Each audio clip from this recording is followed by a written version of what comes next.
Good evening. I'd like to reconvene City Council Successor Agency to the Westminster Redevelopment Agency meeting right now, 7:07 p.m. Wednesday, May 25th, 2022. Roll call, please. Thank you, Mayor. Mayor Ta, Here? Vice Mayor Monzo, Here. Councilmember Doe, I'm here. Councilmember Ho, I'm here. Councilmember Nguyen. Here. Mayor, you have a quorum. Thank you so much. Now we have a salute to the flag will be Councilmember Doe. Invocation will be Mayor Ladies Trita. and gentlemen, So please stand. please rise. Right hand with your heart. Okay, ready, begin. I pledge allegiance to the flag of the United States of America and to the Republic for which stand, one nation. under, indivisible, with liberty and justice for all. Please bow your head. Yesterday, the nation was rocked with another senseless tragedy. The life of 19 children and 2 teachers were lost in an elementary school shooting in Uvalde, Texas. Others were injured. This unnecessary act of violence claimed the life of our most innocent. And the members of that community, including those injured, the other students and staff at the school, the parents, first responder, and more face unspeakable trauma in ways that we will never fully understand. At a city that values the life of our residents and the right to live in a safe place without fear, hate, or violence, let us take this moment in unity to pray for the victims and the families and the community of Uvalde, Texas. So please join me in a moment of silence to remember the life lost.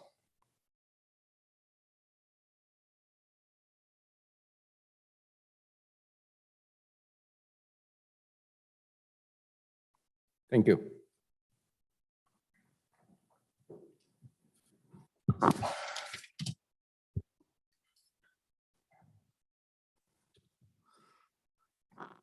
Next, we have City Attorney, closed section report. Yes, there is one item to report out of closed session. We had a city manager evaluation and appointment on the agenda, and the council on a motion by Councilmember Monzo, seconded by Doe, approved 5-0 to appoint Christine Corden as the city manager.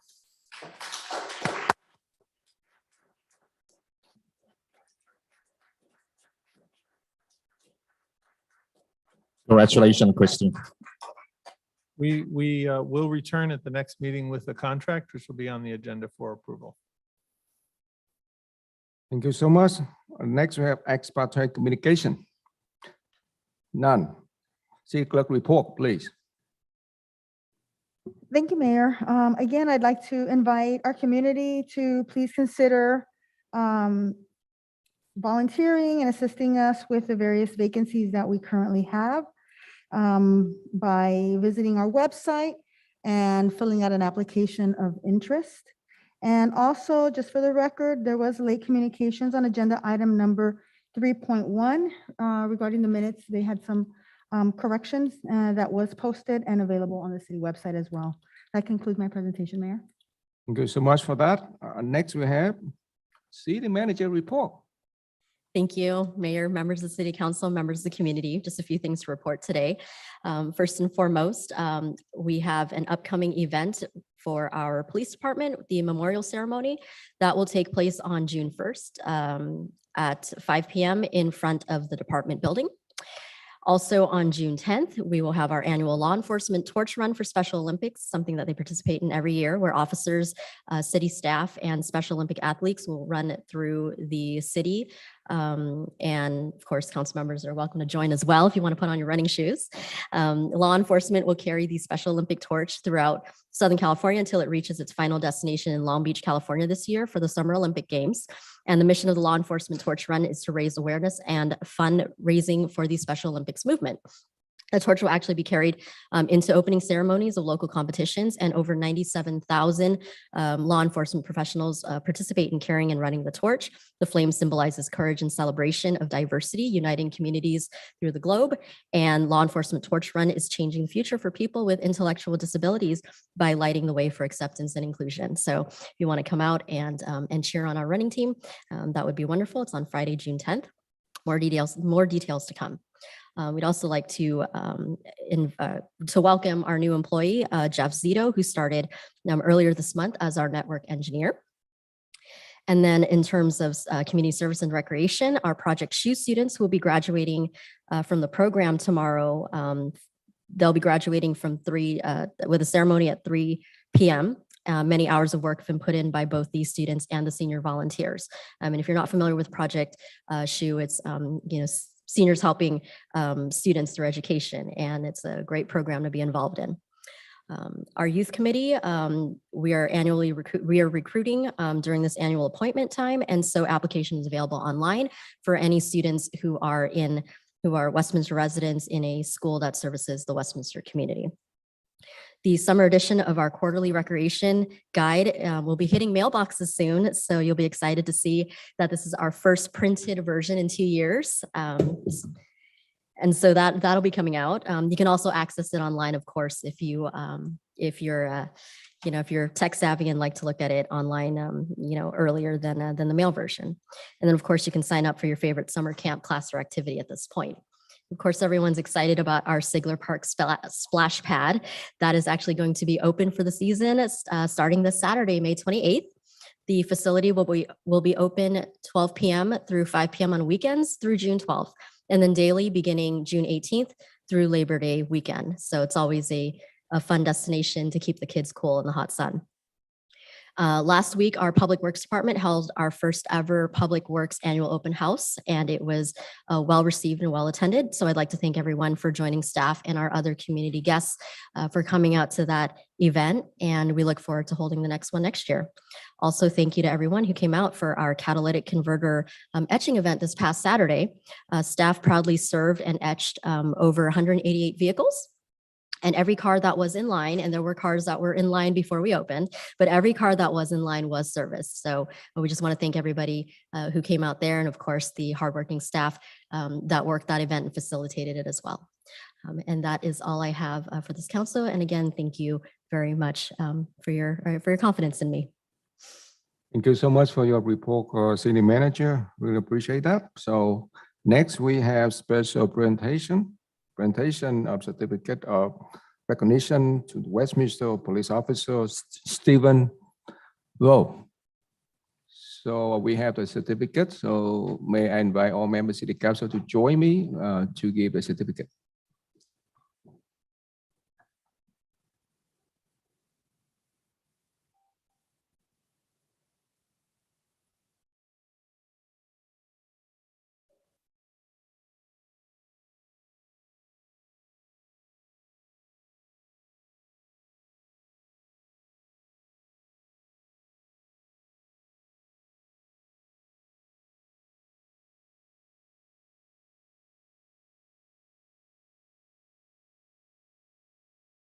Testing. Okay, so on behalf of the Westminster City Council, I'd like to recognize Officer Stephen Bowie for your excellent patrol effort and contribution in a record of number arrests in the catalytic converter in our city. Really appreciate everything you've done for the Westminster community. Thank you so much.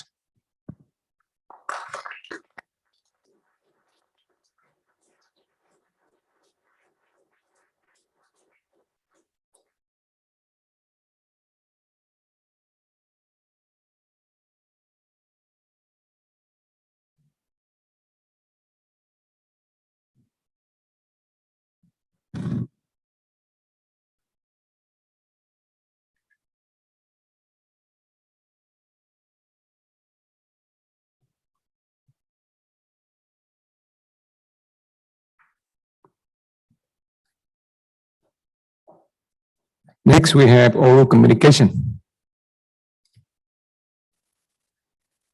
Thank you, Mayor. If Claudia, let me read this first.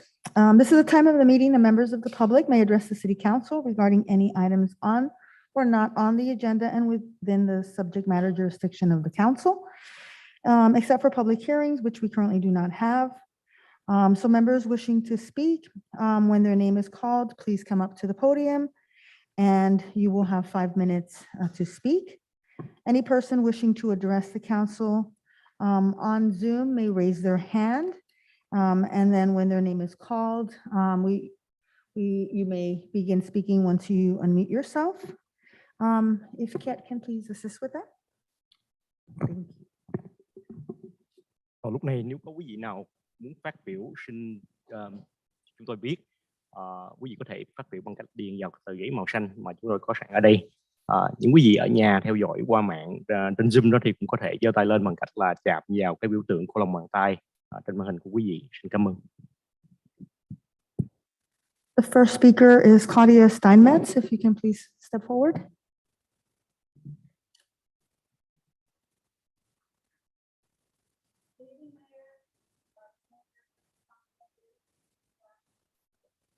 My name is Claudia Steinmetz, and I've been a resident of Westminster for almost 10 years.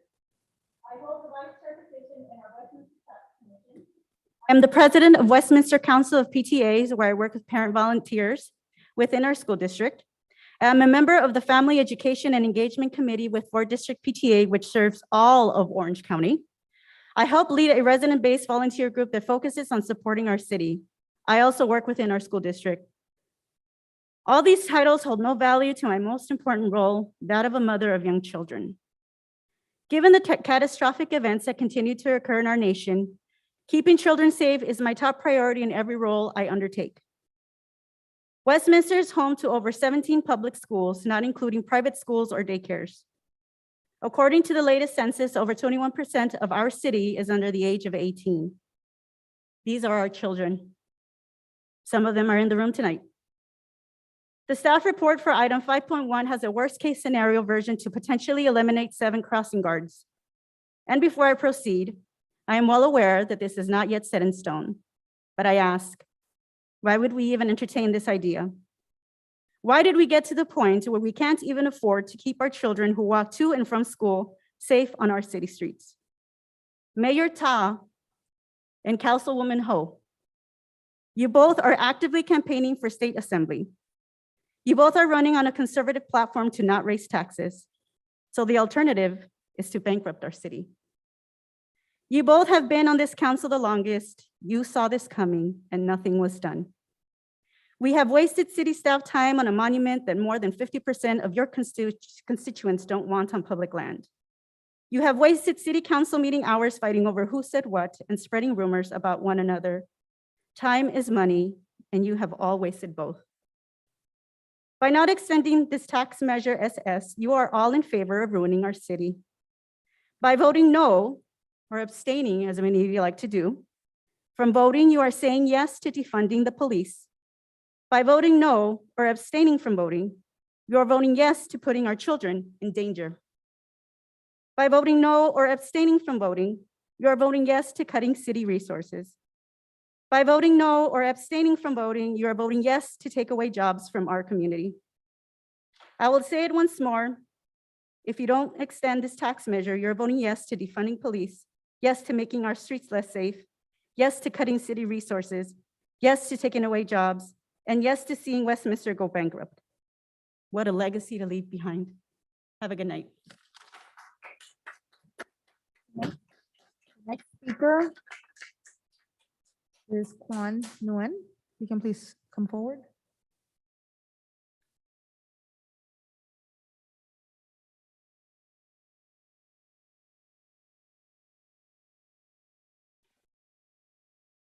Good evening, Mayor and a member of City Council. My name is Quan Nguyen. I'm a member of the Quang Nguyen Building Committee, and I'm also the president of the Museum of the Republic of Vietnam in Westminster. And I'm a candidate for Master of Art Military History from the American Military University in Charlestown, West Virginia. The reason why I'm here is because I was asked by some members here to do a revision on the summary for the depiction that will go on the Quan Chi monument. But before I say that, I received the first version last week, so in my haste, I wrote the revision and sent it out to more members than I should have. I can assure you I have no intention for me any kind of conspiracy or any kind of secret vote, but I would just want to open up to all members of the committee so they would know and discuss about the revision of the description. So I have the description revised here, and I would just ask later if we decide on the depiction that the council would grant some more time for us to fine tune the description and make sure they do all the fact checking, make sure I think everything's accurate before it goes on the monument. And I believe my summary is concise, clear, to the point, and easy for visitor to understand about the battle, which is very complicated. I have the copy here. I don't know if the council would like a copy. I can pass it out.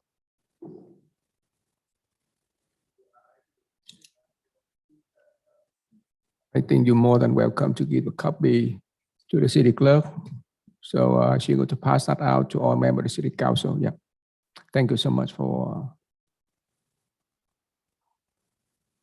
Thank you. That's all I have to say. Yeah. Thank you so much for that. Yeah.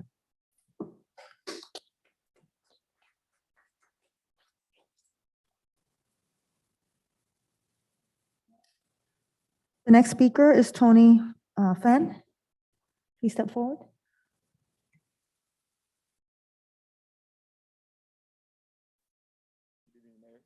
Vice Mayor and the rest of council members. My name is Tony Fann. I am the Public Information Officer for Westminster School District. So today I want to talk specifically about Agenda 5.1. That's kind of the focus. Of that agenda, there's a specific one that we wanted to mention is the 7 crossing guards, eliminating those around the city. And we have to remember specifically, this is going to impact the district in a negative way. We have to remember this is about the kids and the children within our district. So we got to remind ourselves that looking at that specific item, eliminating 7 of them, and we have between 11 to 12 different schools in the district that currently have crossing guards that are either funded by the state or the school is funding 50% of it. It's extremely important to make sure that we still have those crossing guards within the district. I just wanted to keep it short, sweet, simple, straight to the point. Thank you for your time and have a good night. The next speaker is Tony Bowie.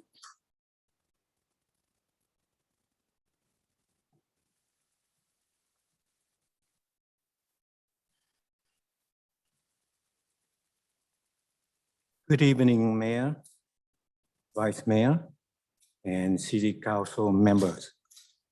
I'm Tony Bowie, resident of Westminster for 20 years, been here a long time, and I know that the city is thriving and improving a lot.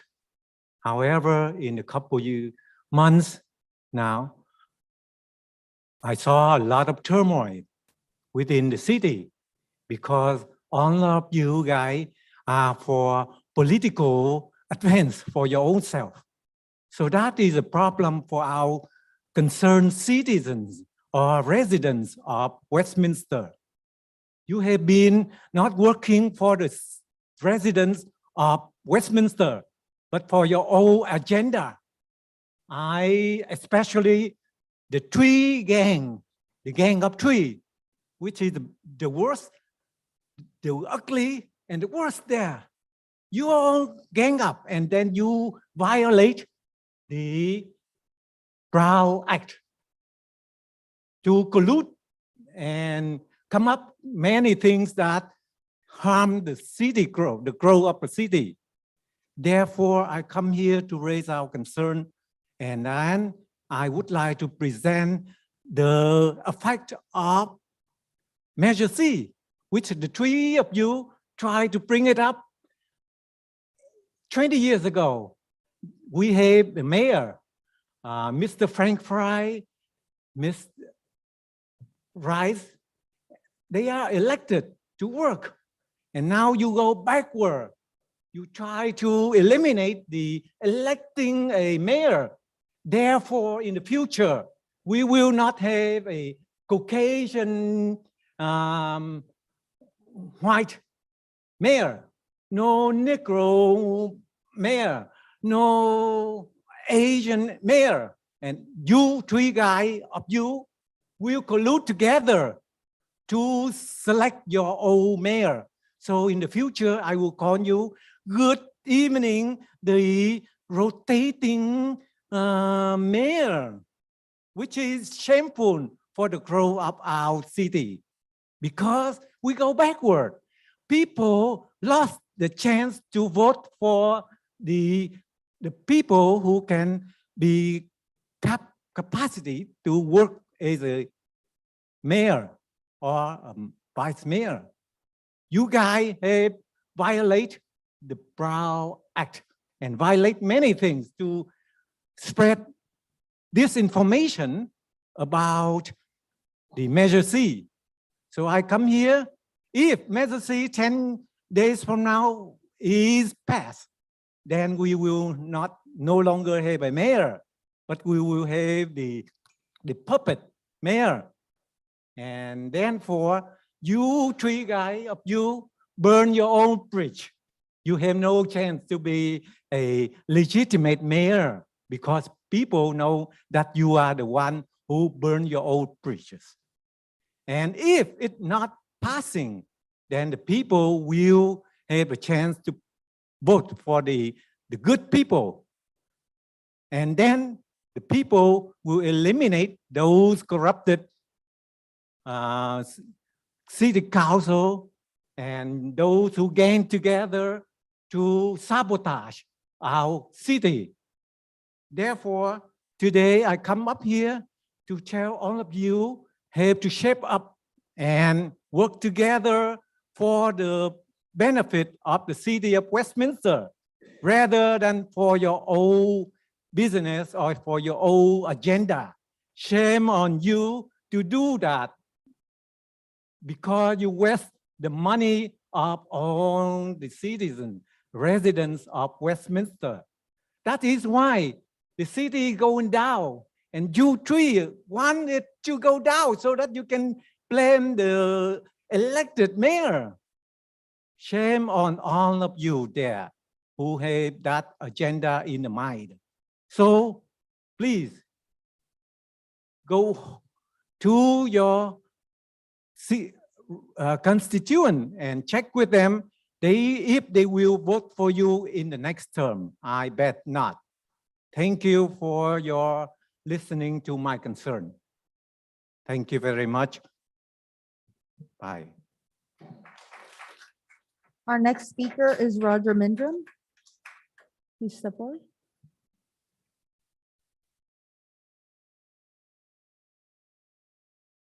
Good evening, Mr. Mayor, City Council, our new city manager, Christine Corden. Congratulations on that, well deserved, and the city is blessed to have you in that position. From everything that I've seen so far, you're bringing a lot of light and hopefully a lot of good things to the city staff and employees and everyone here. So congratulations on that. I know this isn't addressing you guys specifically, but somebody needs to have a chat with Mr. Bowie and explain the real life to him. The city council is not coming up with Measure C. The people have come up with Measure C. These particular people aren't going to be here in the future to follow the program of Measure C. Measure C will have 5 independent representatives for the 5 districts. Equal representation, independent representation for those districts. It will give, you'll actually have a better representative on that 5th spot because that 5th spot will have just that district constituents voting for them. Think of the last election. Who ran against Trita in the last election? 19-year-old kid just graduated from high school and at large, and because he's got all the money and the backers, he's going to win. He's going to continue to win. But we also have the last council elected term limits. So these particular people aren't going to be the ones that are going to be utilizing Measure C. So, and what I've told all of you before in the past, I expect, which I'm sure a lot of people expect, 5 independent minds up here. Nobody wants a gang. Nobody wants a majority of 3. We want independent minds. Okay, little tangent there, but regarding 3.5, the catalytic converters, I was out of town for the last meeting, but, and I spoke the meeting before that, just for try to get some clarification on the law and the aspect of actually arresting, convicting, things like that. So the last meeting, things really kind of fell into place more of the actual how it happened. So appreciate all that. That's looks like it's going to work out pretty good. On 5.1, if what we say up here was written word for word on our meeting minutes, I agree 100% with Ms. Claudia Steinmetz. Everything she said was perfect as far as what needs to be said. So if we can put that in the record that I agreed 100% with that. The other thing regarding 7.1, the Quang Tree Monument, I've been pretty consistent on my views on this, that it does not belong on public land. You've all heard a lot of witness testimony as far as the atrocities of that committee, the Brown Act violations, the just a fiasco. And it doesn't belong on public land. We already have a monument. It's quite large, takes up a lot of space on that park. That's not a particularly park that kids play on, but it does not belong in any park. Any parkland. Doesn't belong on city civic center property also. Vehemently oppose that entirely. You've wasted so much, tremendous amount of city resources, staff. It's ridiculous. Thank you. Next speaker is Robert Harrison. Please come forward.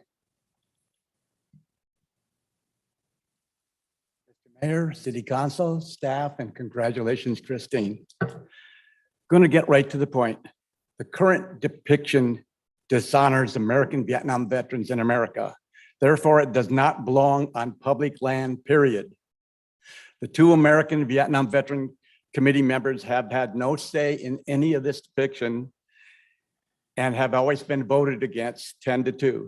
The monument should be a Vietnamese-only monument, removing all recognition of America and placed on private land. All that is wrong with the monument, historically inaccurate, not open to the general public, regulating American heroes to the back of the monument that has never been, the presentation doesn't respect America. Let me say that again. The rear panel has never been presented. Now I'm hearing there's no panel to place the rest of the American hero patches, and that means the US Marine Corps patch that provided at least 10 military advisors who paid the ultimate price. And in Quan Tree, there would have been no success without them. The Marine Corps helicopter that was shot down, and several dead, is also not being recognized. The last couple of depictions have had the Marine Corps patch on it. And then all of a sudden, the last one doesn't have the Marine Corps patch, but there's a couple new Vietnamese patches that are unvetted. Again, let me say this probably for the 30th time in whatever speaking. The Vietnamese patches have never been vetted, and they need to be. And the committee recommends 9-2 that the Vietnamese title appear on the monument without the American accompanying title. The Quan Tree Victory Foundation in San Jose has that same title, but both in English and Vietnamese. You're voting on this incompleteness tonight. You are giving this coalition military branches that does not represent the entire Vietnamese community a free ride, creating their own monument at the exclusion of the general public and America, and giving them a free ride from Brown Act and Code of Ethics violations. The lengthy narrative is not appropriate for a monument of this nature. The presentation is militaristic. It does not honor and pay tribute to those that paid the ultimate price, the South Vietnamese Airborne, South Vietnamese Marines, and the civilians in Quang Tri who paid with their lives and people that still suffer. It only honors the coalition that makes up this committee and their military branches. I understand that there is another narrative, and I like it. I like the concept of it. It does not matter what the Quang Tri Committee or the Community Service and Parks and Recreation Commission presents to you tonight.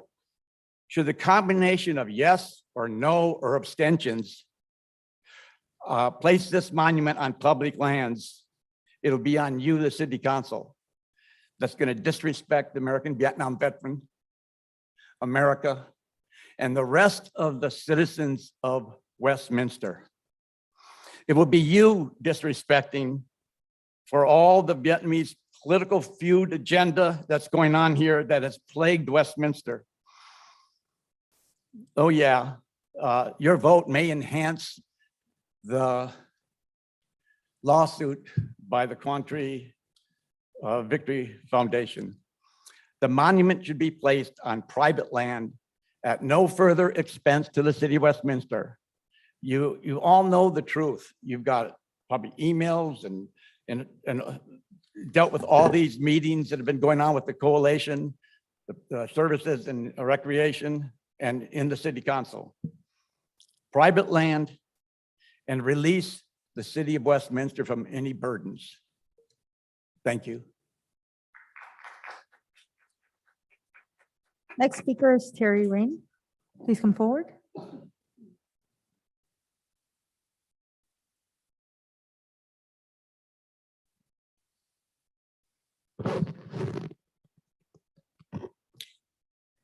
Good evening, Terry Rains, Westminster. Congratulations, Christine. You guys made a good decision tonight. I'm glad to be here tonight. I had COVID last week. Thank you, Lucy, for fixing the 427 minutes per my email. What matters on this agenda, though, is item 5.1, the fiscal year 22-23 budget scenarios, which are terrifying. The best way to prioritize spending in a fiscal crisis is through zero-based budgeting, which allocates funding based on program necessity rather than historical spending. Nothing is automatically budgeted. Management must justify every line item to receive funding. Budgets are tied to specific activities and levels of service aligned with strategic goals, but staff will reject this method, saying it's too much work. So I'll address what I can based on what's presented.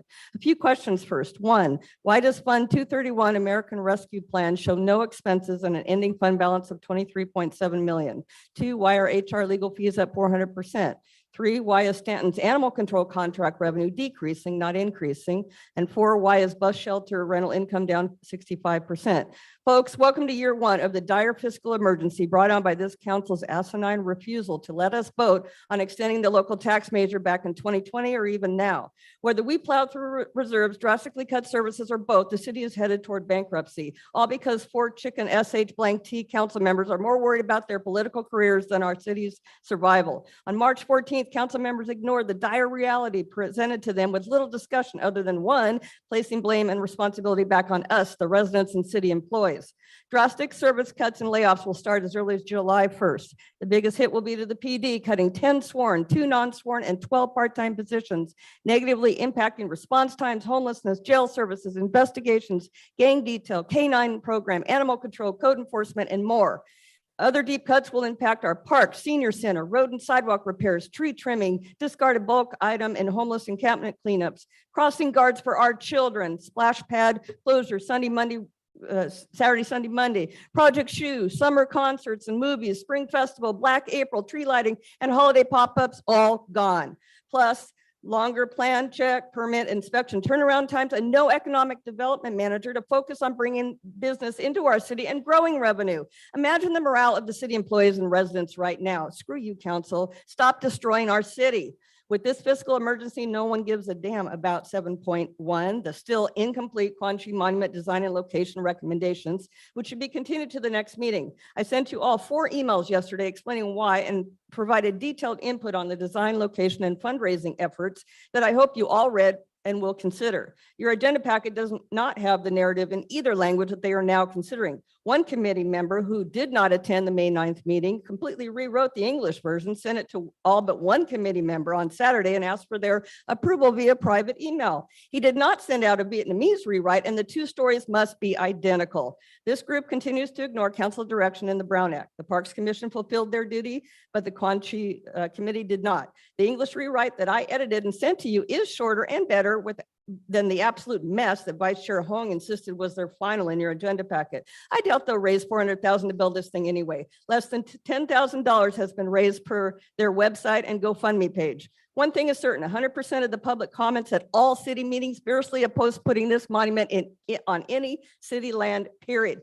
No park, no civic center, no paying for maintenance and repairs, no more wasting city resources on this project. Enough is enough, vote no. Speaking of voting, the primary election is 2 weeks from now. Mayor Ta and Councilwoman Ho have been airing our city's dirty laundry, ripping each other apart, disclosing closed session information, and making false allegations against one another. Good riddance to both of them. I am still waiting for Mayor Ta to allow comments from the public on his new official Facebook page. Ta, if I ignore Terry, she'll go away. Wrong. Westminster voters, you need to cast one vote in this election, and that's a yes vote on Measure C to eliminate the elected at-large mayor and create 5 council districts. With only 2 mayors in 22 years, it is time for change. Measure C will stop corruption and abuse of power by career mayors, create 5 council districts, provide constituents in each district the opportunity to see their council member serve as mayor, align Westminster with 75% Orange County cities who appoint their mayor annually, depoliticize the office of mayor, introduce fresh ideas and innovation, increase the likelihood that the mayor will have government experience before serving as mayor, remove the illusion that the mayor has more power than the other council members. So, no to Ta or Ho for assembly, yes on Measure C, and council, let us vote on the tax measure. Yes on C, and let us vote. Thank you. The next speaker is Camila Overbeak. Please come forward.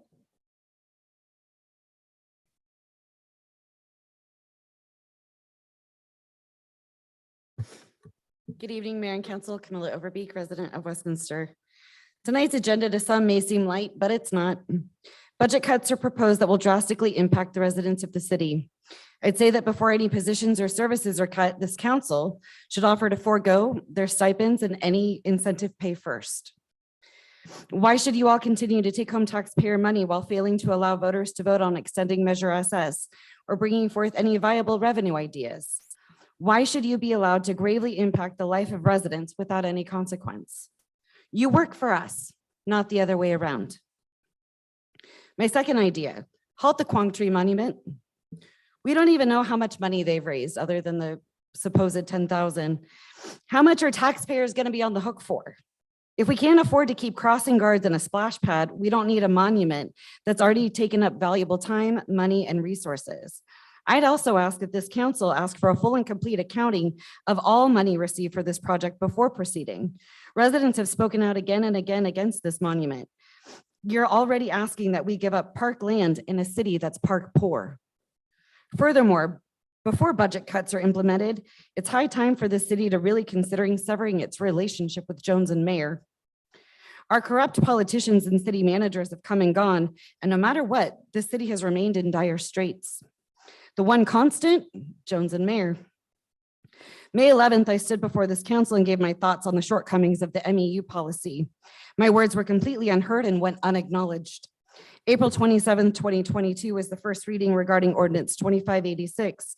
I have to ask, did anyone on this council even read the bill or the ordinance that you moved so quickly to approve?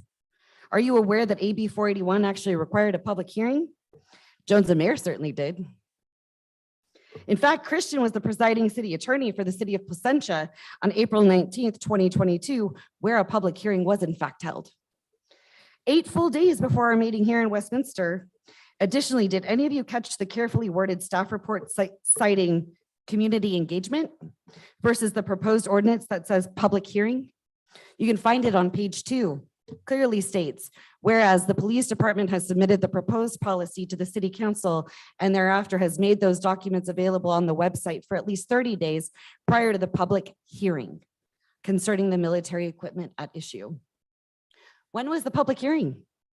Your ordinance doesn't say community engagement, it specifies public hearing.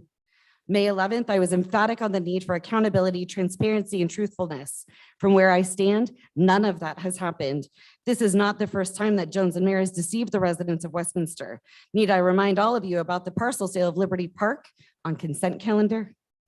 Christian may sit before you and offer excuses or tell you that I'm wrong, but it's very clear that he is attempting to cover up his mistake. Otherwise, why would the following cities represented by Jones and Mayer have held a public hearing?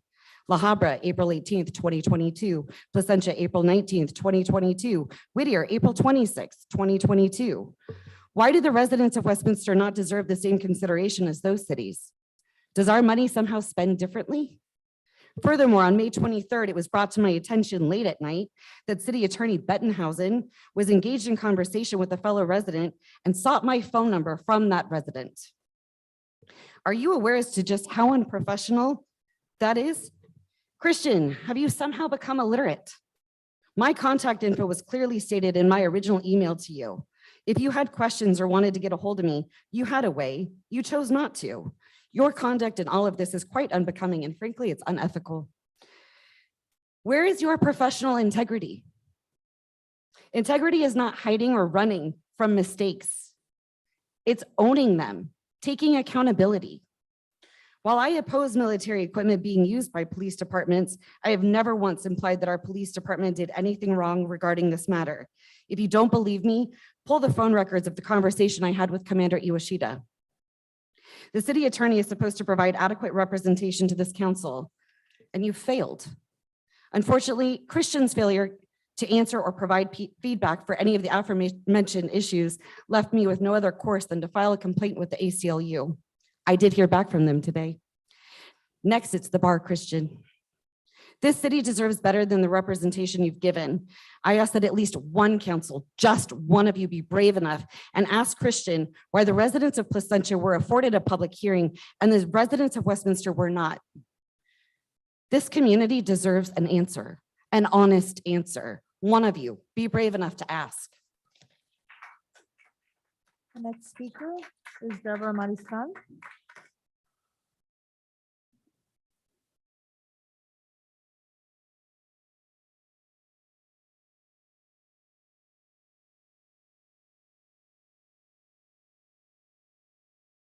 Can you hear me? I know sitting in the back, it's difficult to hear some of the people speak. Mayor, Vice Mayor, council members, chief, officers. Good evening. I want to congratulate the Westminster Police Department for shutting down one of those slap houses.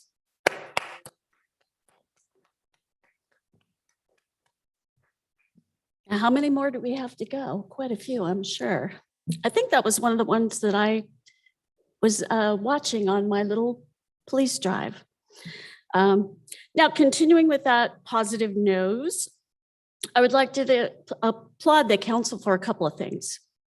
Last meeting, we asked you to give raises to our city employees, which you approved. Good job. Long overdue for the city employees. Good job.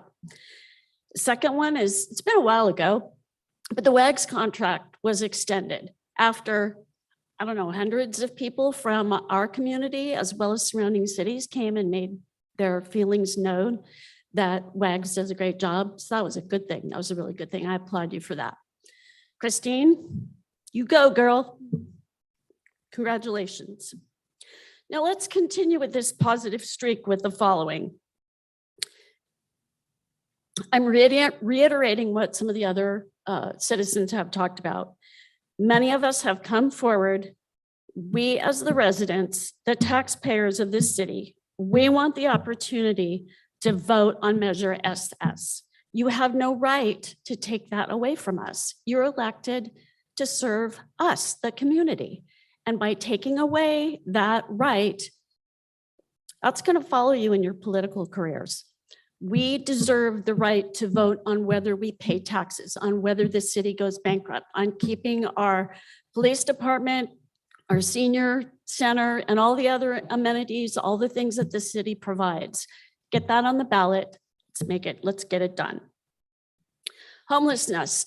So last last meeting, I talked to you about Michael on Newland Street, the homeless guy that likes to defecate in people's yards. And I'm afraid to walk my dogs now. I was going to bring something tonight and I ran out of the house without it, but I will be taking it to the police department. When I was walking my dogs on Monday, 7 o'clock in the morning, I'm over by the church that's on 22nd and Jackson. Picked up a couple of syringes that somebody left right by my house. Thankfully, I have doggy bags, so that's how I picked them up. I was going to bring them tonight and I ran out of the house without them, but I will be taking them to the police department. We have got to do something about the homeless. What we're doing with CityNet is not working. We've got to get something else done. I recognize that we have mental illness. I recognize that we have drug use. My mother volunteered at Fairview State Hospital and Norwalk Hospital when it was open. So I'm no stranger to the mentally ill. That's nothing new to me, but we've got to get something done about that. I know that others have addressed the budget, so I'm not going to go there. But I want to make this 1000% clear because I think I was misquoted in some of the minutes. And I believe that Terry asked for that to be corrected. I'm not against monuments, but we have plenty here in Westminster. We don't need one more. We don't need to take the liability. If you want to have the monument, put it on private land. The city does not need to be responsible for the upkeep and the vandalism that will come with that.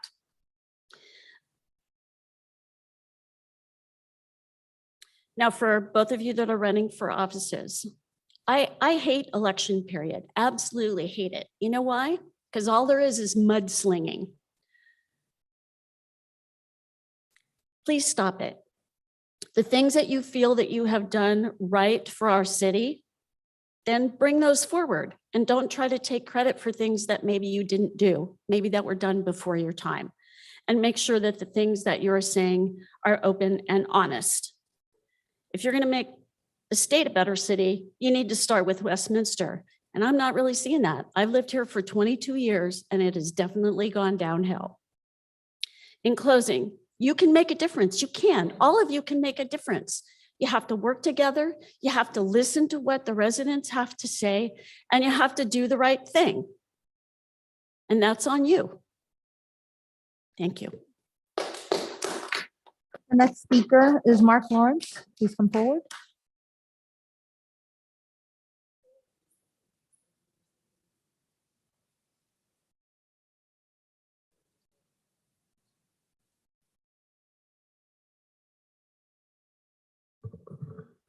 Mark Lawrence, Westminster.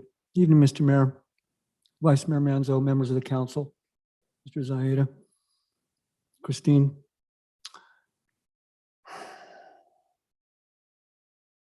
As I walked into the meeting today, I made a statement to the vice chair of the Quan Nguyen Monument Committee.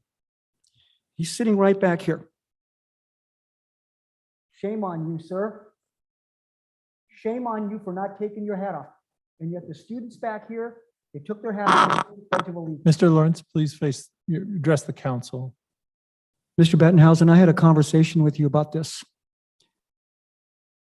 They need to show respect for our country.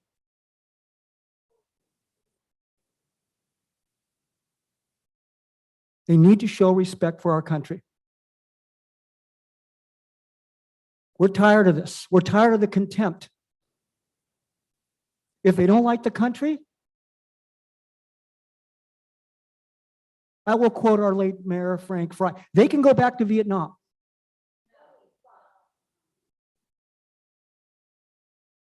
Because this is the United States. We're an all-American city. It says right out there on Westminster Boulevard.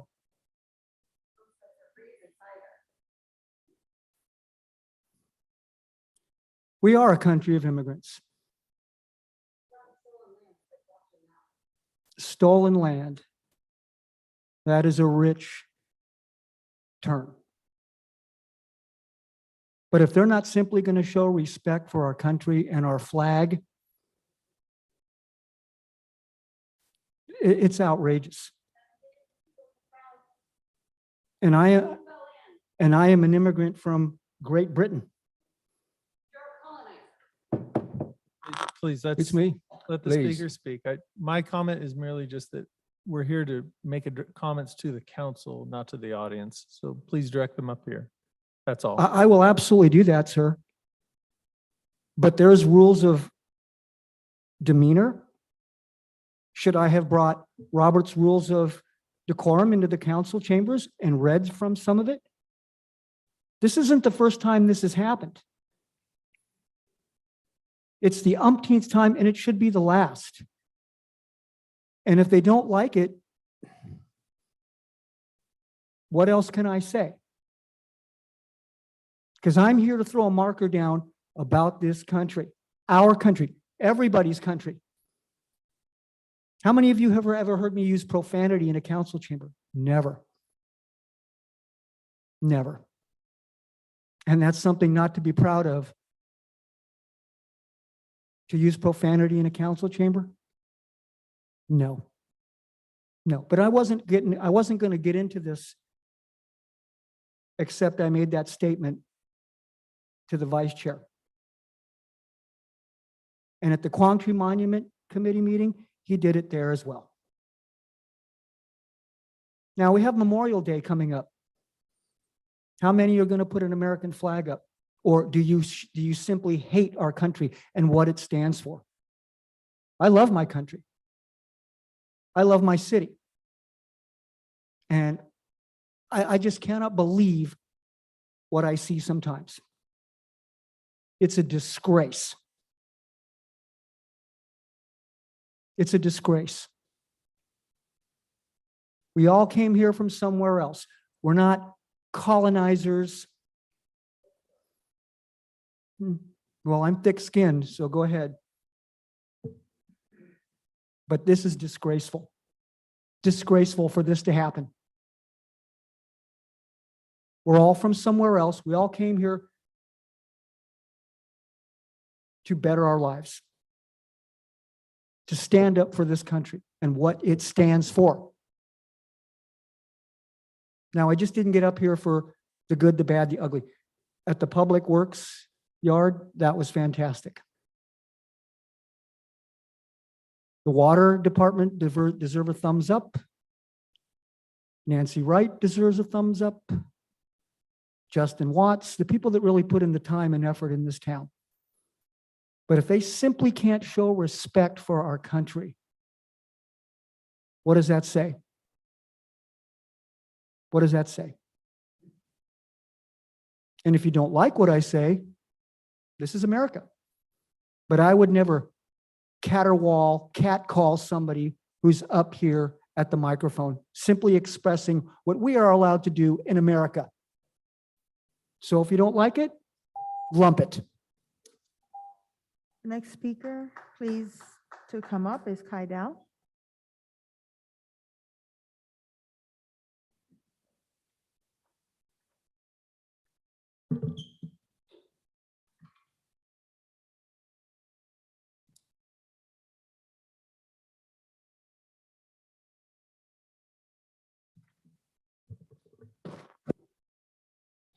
Well, before I begin, I hope the gentleman just spoke for himself, doesn't represent many of us here. Good evening, everyone. Congratulations to Christine Gordon, our newly appointed or to be appointed city manager. I'm glad the city council had moved to approve you to be our city manager. That again proved my point that Mayor Chi Ta and council member Chi are both liars who have been lying to our community, misleading the Vietnamese voters over decades in order to hold on to their seats. I will prove to you that I did not just accuse them wrongly or unjustly, but I just exposed them for what they are in Vietnamese as follows. Hai ông đã vu khống cho những cư dân bản xứ, muốn bãi nhiệm hai ông là những người da trắng kỳ thị. The two of you have accused the natives here, or the white natives here, that they are discriminating against you to hold on to your seat. Nhưng trong lần trước tôi thấy, tức là trong lần phát biểu trước đây, tôi thấy họ đã lên đây phát biểu yêu cầu quý vị phải chính thức bổ nhiệm Christine Gordon trở thành quản trị viên chính thức của thành phố. The last time that I addressed the city council, I myself saw that they came up here asking the city council to appoint Christine Gordon as the city manager. Christine Gordon là một người Mỹ gốc Việt, họ cũng biết như vậy. Christine Gordon is a Vietnamese American and they knew that. Nhưng vẫn ủng hộ bà trở thành tổng quản trị của chúng ta, chứng minh họ không hề kỳ thị. So despite of that fact, they still support her candidacy for city manager. So that proved that they were not discriminating against her. Quý vị đã vu khống họ, quý vị đã nói láo. You have falsely accused them. You have lied. Quý vị tuyên truyền trên truyền thông Việt ngữ rằng 3 nghị viên tài đỗ Carlos Menzel và Kimberly Hồ đang tìm cách tước đi quyền bầu cử thị trưởng của cư dân. You are spreading false propaganda on Vietnamese language media, saying that Kaidel or Council Member Kaidel, Vice Mayor Menzel, and Council Member Ho are trying to take away the right of the residents here to directly elected their mayor.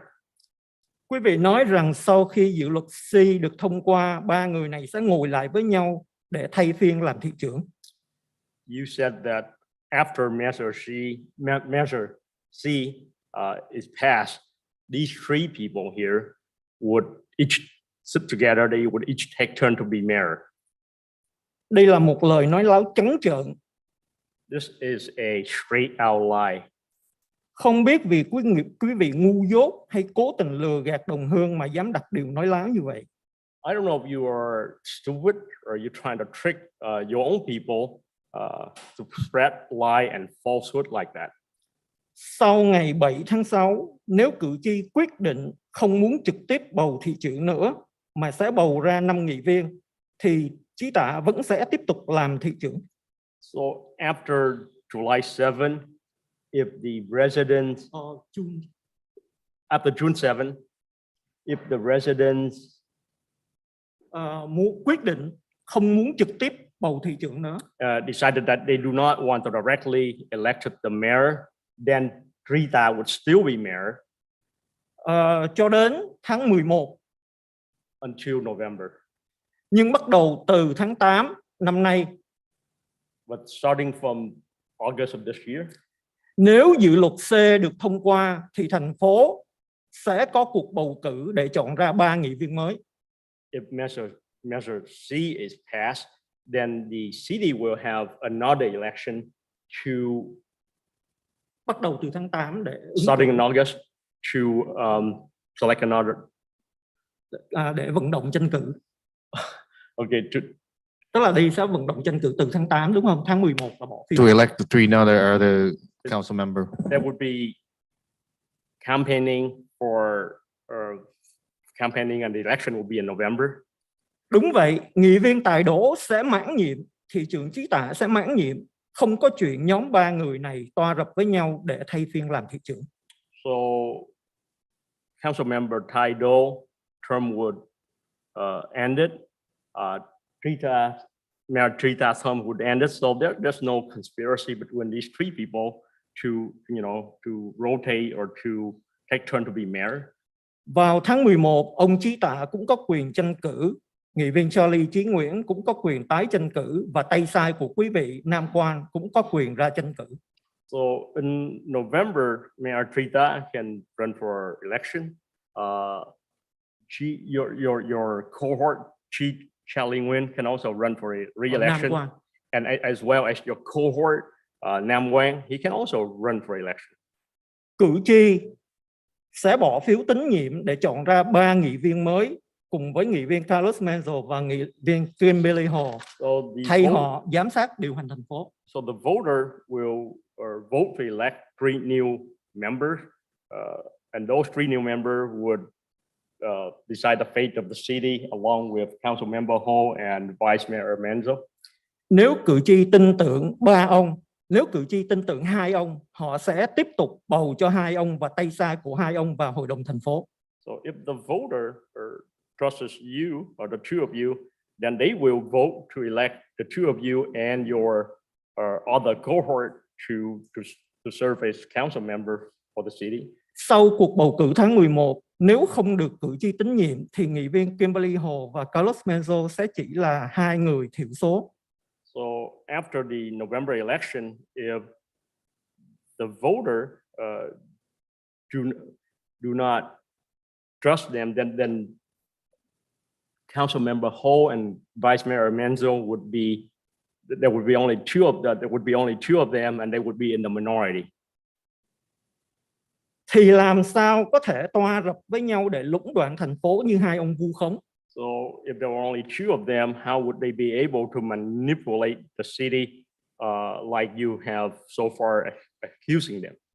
2 ông đã quá coi thường cử tri khi đặt điều nói láo như vậy để hù dọa đồng hương. The 2 of you have taken the voter of the city lightly, and you tức là đặt điều nói láo khi họ dựng những cái bảng nói là bảo vệ cái lá phiếu của quý vị bỏ phiếu no trong dự luật C. You have spread falsehood to protect your seat by telling the people to vote no on measure C. Và khi ông lên truyền thông nói rằng tôi đặt điều nói láo khi tôi đăng báo yêu cầu ông từ chức, tôi xin đọc lại cái bài báo của tôi để ông có điều kiện đăng báo phản biện những cái lời cáo buộc của tôi. Truyền thông chính thống gọi Chí Tạ và Hội đồng Westminster là những đứa trẻ học sinh trung học chưa trưởng thành. Suốt ngày trong những phiên họp Hội đồng thành phố chỉ biết gấu ó bôi nhọ và đả kích cá nhân. Cựu cảnh sát trưởng Kevin Baker tố cáo Chí Tạ và băng đảng cấu kết toa rập để lũng đoạn thành phố. And so when you appear in the Vietnamese media to nói là tố cáo tôi là bịa chuyện để to nói xấu falsely ông. excuse me, to say that I fabricate things to smear you. Và tôi đọc lại cái bài tôi đã đăng trên báo để ông có cơ hội để chứng minh, phản biện lại những lời So cáo buộc của tôi. I'm going to read my article so that you can defend yourself. You can put forward your argument to justify yourself. Truyền thông chính thống gọi Chí Tạ và Hội đồng thành phố Westminster là những đứa trẻ học sinh trung học chưa trưởng thành, suốt ngày trong những phiên họp Hội đồng thành phố chỉ biết gấu ó bôi nhọ và đả kích cá nhân. So mainstream media call the city council of the city of Westminster or label them as refer to them as unmature high schooler. All they do during the city council meeting is to smear each other and to launch to carry out their personal attacks. Cựu cảnh sát trưởng Kevin Baker tố cáo Chí Tạ và băng đảng cấu kết toa rập để lũng đoạn thành phố. Former police chief Kevin Baker has accused Trita and his gang of manipulating the city. Chí Tạ và băng đảng đã đút lót cảnh sát trưởng Kevin Baker $500,000 để xin ông bãi nại. And so Trita and his gang have bribed former police chief Kevin Baker $500,000 so that he would dismiss his lawsuit.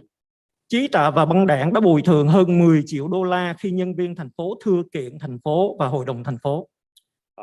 Trita and his gang had to pay out more than $10 million to former employee of the city of Westminster when they sued the city. Đã chi hơn $40 triệu để xây dựng đồn cảnh sát và bãi đậu xe. And they have spent more than $40 million to build the bus station as well as the parking structure. Và đã đưa thành phố đến tình trạng phá sản. And they have brought the city to the brink of bankruptcy.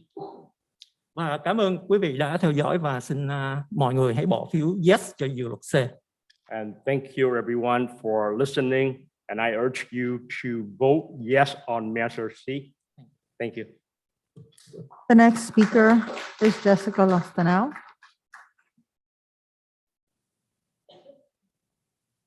Jessica Lastana.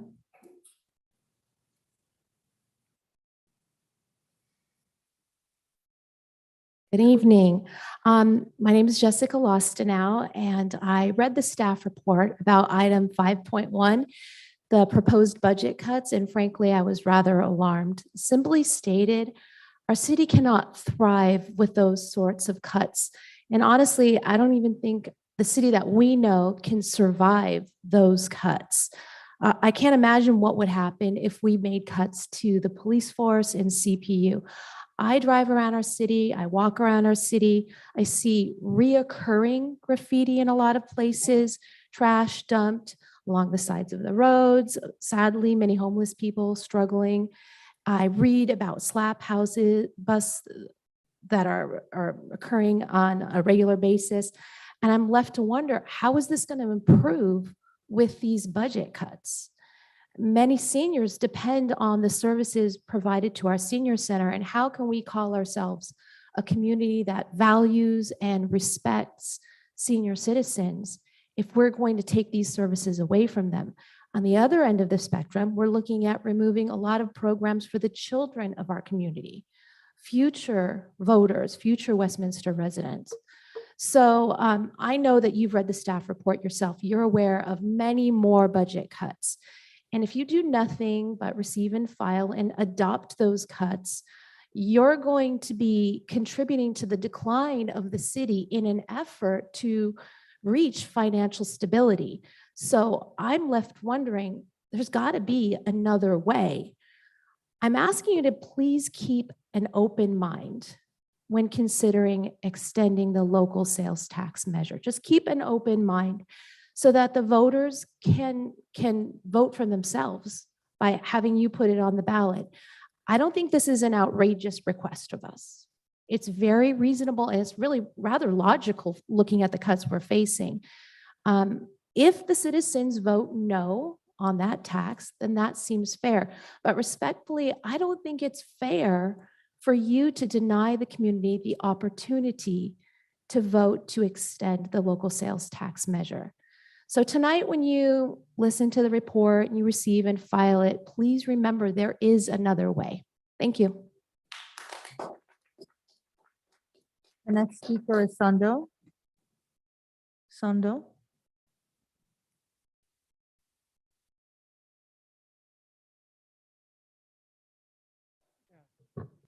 Good evening, Mayor Tita, Vice Mayor Carlos Manzo, all the city council members, all the city official, all the present.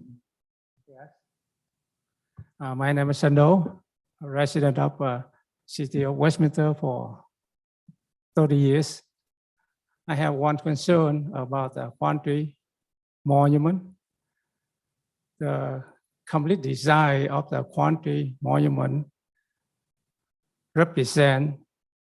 clearly represent the freedom defending symbolism.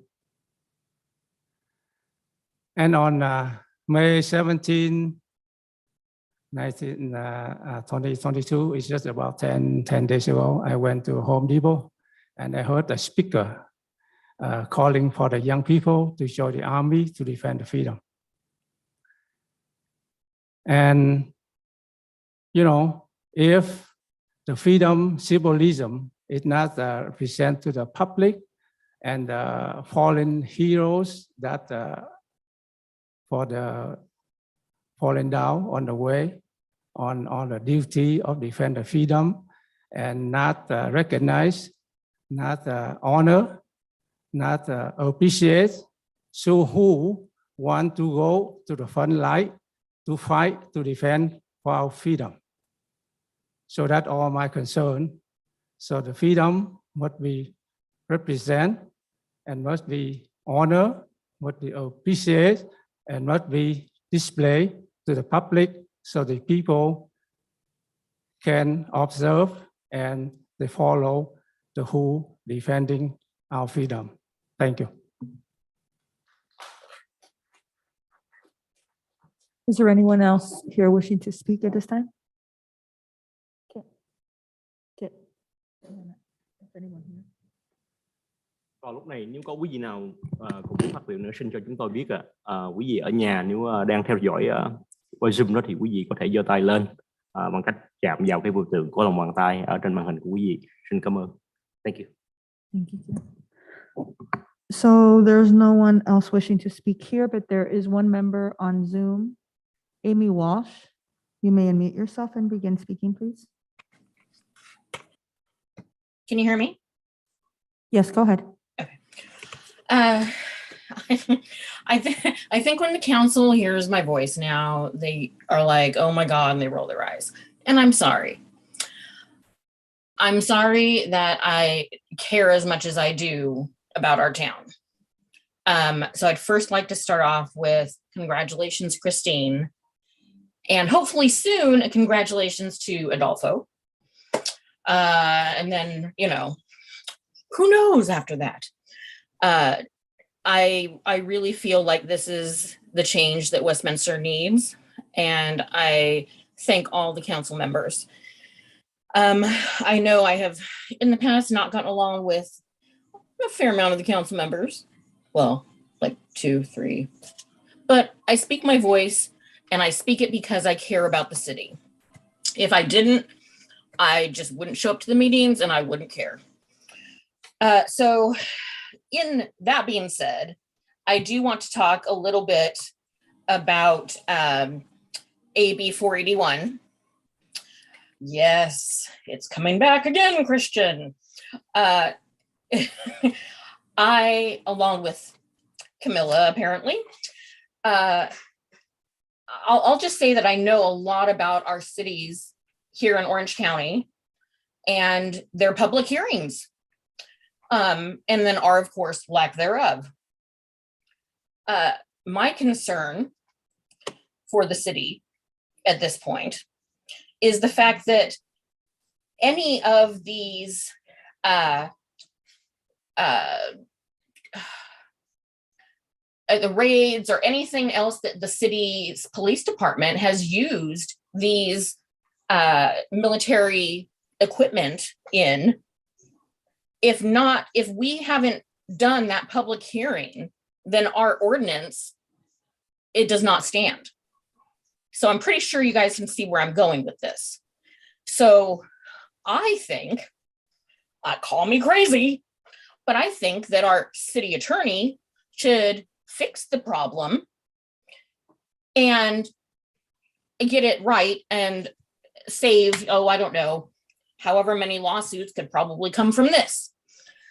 I would definitely agree with Camilla in the fact that, over the years, there's been, we've had some corrupt city council members, we've gone through those, we've gone through our city managers, but it's always been Jones and Mayer.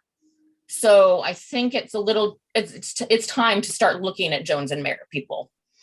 I myself reached out to Alan Lowenthal's office. I reached, my God, I went even up to Feinstein.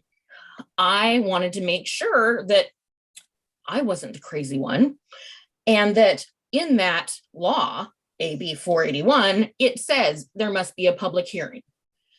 And lo and behold, every person I talked to in every single office has said the same thing. It's not optional. And nowhere in there does it say you may or you can. That's not the wording. The wording is that it can be done after a public hearing in regards to the ordinance. In the ordinance itself, it says public hearing in there. I mean, and why would Christian say, do it for one city and not ours?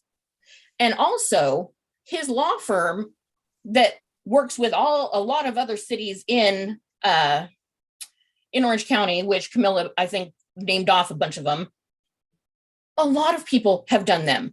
And when you hear, which I hope I don't hear him say this, if I hear that there has been a bunch of cities that didn't do it, some of those cities that didn't do it are also in trouble.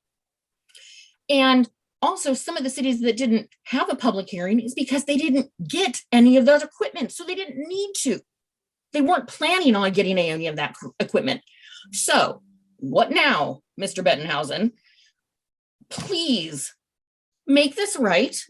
Make it so that our police officers can go out, do their jobs without worry that they're going to end up running into these people because they get off on a technicality. I mean, city council, please ask him. I'm sorry. Because, oh, sorry. Sorry, thank you. If anyone else on Zoom wishes to speak, please raise your hand at this time. Mayor, there's no one else raising their hand on Zoom. That concludes oral communications. All right, thank you so much. So now we close oral communication. Next, we have consent calendar. All matter listed under the consent calendar I consider routine and may be approved by a single motion, followed by roll call vote. There will be no separate discussion of this item unless member of the City Council or staff request that specific items be removed from the consent calendar for separate action or discussion. I move to approve. All right, we have a Second. motion and a second to approve the consent calendar. Thank you, Mayor. And that is to approve the consent calendar as presented. And Mayor, if I may just add that there was a revision to the minutes. Yeah. Thank you. The motion was made by Councilmember Nguyen, seconded by Vice Mayor Monzo. Councilmember Doe? Yes. Councilmember Ho? Checking to make sure there's no land sale. Yes. Thank you. Councilmember Nguyen? Yes. Vice Mayor Monzo? Yes. Mayor Cha? Yes. Motion carries 5-0, Mayor. Thank you so much. Next, we have item 5.1, strategic plan goal number 1, achieve financial stability. Strategic plan objective as part of the budget adoption process, provide to the City Council a detailed list of expenditure from department and current capital project and compare the project actual current year to about 5 years. Please, staff report. Thank you, Mayor, members of the City Council, and members of the community and everyone watching at home. This is as part of our strategic plan that we began the process back in January. One of our goals is to achieve financial stability. And of course, this is one of those objectives which we're focusing on today, is providing the City Council a list of expenditures from departments, current capital projects, compare the projected actual current year to the prior 5 years. In addition, what we've done is generally around this time, we would have a preliminary budget presentation or a revised draft budget in which we would present to the City Council, what the budget would look like for the upcoming year based on what was adopted at the 2-year budget, at the beginning of the 2-year budget, and any changes that would need to be implemented. So that being said, staff has taken this opportunity to combine the efforts. So what you're going to be looking at today is what you would normally have as your budget study session presentation, but it is more detailed in line with our strategic plan. So with that being said, I'll turn it to our Finance Director, Aaron Bax, and Adolfo Zeta, our interim Assistant City Manager, to start us off. Good evening, Mayor, Vice Mayor, Council members. I'm Aaron Bax, Finance Director, and this is the process that we go through every year to review our budget. Traditionally, the budget review process, as Christina said, has been separate, but this year we've included it with the strategic plan. And the City Council held a strategic planning workshop on January 17th of 22. We developed the city's first strategic plan, identified priorities for the city. The result was a 3-year strategic plan comprised of 3 goals. Strategic plan goal number 1 was achieve financial stability. The 4th objective of this plan, or this goal, was to provide the City Council a detailed list of expenditures from departments and current capital projects and compare the projected actual current year to the prior 5 years. The traditional budget review process is now included with this objective. The 22-23 revised budget. The loss of Measure SS this year will increase the city's deficit by over 17 million annually. The city will be completely out of reserves in fiscal year 24-25.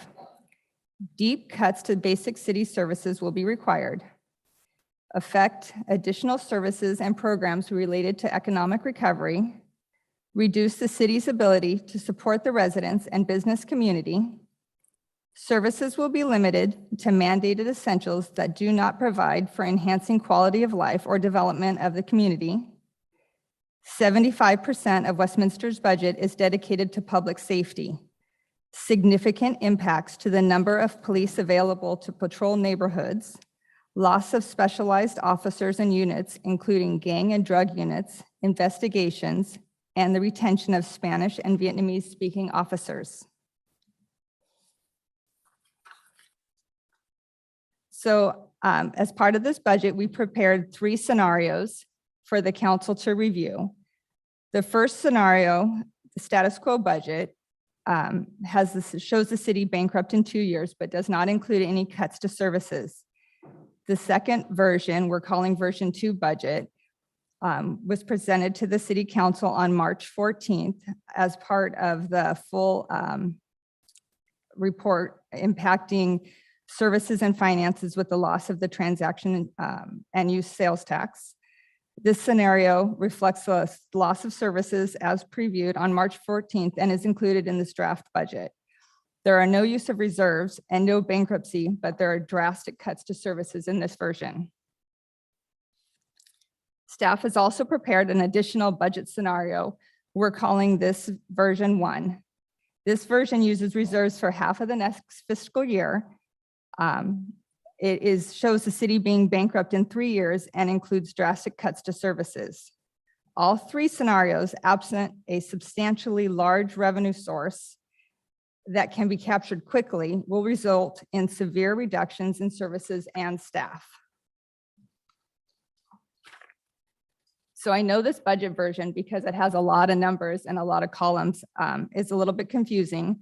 But as part of the strategic plan, we included 5 years of history. So fiscal years 2016-17 through 2020-21, as well as the current year 21-22 adjusted budget and year-end estimates. This slide starts with the estimate for the current year and is reflected in the first column, A. Based on these projections, we will end the year positive and add $3.4 million to reserves.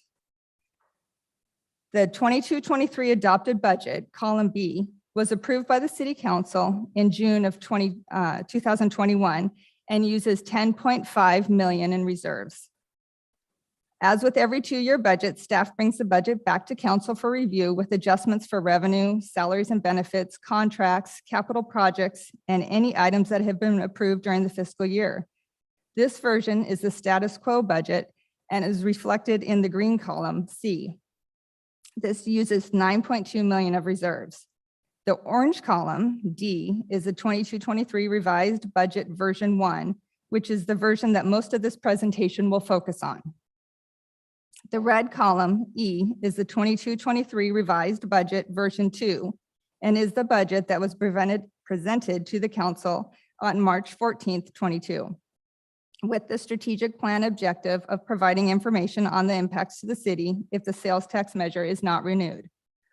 Columns F through H are projections for the next 3 years based on the status quo budget.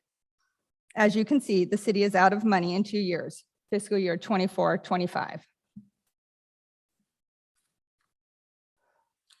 This slide shows the total revenue received from the local funds received, the local Measure SS funds, broken down by year. Since 2016-17 through the end date of December 31st, 22, the measure will generate $81.5 million. This source of revenue has seen 38% growth since 2017-18, which was the first full year of collection. It is growing faster than the general sales tax, which is growing at a rate of 19% or has grown at a rate of 19%. The loss of Measure SS may result in other tax measures without local control. The state of California has a limit of 10.75% for sales tax rate, so an additional 2% is allowed for all jurisdictions. OCTA has secured 0.5% already. Currently, the city has 1% of the remaining 1.5%, but this ends in December.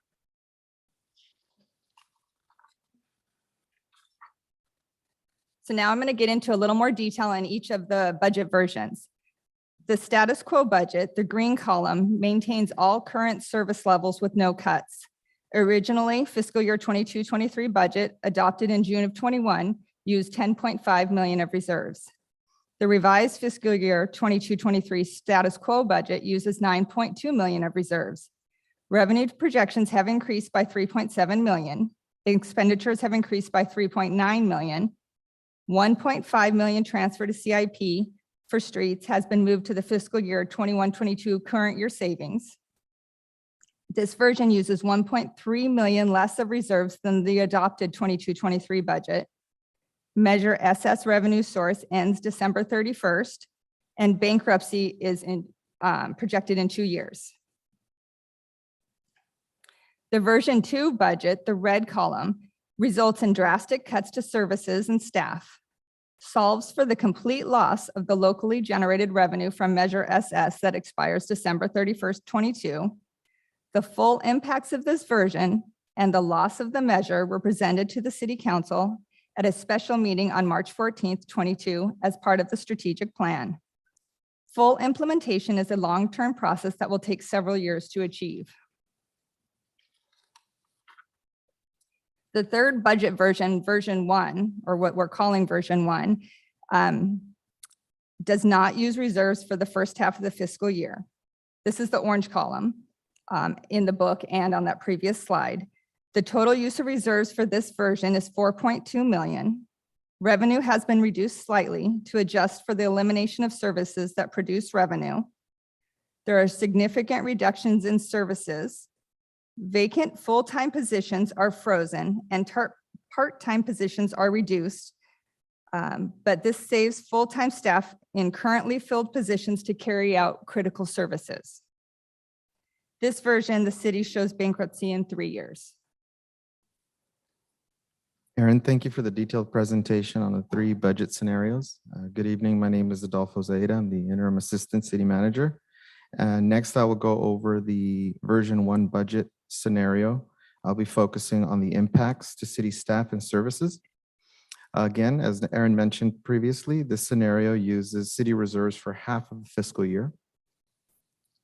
Under the category of administration, City Council, we would need to eliminate funding for conferences, training, membership, and supplies. In the city manager's office, we would have to freeze the positions of economic development manager, executive assistant, administrative analyst in communications. In IT or information systems, we would eliminate part-time wages resulting in longer response times for first level support. We would have to eliminate website backup services, limiting our ability to expand our web-related services. In human resources, we would freeze the human resources analyst position. There will be no active recruiting, no policy updates, limited overview, and improvements to the hiring process. In community development, we would decrease the community preservation unit, otherwise known as CPU. We would reduce their part-time hours and support. Service hours would be limited to 8 hours a day, Monday through Friday, with no weekend service. This would result in limited liaison outreach assistance, shopping cart retrieval, unkept trash enclosures at businesses, unpermitted signage such as flag banners, trash and debris removal, and overgrown weed and vegetation abatement, graffiti abatement, public right-of-way issues such as unpermitted work on parkway and sign removal, parking of storing vehicles on paved surfaces, and inoperable vehicle enforcement. In community development, we would freeze the community development director position. So this would reduce oversight and increase liability in that department. A reduction in contractual budget for planning and building and plan check part-time staffing hours would need to be implemented, resulting in significant reduction in revenues for plan check inspections and other services. Counter hours would be reduced to 2 to 3 days a week for 5 hours a day. Delays in processing of ADUs and development applications is to be expected. Inability to maintain state mandated application processing times while meeting other required legislative demands. Necessary actions such as the zoning code update would be delayed. Wait times for scheduling inspections would be extended from 24 hours to 1 week. Building plan check turnaround times would be extended from 5 weeks to 6 to 7 weeks. We would need to eliminate all non-mandated training. In community services, we would eliminate stipends for community services and recreation commissioners. We would freeze the community services and recreation supervisor position. This would put an additional burden on the director to take on additional duties and responsibilities. It would limit the opportunities to expand and increase programming and services. And it would consolidate department commissions and committees. We would look at eliminating 7 crossing guards, those not fully warranted by the California Manual on Uniform Traffic Control Devices. We would have to eliminate the crossing guard coordinator and consider contracting out crossing guard services. We would eliminate 1 part-time special services clerk for the front desk. This would increase wait times. 1 full-time administrative assistant will have to cover these duties. Reduce supplies, eliminate training and memberships. In the senior center, we would have to reduce part-time staff, resulting in an impact to non-nutrition meal activities. We would look at a possible reduction in hours of operation, reduce supplies, eliminate training and memberships. Recreation services, we would have to close the splash pad on Saturdays, Sundays, and Mondays beginning July 1st. Cancel and refund private parties already booked for the summer months.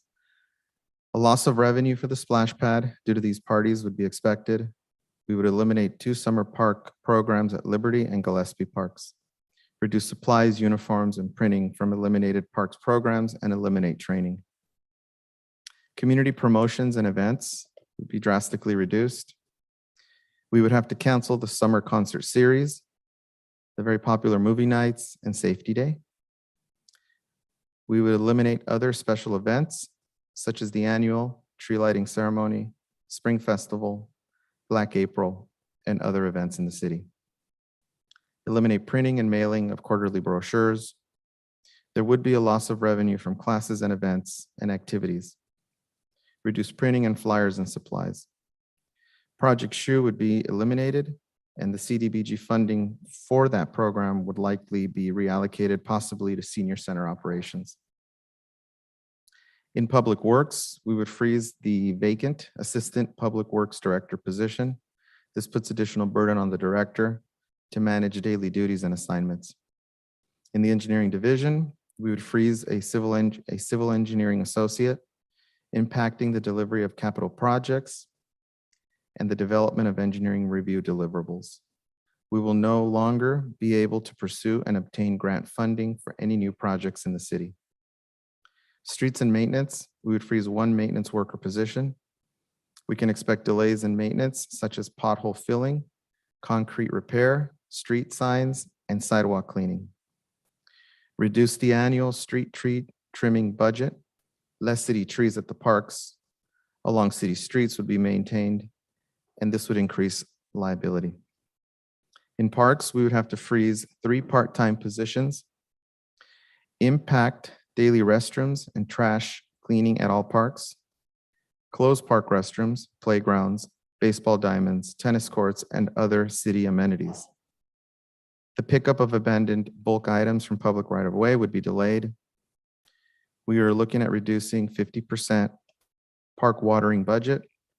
Grass will grow brown, requiring significant cost for reseeding in the future. Reduce park mowing to once a week.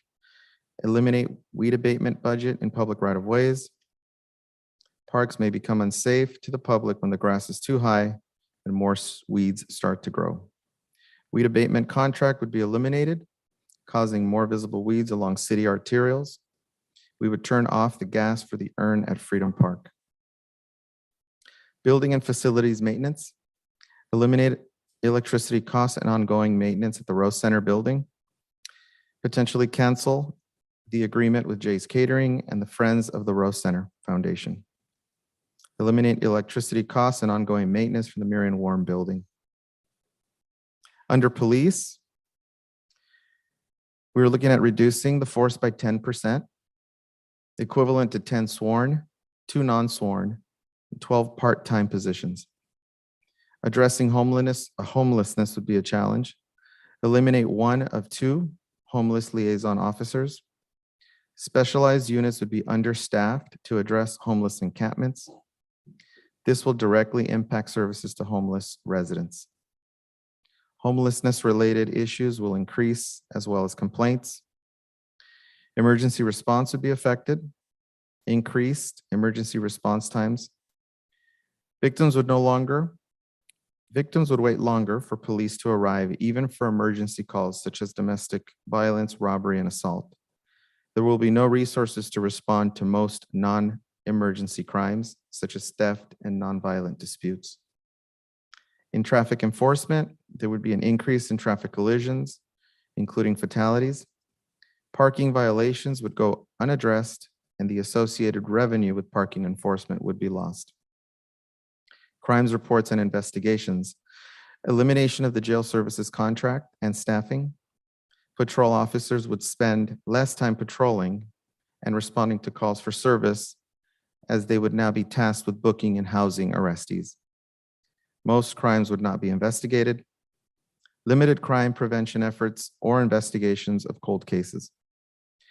Delayed turnaround time for police reports, information, and other paperwork.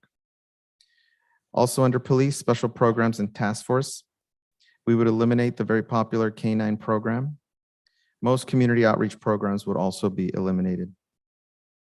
No public safety presence for special events, if any, and assignments at council meetings, TET parade, school events, public safety day, national night out, public memorial services.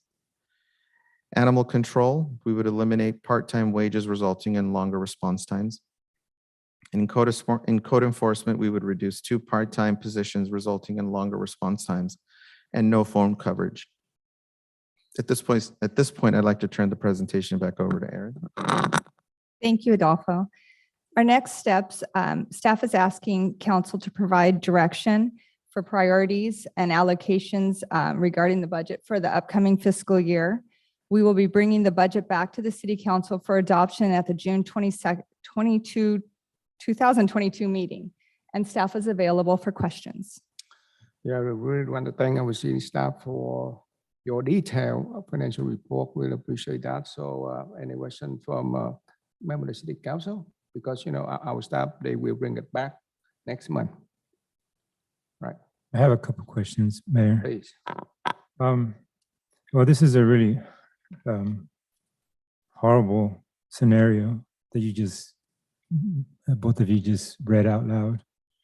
That's something that I don't want to be any part of being responsible for eliminating something such as crossing guards and putting the safety of our children in danger. So that's not something I'm interested in. That being said, not to sound like a complainer up here, but on the under community development section that you were reading, my question is, I mean, yeah, I understand every single thing you read, but I mean, some of the issues, my question is, I guess they would be under reduced on page 4 or 9.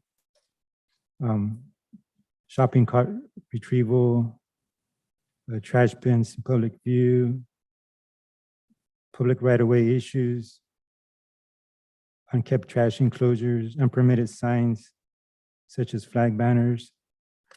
Who's not doing that now? Because I see a lot of that all over the city, and we have full staff now, don't we? that can handle that, and it's not happening. So, I mean, I understand what you're saying, but at the same time, we need to look at, make sure those things are being done now, since we have a full staff.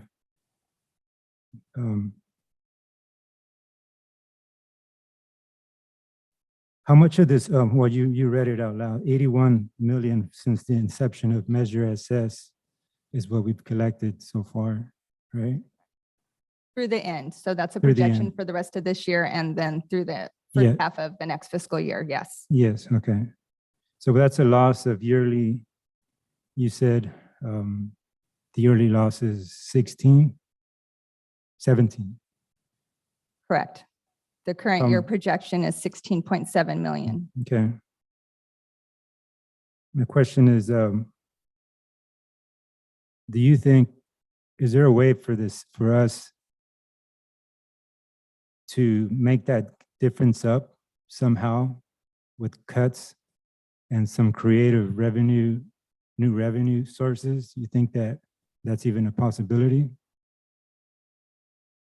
That's a large number. I will say that the cuts that are outlined in this version make up 5 million. So that no. version 1 is 5 million in cuts.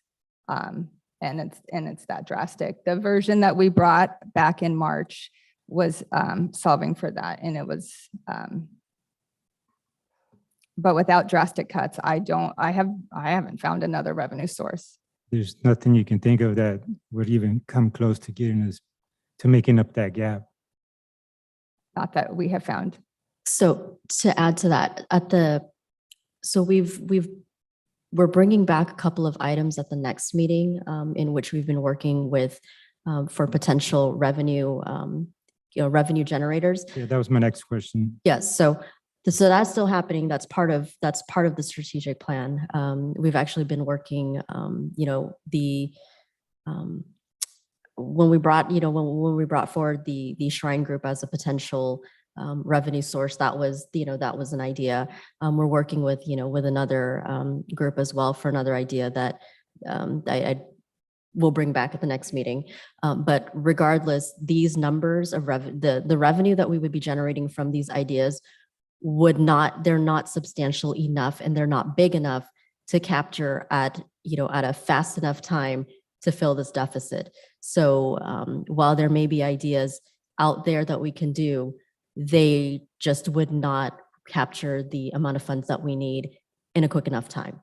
Yeah, and thank you for that, because that was my next question. That's the point I'm trying to make, that I don't know of any, I mean, we've spoken of some, like the ones you just mentioned, but that's too big of a gap for us to even come close to capturing without that. My point is, the obvious, is that without the voter approval of this tax rate, continuing it, our city would cease to exist in 2 years, 3 years tops if we make drastic cuts. So I hope that, hopefully that doesn't happen on my time here. I just hope that we do the right thing and let the voters decide. The voters know what the issues are. They have a right to choose. They have a right to decide if we're going to have a police department. They have a right to decide if we're going to have, movie nights. They have a right to decide if we're going to have service or a planning counter. They have a right to decide all these issues. I just hope the council really takes that in consideration.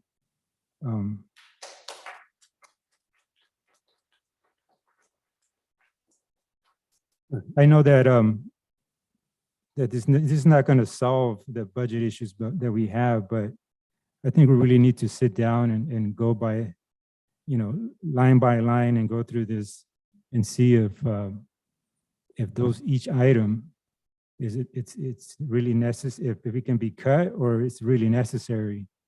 And I think we need to really look at having a real budget study session, city manager.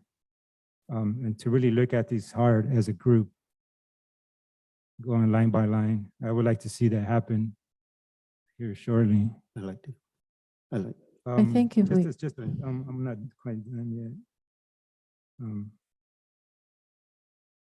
Where are we compared? I know we saw a slide of this, I think on that March meeting.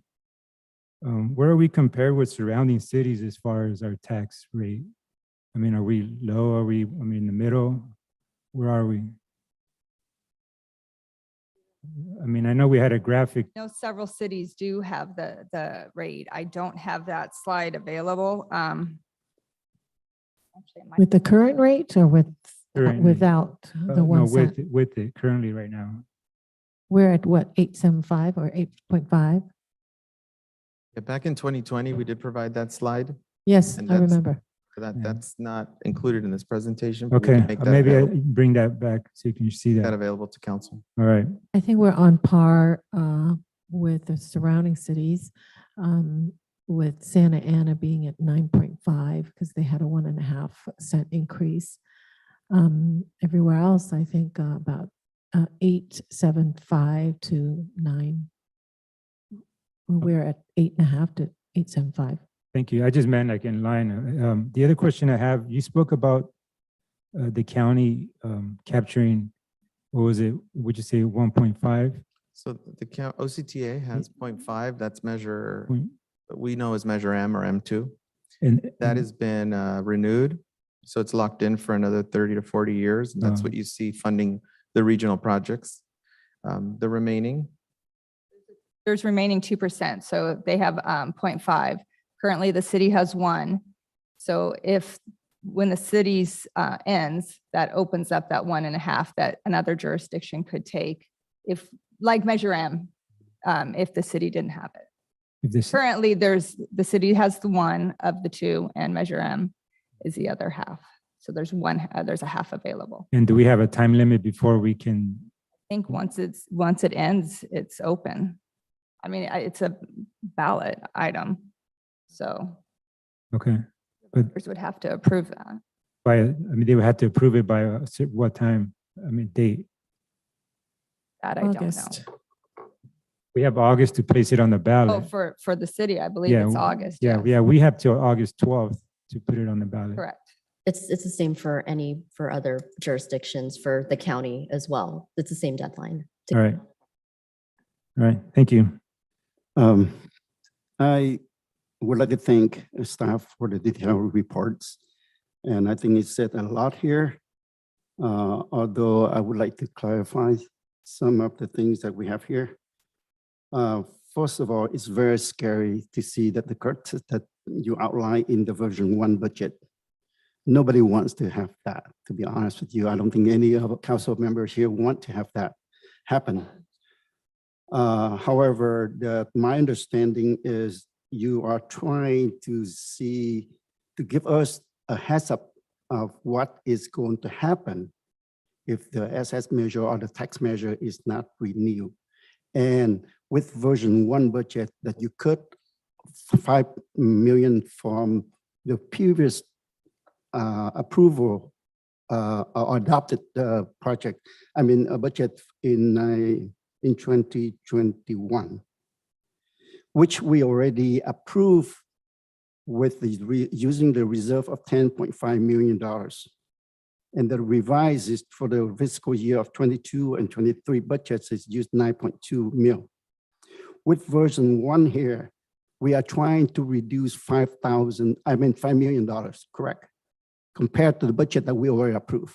Right, to Okay. reduce the use of reserves by half. Okay, my question to you is, before I ask that question, let me say that according to the presentation that you just made, that if the tax measure is not passed, then the budget, the reserve budget is going to deplete by 24, 25.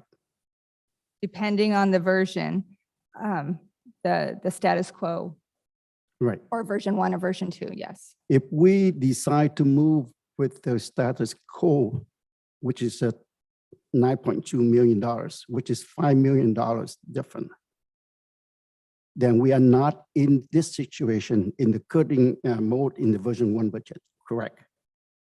The version 1 budget gets us 1 additional year. The status quo budget is when the city is out of money in 24, 25. The Right. version 1 gets us to 25, 26, Okay. one additional year. Okay, so that was the reason why you want to reduce $5 million. It was to provide additional options to the council, yes. Okay, and you said that on the June 22nd, you are going to bring back for the council to adopt. To adopt the budget, yes. Which one that you bring it back? That's, we're requesting direction on that. Okay, so whether you're bringing back the status quo budget or you're going to bring back the version 1 budget? That's really gonna depend on the direction that the council has. And again, if this requires a longer discussion, a more robust conversation, we can certainly schedule that study session that we normally do. But ultimately, we would only be providing the budget that this council wants us to bring back. So it could be, you know, you would need to have a discussion on what it is that you'd like to do. If you are going to have reductions, what those reductions would look like. So the 2022 and 2023, if we go with status quo, which we already approved, then we still have the reserve by $29 million, correct? If you go with the status quo budget, then we would still need to be using reserves for next year. We would be depleting reserves in 2 years, but you would have no impacts to the services. So is there an urgency for us to reduce $5 million in order for us to sacrifice all these cuts? That would really be at your discretion if you don't feel that, if you feel like the city can move forward in generating some revenue and bringing in additional revenue sources that could close that gap, then it would be at your discretion to not move forward with making those reductions. If you continue with the status quo budget, again, we have 2 full years of full operation, and then we would have to go into a dire situation. Thank you very much. And I would encourage that you bring back, or the council request to bring back the status quo for the next approval. Yes, I agree with Councilmember Nguyen. Bring back status quo for budget adoption. Yes, Budget so- adoption. Yes, I want to thank members on the city council for sharing your concerns. So I have a question. So what is the deadline that the city council have to approve? Is that the end of June? Yeah, so our fiscal year ends June 30th, so you would need to adopt essentially the revised budget. Yeah, so I recommend that our city council, we should have a study of the budget before we adopt that. And so basically, for the version 1, with all the current staff that we have, am I correct? With all the staff that we currently have. Yes, if you move forward with the version 1, the version 1 budget essentially is looking to save at the current staff, full-time staff that we have. Thank you. Okay, my turn now? Yes. Before you speak ahead. again? No, go ahead. I just want to say, I am in agreement with the mayor asking for a study before we adopt. And I really think that, you know, I know the last time in 2016, that was before I came on the council, there was a financial task force that I was on to look at every single line item. Because when we're asking to extend the 1 cent tax, I think the right thing to do is to scrutinize our spending. And just to make sure that we're doing that. You know, we want to go through and we want to check every single line item because we're asking the people for money. And so I believe that that's the right thing to do. So either we have a financial task force again, or we're going to actually devote our time. The council is going to devote our time to meeting and sitting through and looking at every single line item. But we need to do that before we adopt. Yeah. So, All right, so the action of city staff asked for today only receive and file. Am I correct? Yes, and I'm clear on direction that this council would like to hold a study session to discuss this further and bringing back the status quo budget, but essentially looking at line items, line by line within that study session as well. So we All right, so that well, I would be just my- want to know if this council would like to have a financial task force Or are we going to commit to meeting and discussing line by line, and you're going to have to adopt this by the end of June? How likely Do we, would that be? When would that happen? So if we form that ad hoc committee, do we still have time? If you do, well, for a financial task force, we certainly do not have time to establish that. And, you know, I feel like if members of this community would like to have input on this, you know, on this, we do have an existing survey that's on our website that's asking to join the conversation, which, you know, there's a questionnaire on there that our residents can fill out to identify what their priorities are, in which we could then relay that to the council. But any kind of committee right now to pull that off in a month would be it would be very ambitious, and I don't know that we can do that efficiently. So, but I will say we do have an existing Measure SS committee if you wanted to loop them in as part of this, because they have been working, you know, with this for the last 6 Okay, so how many members were to allow to serve on that committee? How many members? on the existing oversight committee? Yes, how many members of city council allowed to serve on that committee? Well, so the existing Measure SS Oversight Committee has 5, it actually has a vacancy, but it's a 5-member committee. Oh, That's the one, that's the one that's existed in the past. Okay, got it. The financial task force was before my time, which I know you were part of, and I know there were other residents who were part of it as well. But I do understand that they had a considerable amount of time that is not just 1 month that we Well, have. you're right. We did have 6 months. We probably spent about 6 months. So if we have the SS measure, perhaps the task force, then perhaps we could use them, because We'll this work- is we'll work for on the that. same thing. We'll work on that. Yeah. And I think we should at least have them take a look before we meet and go over the budget. You know, at least once. Okay. All right, so I'm going to make a motion that we going to have a study of the budget, and then our staff will bring it back. May after the I study. may I make a Please. comment and ask some questions? Thank you very much. Well, you know,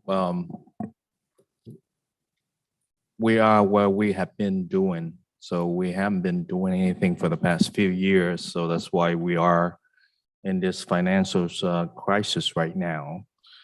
And, you know, I listened to all the questions being asked, but it seems like the answer is very constant.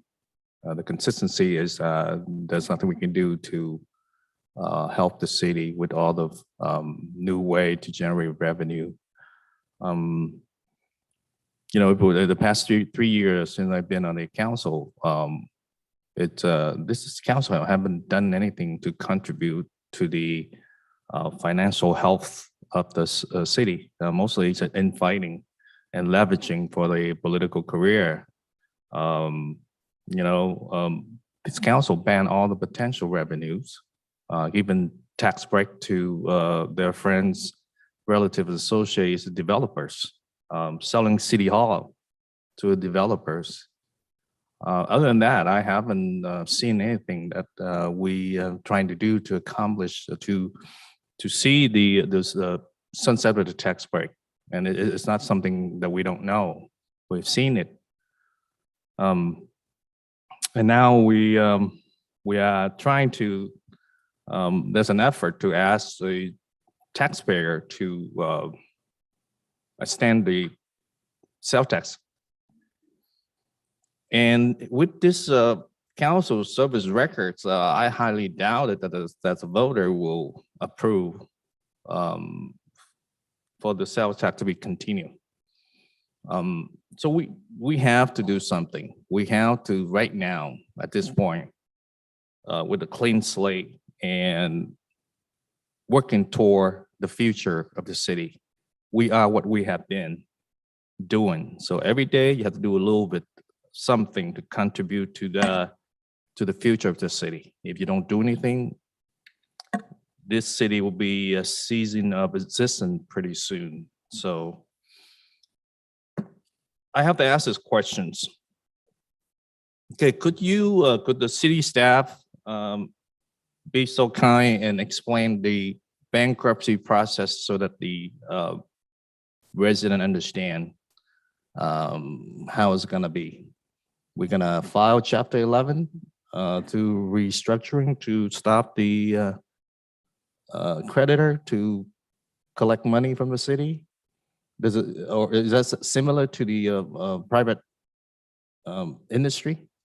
Or is there any thing that the state can come in and save the city and put a hold to that for, you know, stop the bleeding for a few months, few years? How is that, how is the bankruptcy process work? So my understanding is that the municipality bankruptcy is slightly different, and I believe it's Chapter 9. So with when a city files bankruptcy, it does move to the courts. But unlike other filings of bankruptcy, the city has to come up with a plan and the courts have to approve it after hearing input from stakeholders. So it does give the city time and legal protection and halts lawsuits if there are any. And Christian, please correct me if I'm wrong. It halts the lawsuits if there are any from defaults on debt. But it does have or it could potentially downgrade the city's credit rating, could have higher future borrowing costs, damages to the image of the city. It opens up contracts, so cuts to services / salaries, deferred maintenance of infrastructure. So it's slightly different, but the courts approve the plan that the city brings. Okay, so we have to come up with a plan to save ourselves. Or not? Absolutely. In a worst case scenario, it could result in disincorporation. So yes. Okay. And could you explain that process? Well, no. Process that's been explained in terms of going into the court and your work with the court in terms of determining what the obligations are and the situation that the city's in. They seek to come up with a plan, and if you can come out of bankruptcy, then you would, and that may involve situations where contracts, just like in bankruptcy, obligations are excused and things of that nature. But it definitely is very damaging to the city either way, you know, in terms of its reputation, credit rating, just like it would be in a regular bankruptcy. Okay, so other city have an opportunity to come in and annex our city, taking over a portion of it to start establish government control. Is that a fair statement, or? Yeah, if the city were to disincorporate in that situation, we would be speculating at this point. Okay, so no one know for sure what's going to happen. There's no city in history that have to face bankruptcy at all and have to be disincorporated. Does anyone know? Not off the top of my head. There have been those that have faced it and gone through Get the out. process. Yes. Oh, you know, I noticed that we have the alarm permit. You outsource a set to some company in Los Angeles, right? What about outsourcing our services? So if we're looking at outsourcing of city services, that's a little bit complicated. You cannot essentially lay off employees and then outsource those services back, outsource those services. So if they were essentially things that were done by employees and you lay them off and you outsource, you can't do that. There's a government code section for that. Thank you. I do have a few comments. First of all, I think it's too early for us to talk about bankruptcy, to be honest. I know that we have to use the reserve. I don't mean that we have to deplete the reserve, but we still have the reserve to play around with the budget. Secondly, I trusted that this council is not going to do, sit alone and do nothing in order to have this city going bankruptcy. I don't believe so. So there will be something that's going, to happen sooner or later to take care of the situation that we're in right now. I do agree with the motion. I believe that the motion that mayor put out that we need to have the ad hoc committee to talk about this before the next budget to be presented and to be adopted. With that, I do second the motion. So that direction was provided, but the mayor's actual motion was to conduct a study session and then bring the item back. Second that motion. All right, so we have the motion and a second on the floor regarding this matter. Yes, before we vote, I just want to highlight the fact is that, you know, during this whole time that we've had the current SS, the other thing that I think a lot of people fail to see, or maybe they do, they just don't say, is that the current tax revenue that we generate is basically just keeping the lights on and keeping us operating. You know, there's always talk of everybody has, I know at least I have brought ideas, or I want to do some beautification programs in the community, programs that the communities can see, can feel, and can you know, be proud of. A lot of those we can't do because we're just getting by. We're just getting by, and we're not really being serious about, like the city manager mentioned, we had that presentation at cannabis. We've got to get serious about making these hard decisions about generating new revenue and put aside how our votes are going to be taken and how this person's going to say that, or that person's going to say this. And I mean, people are going to say whatever they're going to say. Right now, we see it in the current political campaign. We got to start being afraid of that, because people are going to say whatever they're going to say. But the people who pay the price for us not doing anything is the community. And we got to get serious about that, because if we want our city to progress the way surrounding cities are progressing, and I always use Stanton, for example. I used to live in Stanton. I currently have family members that live in Stanton. That city has progressed. We haven't. Until we get serious, we're going to keep going the way we are. I mean, we spoke about some of our communities, some of our arterials looking so dilapidated and blighted. And until we get serious, that's still going to continue. We need to get serious.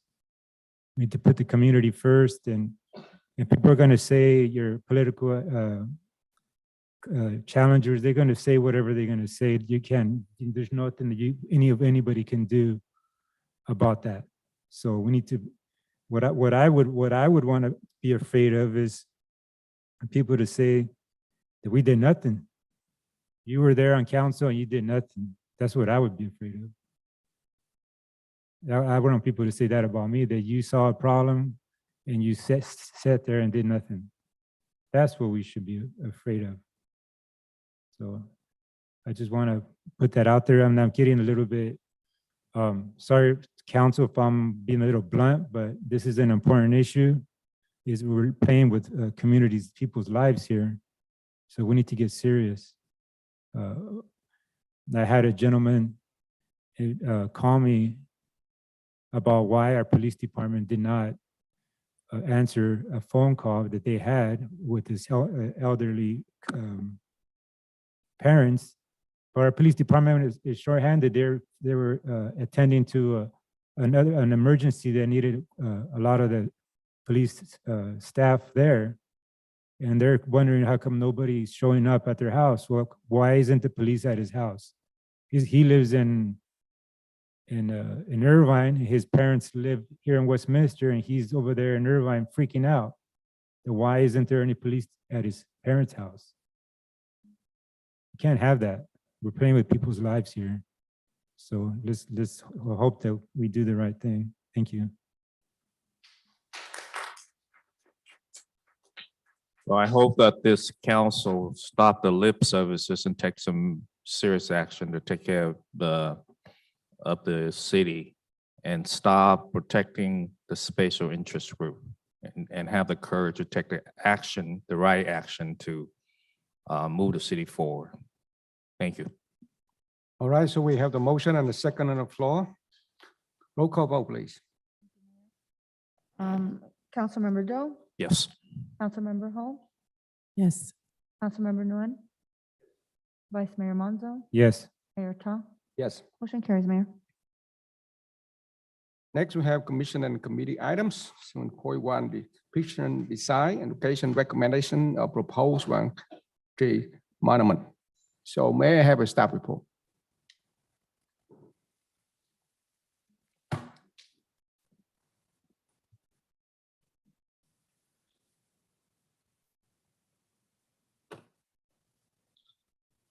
Good evening, Mayor, Vice Mayor, City Council members.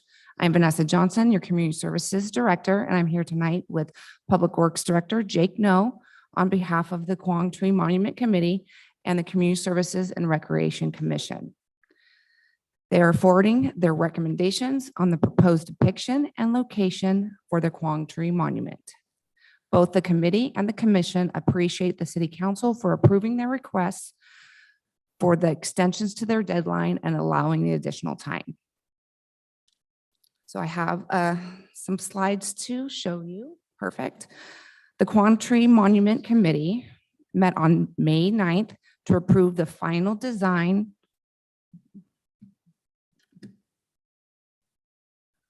The final design aspects of the monument as you see here. The recommended design depicts 5 Marines of the Army of the Republic of Vietnam standing on top of the ruins with 2 of these Marines holding the flag of South Vietnam. The soldiers and the flag will be set on a base which measures approximately 20 feet by 11 feet by 6 feet. Behind the main statue and the base is an area depicting the Quang Tree Citadel wall with a tower gate and opening in the middle. This section will measure approximately 24 feet in length, 4 feet wide, 13 feet tall, with an 8 by 5.5 foot pagoda, 8 by 5.5 foot tall pagoda on the top.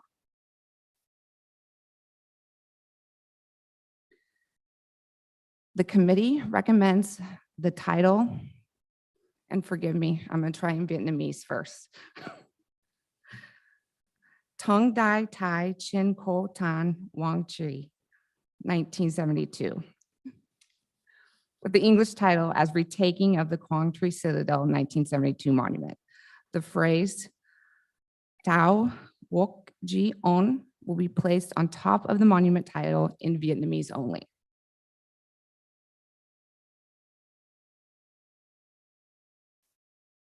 The committee approved recognizing military branches from both the United States and ARVN to be displayed on the monument base.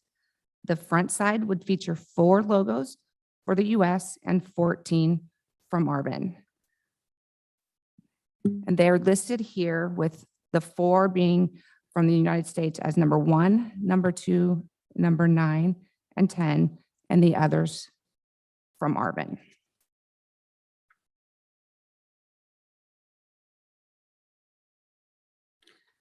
The sides of the monument would show the narrative of the battle leading to the retaking of the Quang Tree Citadel. The monument would identify all major branches, divisions, and units from both the United States and ARVN who were involved in and supported the battle. The proposed narrative would be in English on the left side of the monument base and in Vietnamese on the right side. The back of the monument base is proposed to list all involved units and casualties from ARVN, the US, and North Vietnam forces. Vietnamese and English translation was completed by a certified translator, Reliable Translations, Inc., and committee members approved the translation, but with minor grammatical corrections that will be made to the text and do not change the story or content of the narrative. That is attachment 2 of the staff report. And please be aware that staff knows there's a version of the narrative, which was mentioned earlier tonight, circulating. That's condensed, streamlined version that has not been presented to the entire committee for their approval, and it was not included in the agenda packet.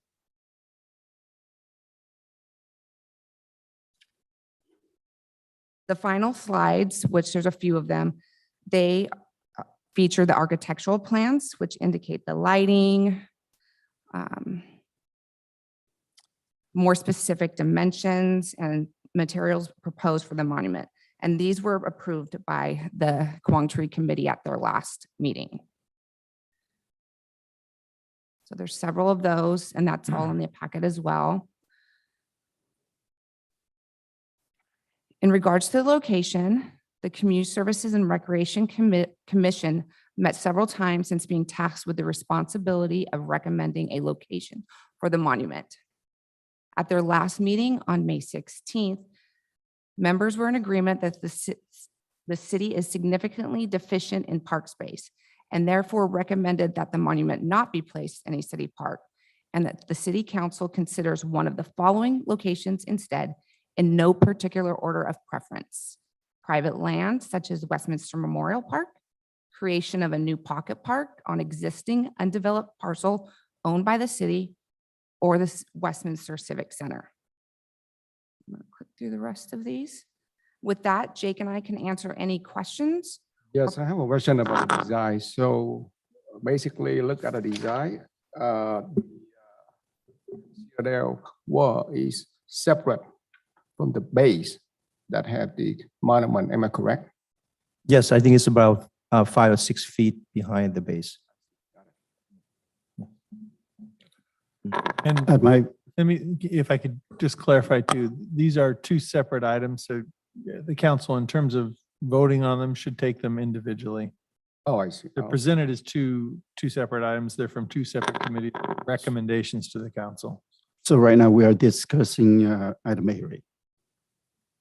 Yeah, the first one, the design. Okay. At my request, Mr. Mayor, I'd like to call on 2 members of the committee, Quan Tri Committee. First, I would like to call Robert Harrison, if you will, to come to the podium.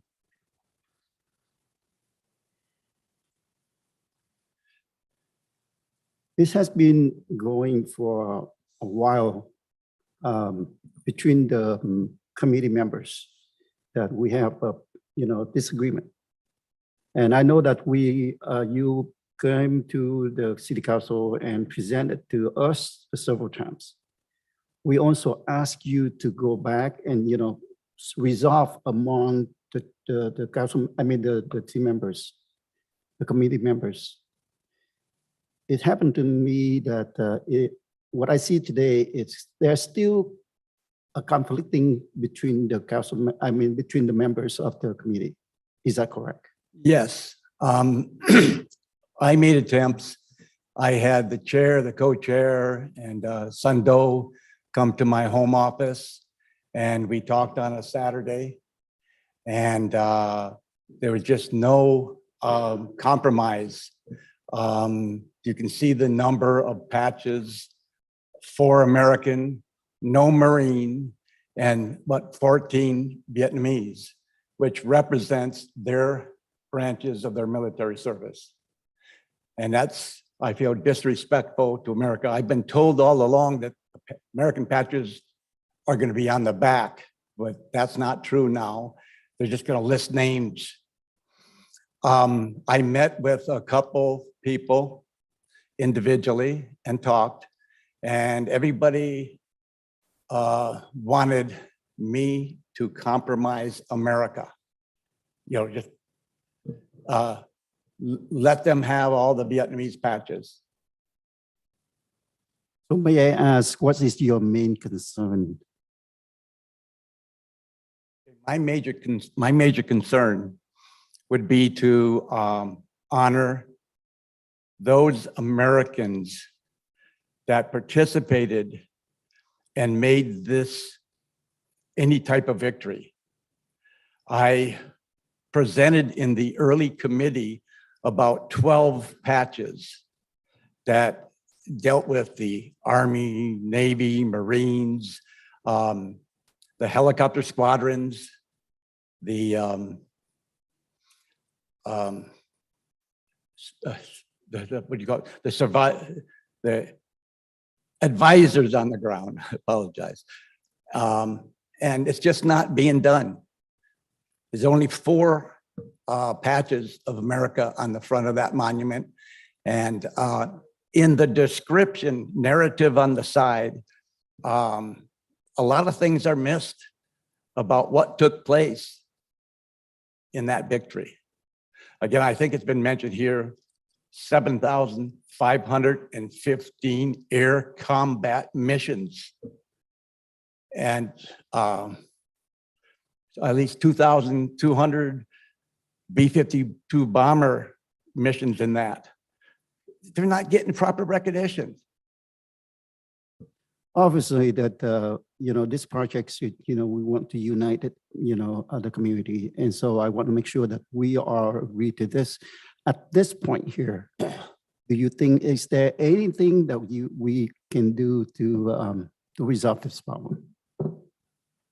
Or what? Yeah, or the city your council recommendation? asked us to compromise. I tried to meet with people. I tried to bring people together, but there's no compromise on their part. And I think America is being disrespected. What can be done? So what's your recommendation at this point? Okay, I kind of like said it. Make it a Vietnamese monument only, remove the American information, and let them put it on private land. Earlier, when in the oral communication, you mentioned that there is a person, a member of the committee wasn't there, and they present the proposed change. Is that correct? Did I hear you right? There's a proposed change to the narrative, and it's better. It really is. Instead of a book, it's an essay. And when these things are being done, they're being done by the Vietnamese committee members. Americans aren't involved. I'd like to have my input, somebody hear me and listen, just like the code of ethics tells us to. So you said the proposed change is better. Do you think that you can work with that? I'd like to have contribution in it, but I'm not asked, or the Americans aren't even asked to do anything. Everything that we've tried to do, it's been voted on 10-2. Okay. All right. Thank you very much. Yes, I have a The question sec- the for second- Mr. Harrison. So if you are giving more time, you think that you willing to sit down with all the committee members again?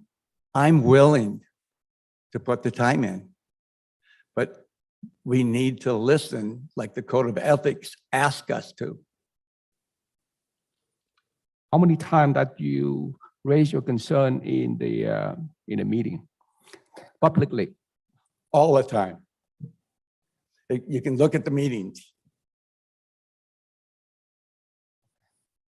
I got some. Okay. Go ahead. Go ahead. Yeah. If you have a question for him, before I call the second. Well, some of the question that I have is about, am I concerned, and I don't know if Mr. Harrison can answer it or who can answer it.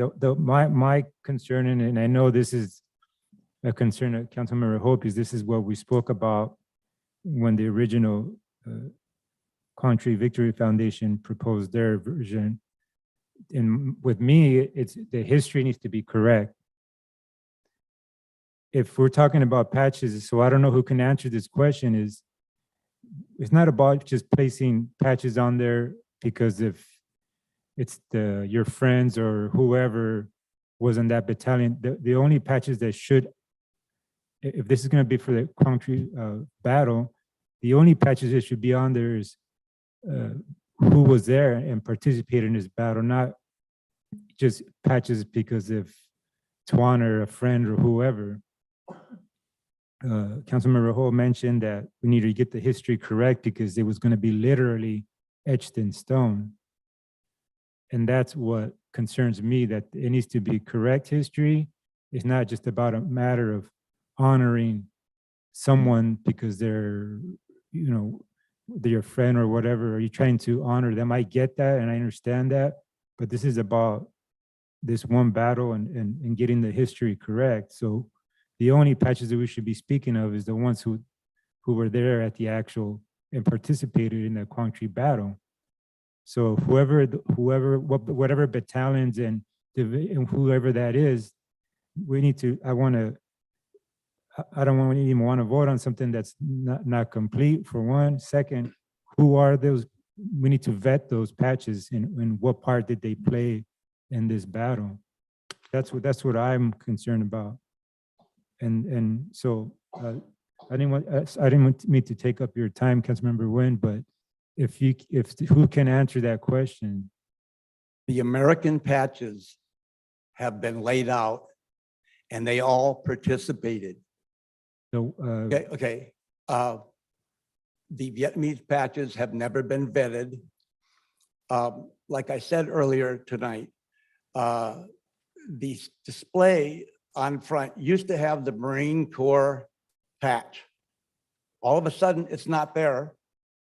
And there's two new Vietnamese patches. None of them have been vetted. And I think several of us, it's really hard to identify what this patch is for, who they are. And we've looked up some, and they're not major divisions. And when you read the information about the battle, they weren't at Quan Tri. They were maybe around it or something. And anyway, I think the Vietnamese patches need to be vetted. We need to know what this one represents and what their participation was in Quan Tri. Never got it. I've been asking since October, November. Can I? Go ahead. I just wanted, the other question I wanted to ask about the patches is why two were removed and then two American, I don't know which ones were removed, the Marines and one other one. Why those were removed and two other ones added? It changes every depiction that we see. Okay, go ahead. Mr. Harrison, well, first of all, I appreciate your service in Vietnam as well at service on the Quan Tri committee. Just a quick questions. You know, have you ever heard of any battle that won by air power, artillery, or it has to require any victory in history requires boots on the ground? Is that a fair statement, sir? All battles have boots on the ground, and for the most part in Vietnam, there was air power associated with it. Okay. These advisors at Quan Tri called in the airstrikes. And without that knowledge, what would have happened?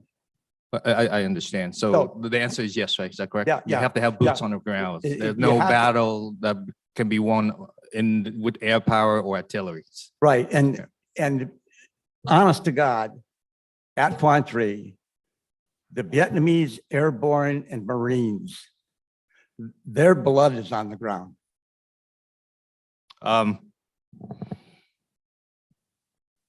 So you're talking about patches, and which one are you talking about? Like the Marine was taken out, removed, is that correct? Yes. So the Marine is belong to the Navy, am I correct? Or is it Navy patches on the monument? Yeah, okay, I know where you're getting at. The idea that when this committee was set up, they asked for us Americans to come up with those that need to be honored. And the Vietnamese to come up with them, the Vietnamese that need to be honored. And somehow this concept of division or above, whatever, I'm sure you don't have to be, the Marine Corps is a part of the Navy.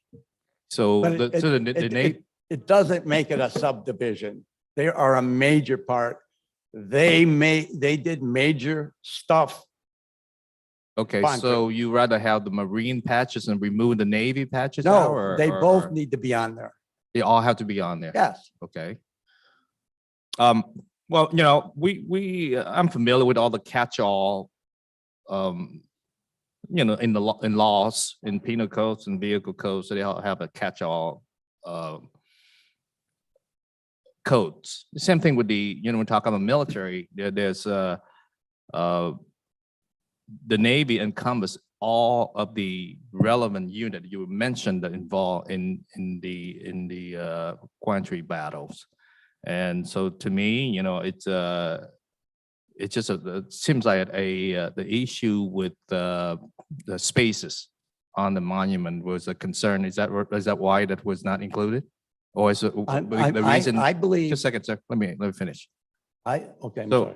So was it because they eliminate, the committee eliminate those patches because it doesn't have enough space or there's no relevancies to the battle? What was the reason? I think there's not enough space. Not enough space. Because they have so many Vietnamese that want to get their name on the monument. Okay, can I have a member of the Quantry Monument who, first of all, one more question. Have you never involved in a battle personally, is that correct? Okay, do we have any member of the Quantry Monument that involved personally? Just a second, sir, just a second. Could you, would you be so kind, come up and to the podium?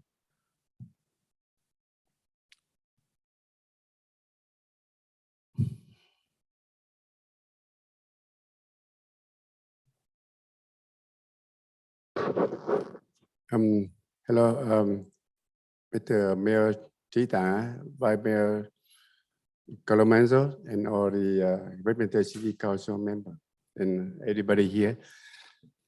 Could you introduce yourself, sir? The Vice Chair of the Quantry Monument Committee. Could you introduce your names, please, for the record? What do you want to ask me a question? Nói tên anh. Could you say your name for the record? I just said that my name is Kenny Huang, Vice Chairman of the Quantry Monument Committee. Okay, Mr.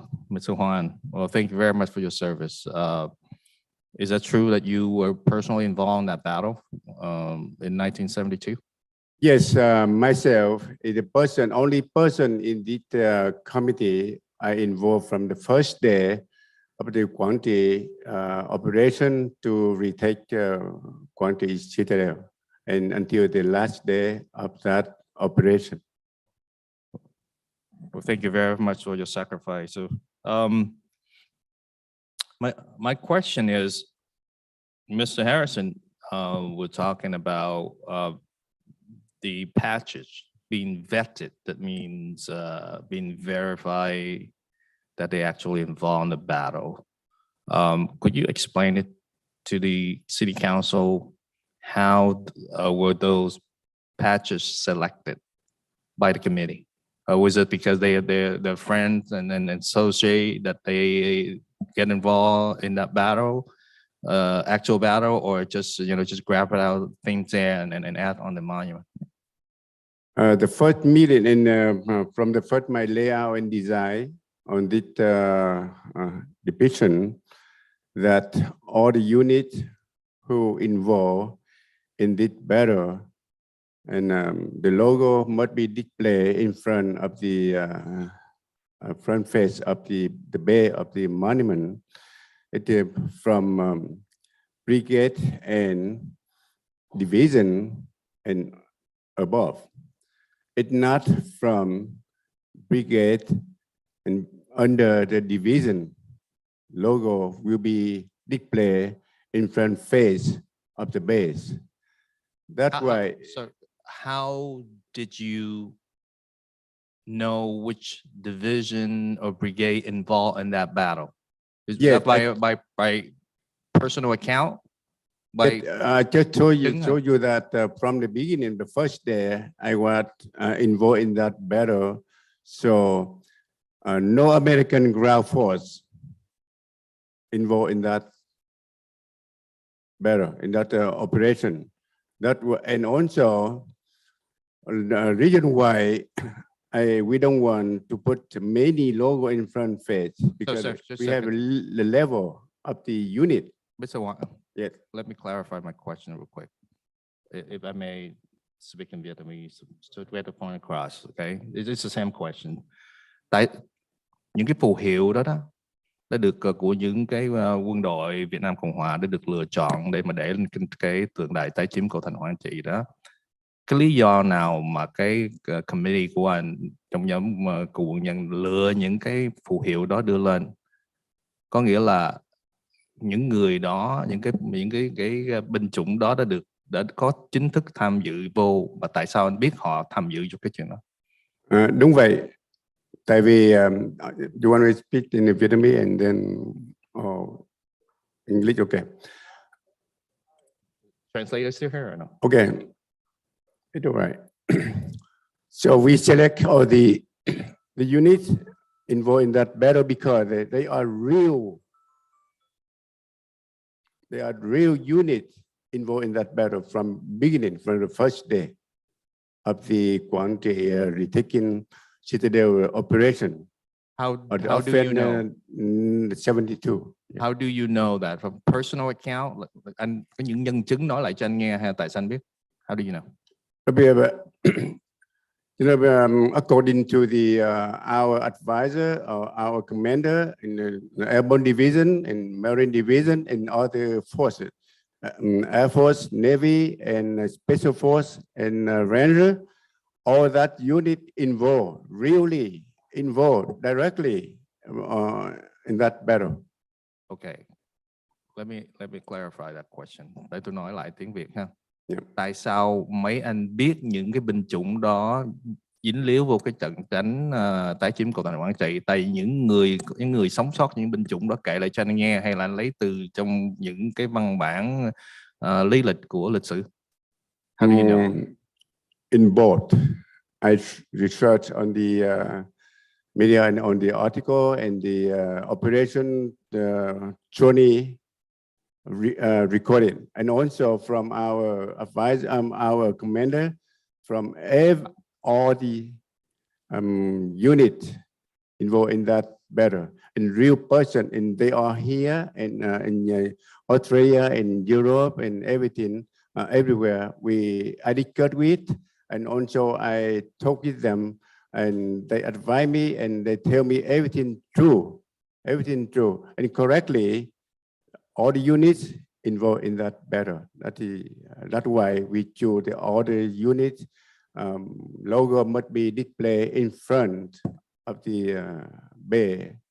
So basically, you have researched the battle, and at the same time, you talk to eyewitness who personally involved in that battle to get the accurate information. Is that not fair? just research, but also directly with the people still here. That's what I say. In the way, yeah. And the witness, the real witness, it's not just listen to somebody. They don't know, and they didn't know everything about that battle. So with myself, because I am the person who involved from the first day of that operation, that's why I want just say like Mr. Colomanzo just remind that the history must be correctly, must be right, must be true, because we're not just now, but in the future, our next generation, in American young people, Vietnamese young people, and next generation, how to know the real and true the history. I appreciate that. And could you? It's okay. So the council have better understand of what's going on, how you select those Vietnamese military South Vietnam military patches who got involved in that battle. What about the decision of the committee? I'm not sure you can speak for the committee, or you have any knowledge how the committee decided to drop the U.S. Marine patch and replace with a catch-all U.S. Navy, which covered the Marine and Navy pilot, Navy. Yes, I just said that before U.S. Marine logo, a division, U.S. Marine logo. It was in the front face display. But later on, there's some other, and not just couple, but many, the advisor and commander and who involved in that battle told me that. How many U.S. Marine involved in that battle? Is that ground force and some other? That way, the U.S. Marine soldier, it's not the big unit involved in that battle. I don't mean that all of them, but it's not the big troop. Big involved. Yeah, too many. Only some unit in they landing in the Overbeak River to meet the community. You know, the different way to look at that our operation. That what way we attack to the Ponte Citadel. That way, the some Marine and Vietnamese Marine division landing in the Overbeak River, and to make the face. Could I ask for a translator? I think Dr. Quan Nguyen, could you come up because he's also on the committee? It would make sense for him to come. Thank you. No, let me go back a little bit. No, just a second, sir. I'm not finished yet. No, Yeah, wait. but hold on. Let me clarify this one first. At the beginning, when I asked the mayor on my behalf that I like to ask for two members of the Quan Chi, and I have finished one. And the second one that I intend to do is Mr. Quan Nguyen. So if, you know, all this. Let me finish with Juan first, and then you can talk to Dr. Nguyen. Would you be so kind and step up, help translate so that we can communicate effectively? Xin lỗi. Yeah. Okay, so how there's a microphone over here you can hold. What was the reason why we the committee dropped the Marine patch? Was that they're not relevant to the battle? Were they involved with air support, or did they have boots on the ground, or what was the reason why? And that's Can you hear me? Yes, I can hear you. I think the reason was that the Marines were not a major force actively involved in the battle. Okay, and that not a major force. Okay, vague. What does that mean? That one person get involved, one advisor, or they, as a unit, they did not have combat activity of the battle as a unit. Okay. So let's bring to the next question. Okay, so that was the reason why the committee decided to drop the Marine patch and replace it with just the Navy, U.S. Navy. Is that correct? And did you explain it to the two member of the American veteran on the committee? Your point of view? Just a second, sir, Mr. Harrison, could you let these people answer the question, please? We came to Mr. Bob Harrison home office, and me and Mr. Paulie, who is president of the committee, and also Chung Do, we came to Bob Harrison home office to discuss about it. And we, many times, we explained to him why we put some logo and other logo cannot be displayed in front of the base. What did we he explained say? to them. What did he say? How did he respond to that? I'm not so. They say because that U.S. Marine also involved in that operation. But I mean, I just said earlier that U.S. Marine force is not the main force to retake Quanti Citadel. Okay. Well, thank you very much. I appreciate that. And I never involved, and then none of the member of this council ever involved in that battle. And this is the community project. And That's why we decided to form a city committee to move this this project forward. You can sit down. You can sit down. I want to tell you some more detail and then some. But that's okay, sir. That's enough. No, I Okay. have So a I just want to follow-up clarify question. that. To me, none of us ever been to that battle. So only this is the story. I remember the former Senator Janet Nguyen, SB 895 is basically forcing asking the California State Board of Education to have a curriculum about Vietnamese American, and it has to be told by the Vietnamese American, not from the Vietnam government or the U.S. government or U.S. press. To me, this process is this is the opportunity for the Vietnamese armed forces to tell their story, and it's supposed to unify the city, but what I'm hearing, there's a lot of us versus them. You're wrong, I'm right, and you have too many people, and you just like punk me and push me to the side, not listen to me, and it's very unfortunate that we have to come to this point. But to me, it's just a lack of communication. I mean, the channel of communication is not very well established. The complaint about Brown Act's violation, I've been hearing for months, and I asked the city staff and city attorney to address the issue, and still I haven't heard anything yet. And it's a very unfortunate. We cannot, it's a city committee. Allegations were made, and we need to look into it. Yes, no, maybe, none of the above. We never heard anything. So this is the story of those who get involved in the battle. I wasn't there. Not too many people were there, be in the committee. So I have to rely on your stories and as well as other eyewitness who participate in that battle. So I cannot tell anyone that who's wrong, who's right.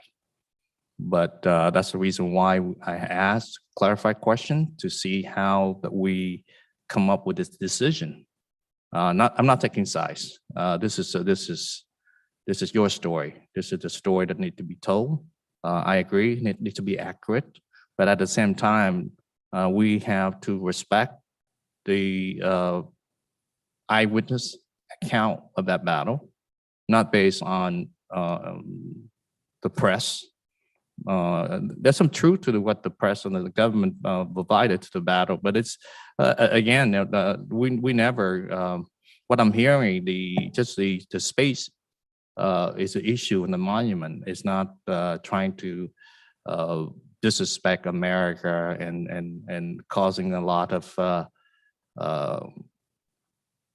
statement we'll make earlier that seems like very divisive. And that's not good. So I understand the process and how you and your committee come up with that decision. So I greatly appreciate that. Thank you very much. I give the floor to Councilmember. Before I continue with the second member of the Quan Nguyen Committee, which I had said earlier, I just want to have a quick follow-up question for Mr. Huang. A minute ago, you said that you make the decision based on the people who was involved at the time, plus the evidence that you have. Okay, so both, right? Have you ever sold that evidence to the members of the committee? Yet I am always do that, because we not just only research on the other source, but also we have counsel and by our commander, and we always discuss with the committee member which one we had to put on the logo we had to put on the monument. So if We the always council, discuss with them. thank you. So if the council members ask you to bring that and prove it to the council, do you have those, right, available, right? Yeah. All right, thank you very much. I don't know that you, any one of you have any question for Mr. Huang, but I'd like to call Mr. Quan Nguyen. Okay, my before I second leave in here, I want to answer the some comment from Mr. Bob Harrison. And he mentioned that some patches he gave me where I did not put in front of the monument. I discussed with them and I explained to him that that sub-unit, the patch belong to the sub-unit. It also under the United States Air Force, United States Navy. We have logo already. Same like in Vietnamese, we have a Vietnamese Air Force, Vietnamese Navy, and also Vietnamese Airborne Division and Marine Division. This only one logo, and then all the sub-unit, we don't have to put in front of them. We have to put them back. We had the list already. And the past, Mr. Bob Harrison just mentioned us that why we did not put them in front of the bay, because it is sub-unit under the United States Air Force, United States Navy. But I put more, like B-52, US 7 Fleet Pacific Carrier, it's under the Navy Department, under the Navy logo. But I still put on that because I respect them. I honor them. I did that. Okay, I do right. And I say, Mr. Colomenzo, that I agree with you. The historical must be correct and true and right. Not just for us, for you, for our here, but for next generation. Even American young generation or Vietnamese young generation, they had to learn on that, they had to study on that. Everything must be right.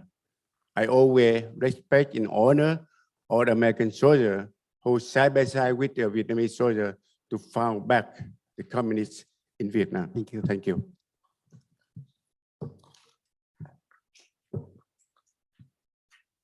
So may I have Mr. Quan? First of all, I didn't catch your last name, so would you please? Again, my name is Quan Nguyen. Quan Nguyen, okay. Name is thank you. yours. And I just want to clarify that you are a Quang Tri member of the committee. Yes, One I'm of the Quan Tri okay. Monument member. I'm the only one, one of the few that is not a military veteran. Okay, thank you. And my understanding was you was not at the last meeting, correct? No, I did miss some meeting. Okay. And I saw that you brought in this today. Yes. What motives that you have in order for you to bring this one? And you also identified that you have some changes to the decision that the committee decided when you wasn't there. I'm sorry, I don't have Okay. any change to the decision. I just do a revised version. Revised version. So in terms of decision making. what make you revise, come up with the revision? Yeah, I was asked by Bob to, to do a revision, which to make it easier for the common visitors to get a good, clear understanding of the battle. So your revision is to clarify what they decided, or where your revision is going to change of, I don't know, a lot or a little of their decision? My revision is more concise, abbreviated, not to change anything. No. Okay, and this one you sent, you give it to the council today. Did you give it to every single members of the committee? I gave to some of the members, but not all of them. As just an open discussion, let them know that we're going to bring this up at the general meeting. Okay, general meeting, which is this meeting. Today, yeah. Okay. So what, some of the members, some of the QT members have not seen this, and you brought it to the city council today. No. What are you expecting us to do or expecting from the committee? The major members have seen it, like the chairman and the vice chairman, and the people in the subcommittee of the fundraiser. How have many seen it. people? 5 or 6 people. Yeah. So if 5 people, I am not worried about it. 6 people, are you violating the Brown Act? Well, 3 of them are not in the committee. She said 8 or 9, yes. I don't understand that, okay? If you brought this one to some of them, but more than half, then you are violating the Brown Act. I understand. That's And you know, I'm just, We agendized this on a different issue. This has had nothing to do with Okay. the discussion today. I will go on. Want to bring it up and put it on an agenda? My admission earlier. Second, sir, just a second, sir, just a second. You want to? Can we, is that, Because of the that's a Brown Act question I have. violation, then Can we, it should Are be we on gonna move on in terms of that? I mean, Okay, you want to do that, you need to agenda it so we don't have to waste our time talking I about rest my this. case. well, Okay. I think that's an important issue. I mean, do we need to agendize just as far as the Brown Act conversation? Okay, if I understand it's a separate correctly, issue. No, I mean, if I understand correctly, Mr. Quan Nguyen, when he approached and we doing the public comment, what I've heard was he accidentally sent that to everybody on the committee. Am I correct, sir? And you are here, you are more here than 5 to people. Yes. to explain that to the city council was an honest mistake, Correct. right? Say that. Okay, did you say that? Did I hear That correctly? was an honest mistake. I Okay. meant to open up Okay. the summary for people to see before we convene, talk about it at the council meeting. Okay, may I ask what you do for a living, sir? I'm a physician, Okay, and what's dermatology. dermatologist? Okay. So what I'm seeing is I hear a lot about Brown Act complaints, but involved in a city committee, very complicated. Even a educated person still have a very difficulty to follow all these rules and regulation. And I appreciate that you come forward and honestly explain your mistake to the council. That was unintentional. You just sent it. It sounds like you were trying to editing, right? Not revision, right? Editing Yeah, the English editing. version of it. Is that correct? I wasn't seeking any kind of if I ticket may, vote, anything like that. if I may, What was that? if I could just jump in real quickly here. As I understand it, an email was sent out to a group, we don't know exactly to who. If nobody responded, which is what I have heard, then there's no discussion. That it's not a good idea to do that. But if no one responded, there was no discussion. So I would say that it's not a good idea to do that when you have a committee. But I would ask the council whether we should be careful in making accusations. I think it's good that this is pointed out.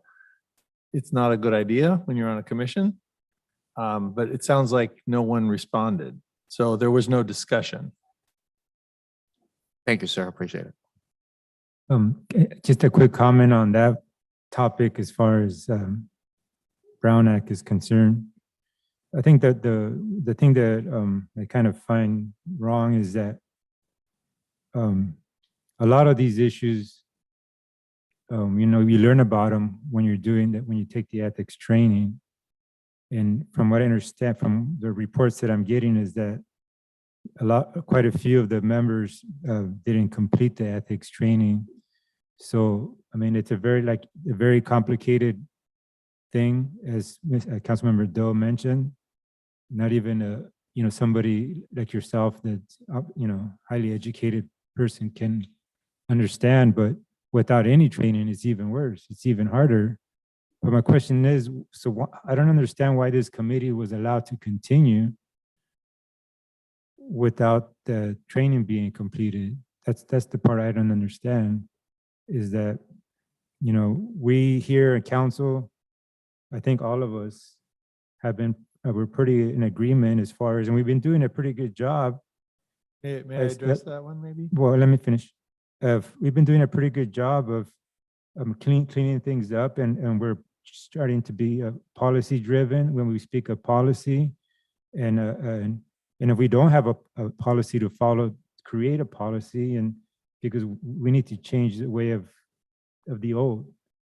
And we can't make exceptions. So, I mean, I don't know how come we just didn't make sure everybody had, all the T's were crossed and the I's were dotted before we allowed the committee to continue.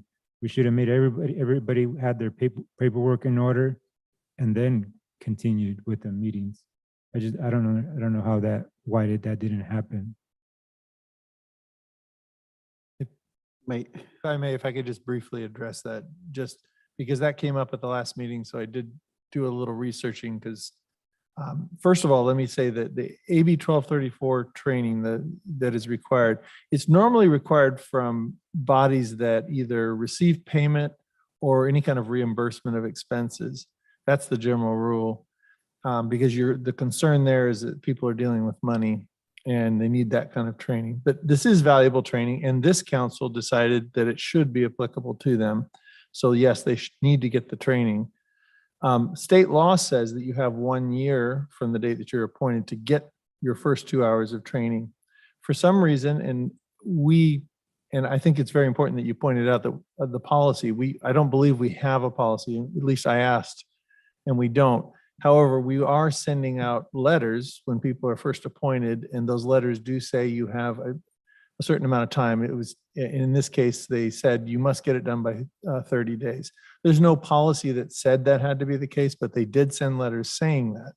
So in a sense, it's demanding something with no policy to say that, to back it up. So those were sent. So I think it is important that the council address this in terms of what are we going to expect from future committee and commissioners? How soon do they need to get this training done? And if they don't get it done, what's the penalty? I think that's a real important issue.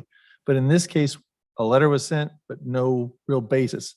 I think the reason, in talking with the city manager about this, is that from what I understand, that letter also addressed the 700 form, and that does have a date that you need to get that in on. And so I think that's part of the reason why there was a 30-day time frame for that. So that may be the reason, but again, this is an issue we should probably draft a policy for. I guess we can't blame them for things that they don't know. So, we understand that. It's just that my question for you or the city manager, out of 11 or 13 members to alternate, right? How many of them already complete with the requirements?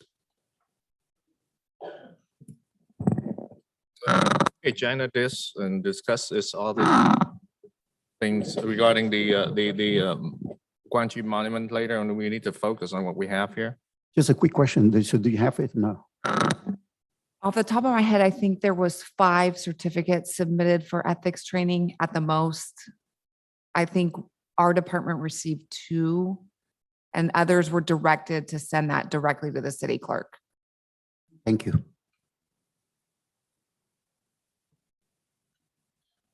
Do we know if one of those 5 was that any of them the chair and vice chair? I don't know off the top of my head who those are. With some new planning commissioners came on board, are you having an ethics training like in person coming soon anytime?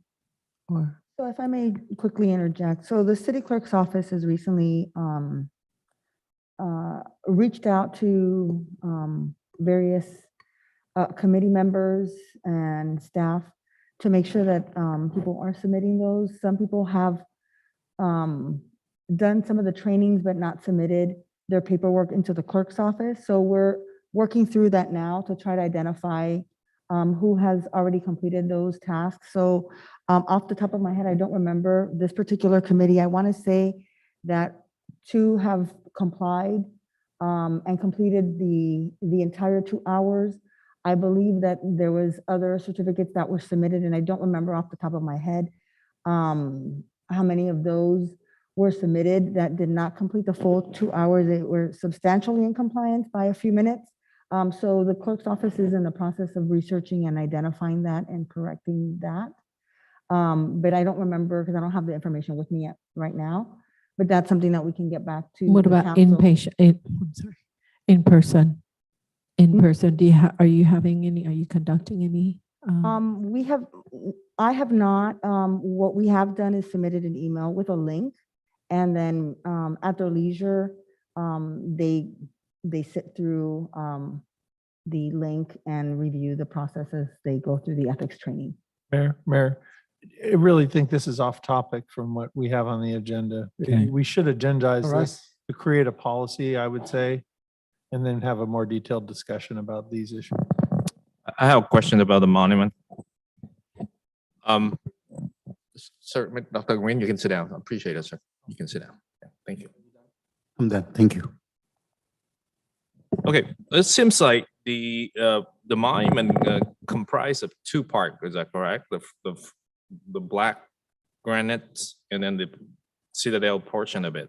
Is there a gap in between? The architectural plan shows 6 feet in between. Have the committee consult with any safety expert before they design that monument? I wouldn't have that, and the answer for that. That's what they submitted to the city as far as the architectural plans. Okay. Proposing for the project. It seems like there is a gap, right? There's a gap in between. And is there anything in there? Is it going to be fence or is it going to be wide open space? From the look of the design, I think that's where people can stand and read the back of the base, which lists all of the forces that involve as well as the casualty of all the parties. Okay, so it's going to be wide open space. Correct. Thank you. That's all I have.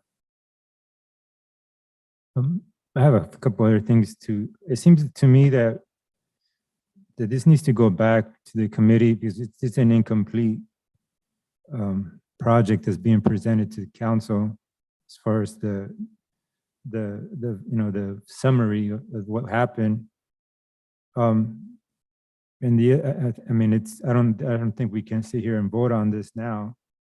The things that I would like to see when I envision this thing being a community, project was that, if the committee decided we're going to have, I don't know, 14 or emblems, they would be, somehow divided proportionally with equally.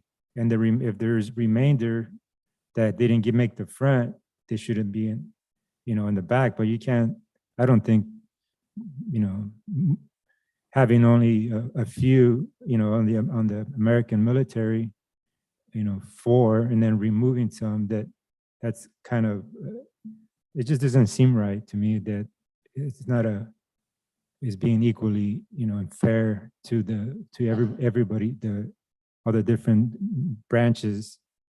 That I think it needs to be evenly. If you have 14 spaces or whatever, how many spaces you have, you should have a real, equally compromised that you're going to have so much of the American military and so many of the Vietnamese military, and the remainder goes in the back. That's what a compromise is. It's not only removing some American, putting them in the back. So that, I mean, I can see the point that Mr. Harrison is making as far as just feeling like disrespected.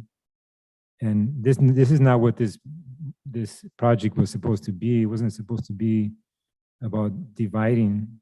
It was supposed to be a unifying and making it a community project. And that seems to, it's pretty disappointing that that's happening. As far as the summary, I mean, this new condensed version, yeah, it has, I think it's a lot shorter, but it's still, to me, in my opinion, it's still very militaristic. I mean, typically, I mean, when you go see something that you first, you get the information of, you know, the history of the area. So this will be the first bullet portion. It does explains that. But nowhere in here do I see information like how many casualties. I mean, the size of the Quang tree, what's there now. I mean, information that's can retain and capture where somebody would want to read that. I don't know, a lot of this military movement, I think that'd be very difficult to capture keep somebody's attention. I think it needs to be something shorter and easier, and for people to really get the essence of, you know, who was there, the population, and understand a lot of the residents of Quang Tri also participated in the battle. You know, that story, how many of them lost their lives. All that information is something that I would want to see and know. And I don't see it. I just see a lot of a military movement of this battalion did this or this battalion did that. But what about, you know, information like that? How many people lost their lives? How many, that kind of stuff. That's what you really want to see. That's what I would want to see. The size, you know, I've been trying to see some videos on there. There's a lot of information that I saw, but I don't see some of it here. That's what I would want to see on something like that. This is just, you know, I don't know. To me, it doesn't really capture, you know, the true story of what happened and how many people, you know, suffered and all that. So I think this needs to go back and really think this through and redesign all the verbiage and really look at it, trying to be fair and honest with the emblems of who goes in the front and really have a really good and fair compromise as far as the American military and the ARVN military, and really have a really even and try to make it as fair as humanly possible. And that's what makes a community project, not what's going, not this. And I think that I've been really supportive of this project, but I would like to see this really done right. I heard that you mentioned a couple of times that it's not ready for the council to make decision today. Is that your motion, or I try to understand? Yeah, I'll make a motion to have this go back to the QT committee and have them really put a final project together for council to look at. I second Well, you that. know, you know, the way I look at it, it's a community project. Okay, you know, there's a page in here that lists all the casualty somewhere in the back. I mean, close to the drawing. So whatever you ask is listed in the last page with the translation and all that. So I don't know if sending in the back will resulting in any better cooperation, because it seems like us versus them. You know, you, and me, you know, take this off and put on your private land. It's a Vietnamese project. You know, you disrespect an American. Really? Okay, you go to that point. It's very disappointing to listen to the separation just because lack of communication. You know, to me, I wasn't there. This is the community project. You have all the say into that, and you know, it's not my place to judge what is right, what is not right. It's your project. It's a community project. So I love to see the cooperation, but unfortunately, it didn't happen. So I don't know if sending it back will do anything. Or it's going to create even more deeper separation, and maybe go to the point of hatred, and that's something we don't want. We disagree, but you know, hatred and anger it's not the solution. We've seen enough of that. So this is the community project. It's not mine. I don't want, I don't care if my name's on it. No, I don't. And the reason, if I remember correctly, the reason that this council accept to adopt this as a city project to stop the politicize of building monument to create a political opportunity, to claim that, hey, I built this monument, I changed the name of the street, I do this so that vote for me. I'm anti-communist. The reason we decided to go that route because there was another monument was built, and none of the American veteran was invited. They had no say in that, and none of the South Vietnam military personnel were invited or had any input in it. Zero. So whatever we have here is better than the monument that Councilman Nguyen and Mayor Treat have involved earlier last year. And it creates so much separation and hatred in the community and so much personal attack. And, I don't want to get involved with this, but I had to because I want to end this politicize all this monument, build more monument in Freedom Park. If you're in the city council, you want to support, you nut somebody in the elbow and say, hey, you know what, go apply for, ask to build a monument in the Freedom Park. Okay, and to get support, we have to stop that. We have to, I get it, but we need to stop that. And that's what's the reason why we're doing this. And when we're doing that, we're trying to create a democratic process, and then it create hatred, create division. So how do we do this? How do we make it fair for everybody? Councilman Manzo, he under so much pressure on both sides of the fence, both sides of the community. I feel your pain. I totally feel it. You don't know which way to go. You feel the pain of the Vietnamese American, and at the same time you under pressure with the rest of the city. And I totally understand that. So how do we compromise and make peace and accept that, hey, when we do this, we will end the political magnet of the city, building monument to get credits. When monument, and then, when you stop that, then it's going to create more problem. So I don't know how the council is going to vote for this. I don't know. But I just want to bring this to your attention so that when you have a motion and somebody second it, is it going to help? I don't know. It's going to create even a deeper separation. And at the end of the day, we have a democratic process. Okay, it cannot be more democratic than this committee. So 2 weeks from now or 2 months from now, it's still the same. So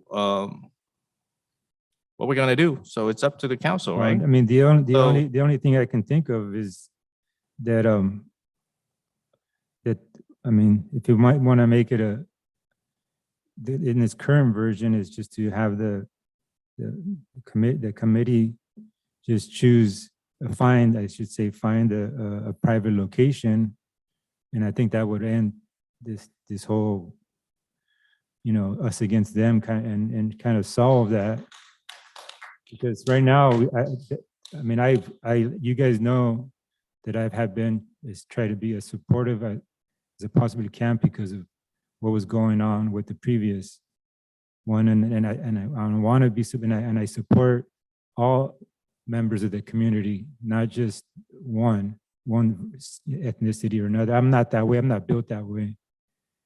But I just do not like how it's been so divisive. And if it's possible for the committee to find private land, and I think that would really solve the issue, because it doesn't seem that there's going to be a compromise as far as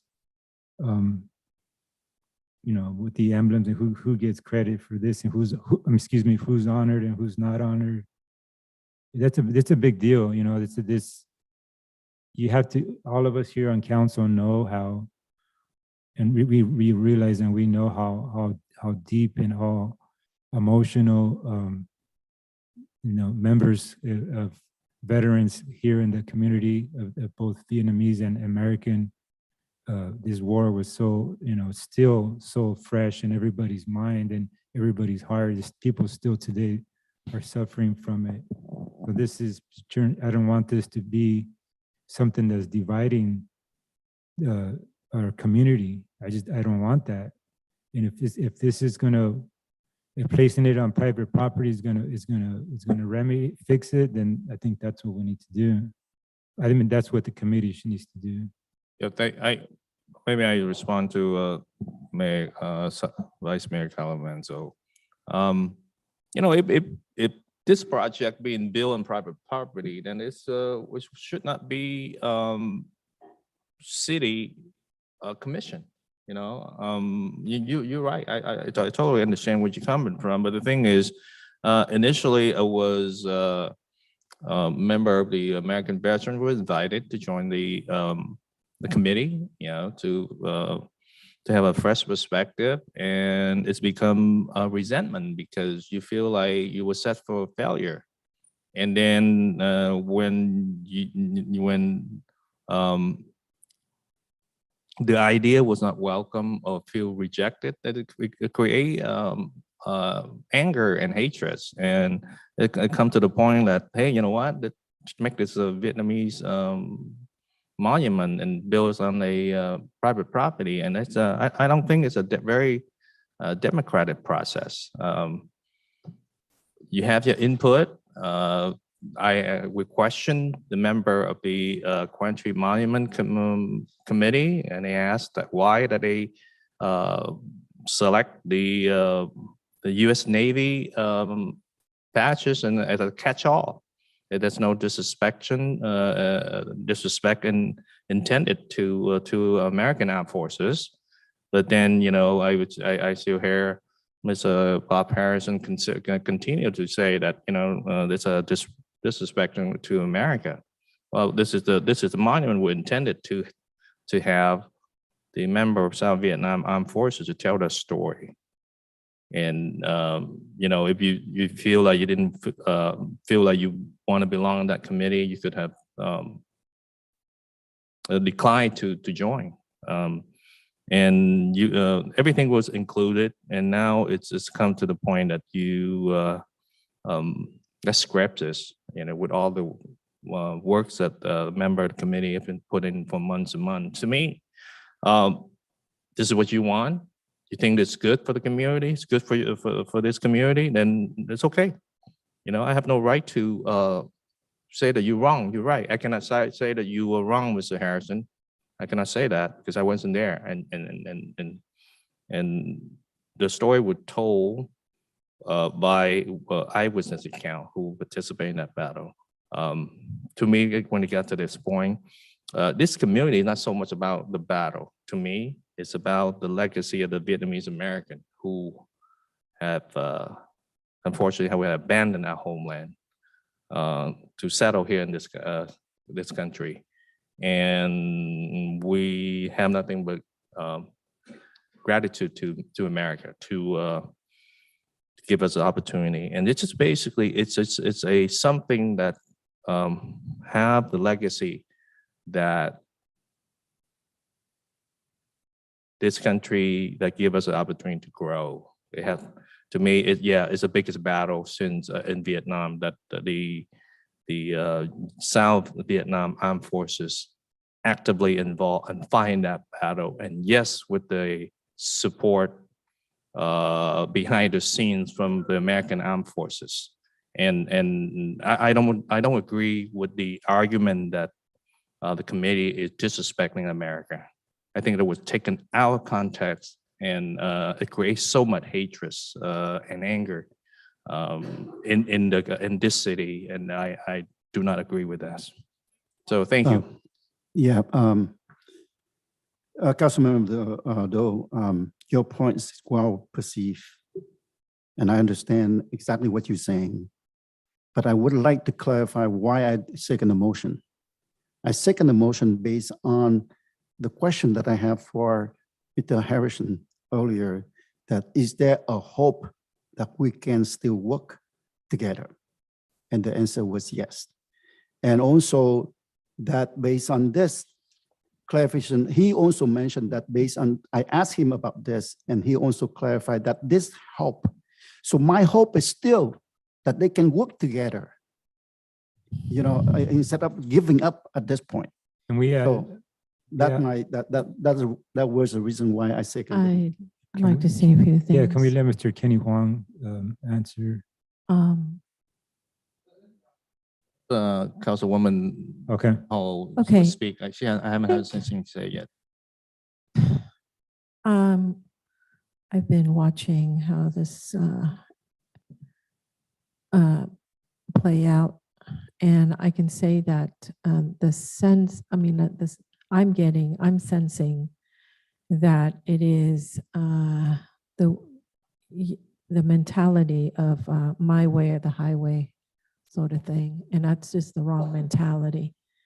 So I understand, Mr. Harrison, you did not participate in the war, in the battle, and I think that I've asked, and I think over the months that you've accused the Quan Nguyen Monument people, the Vietnamese people, of not listening to you, I have talked to them and said, you know, please work together. I think they have mentioned to me that they did. They even come over to your home. You came over to their home, etc.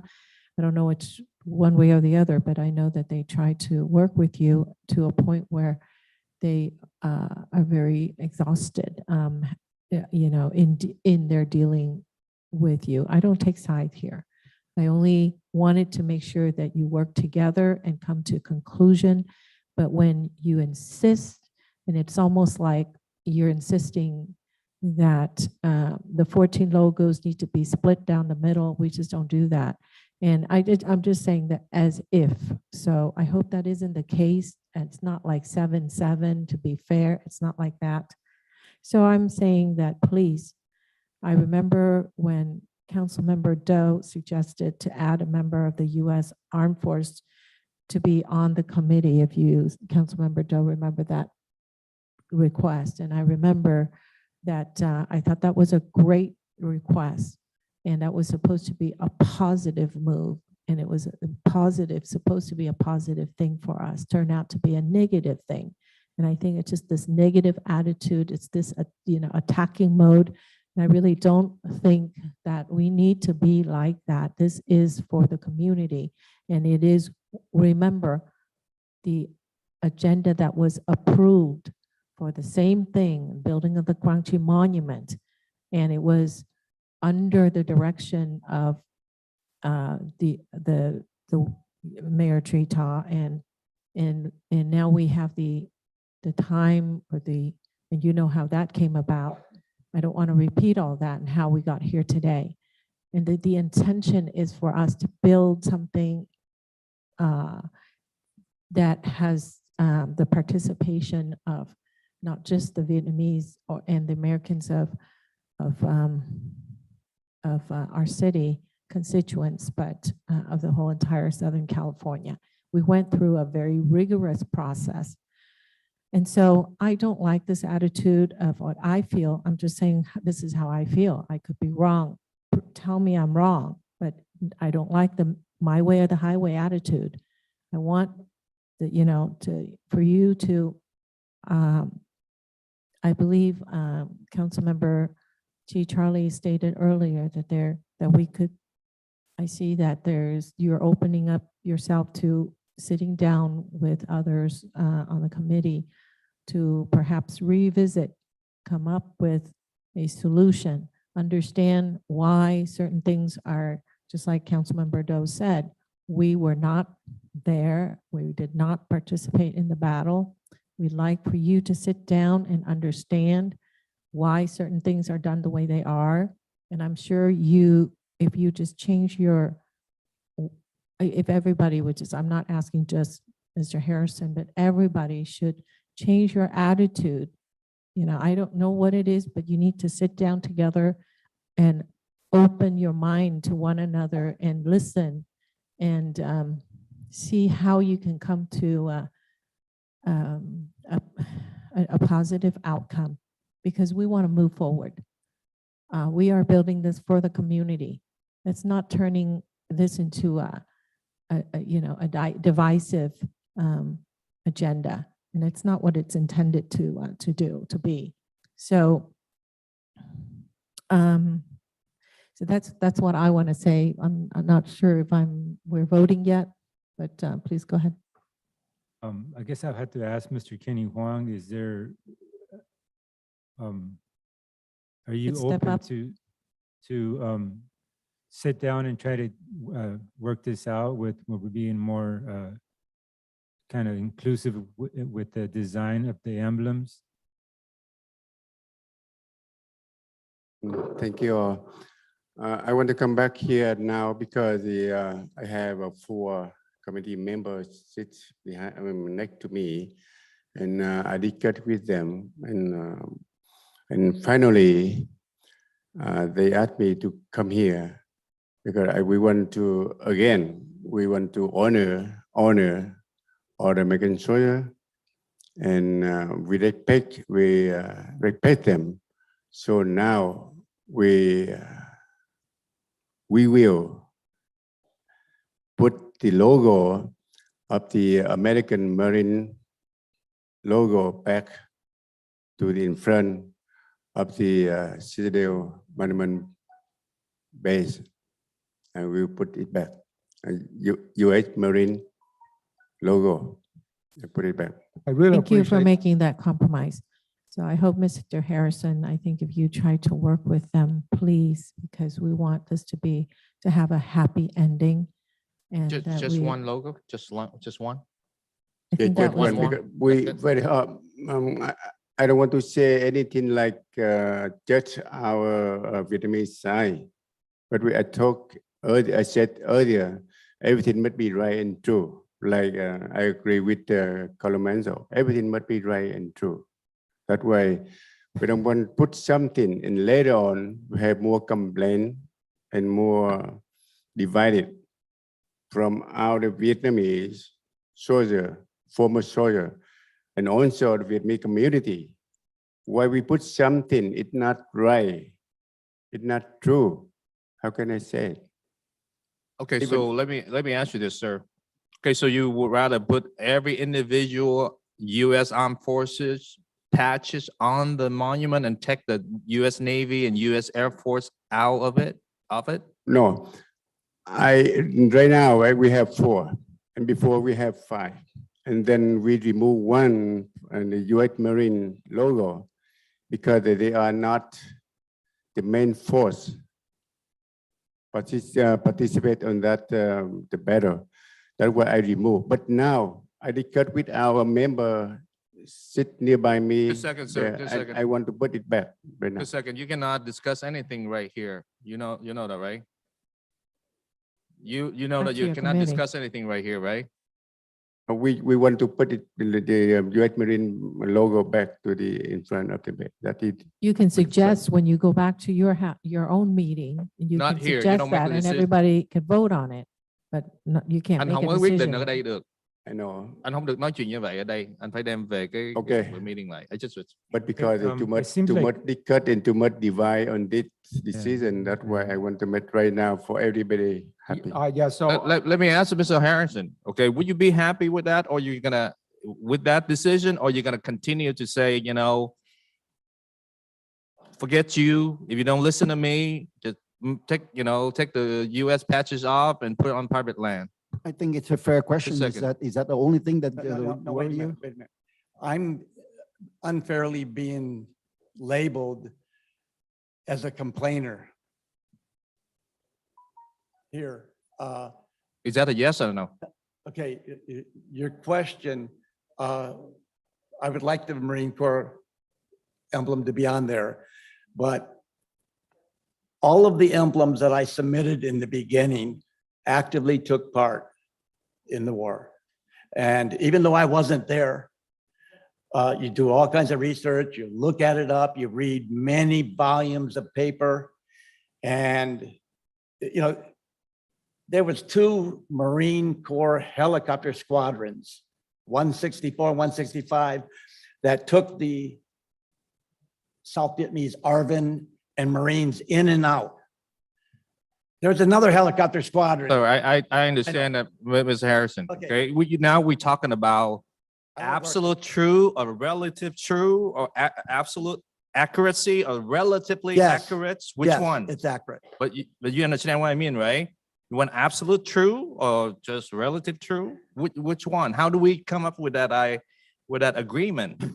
That's what I'm saying. I'm not saying that you're wrong. I understand your concern. I respect that, but it has to be reasonable. Okay. Right now, if you want every single one and you base that information through research and something that you dig it up through literature, internet, newspaper, we're gonna when it's gonna end? That's what I'm saying. That's what I'm asking. Will you be okay with what Mr. Kenny Huan suggests, not making a decision right now?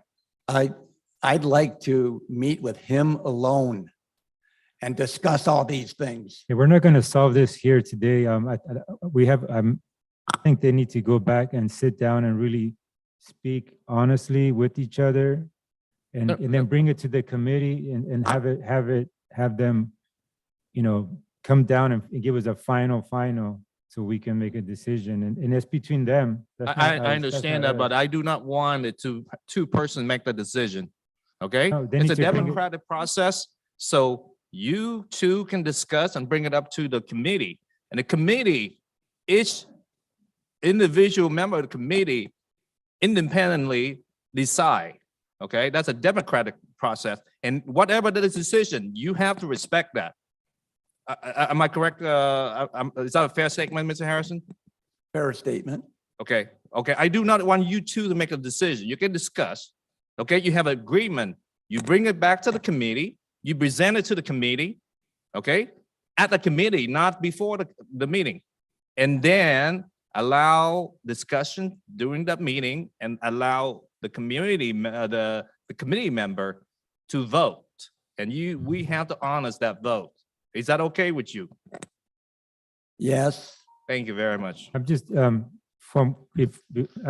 agree with Mr. Councilmember Doe. I agree with you, but we need to I asked the committee members to really be open and honest and not just say yes, because this is what's happening before. I understand you're saying it's a democratic process, but it has to be, you have to really be honest and say, these are the branches, the US military that participated and helped.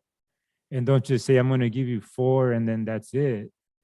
You need to be really honest and say, here, these are the ones, and we need to make a compromise. If they have more than 4, it's okay. Well, then let's shift them around or do something, change the number of emblems that they're going to be in the front. It just needs to be a true and honest conversation and compromise to get it right. Because or else we're going to just be right back here again because they got 10 to 2. Let me say this. Mr. Kenny Huang is a respectable man.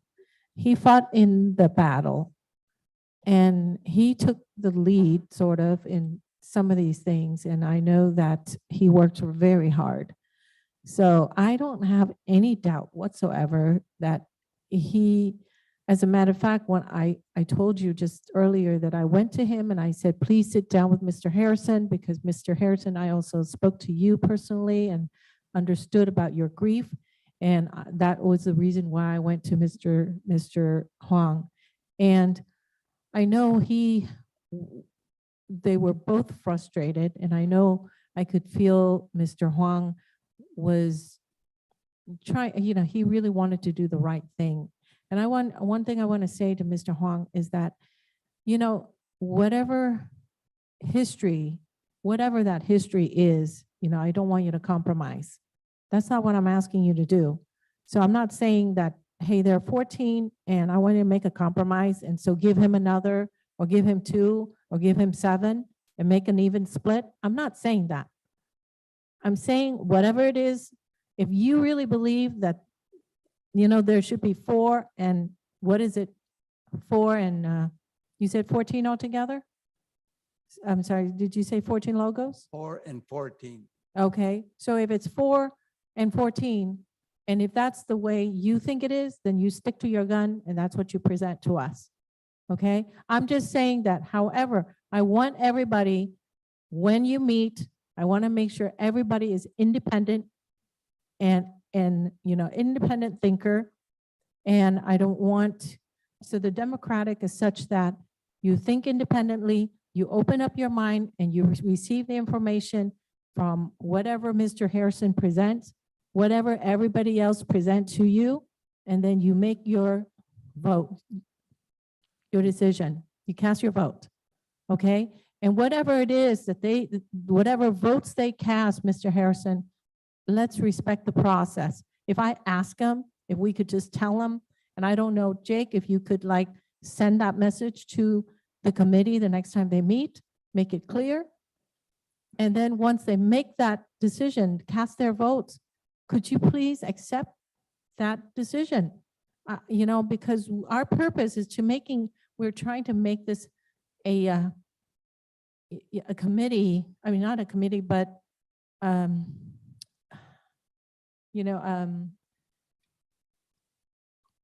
we're trying to make, this is your, Collaboration. if I yes, may. thank you.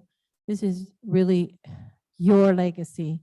This is your committee's doing, I want to make sure it's a collaborative effort and it is for the community.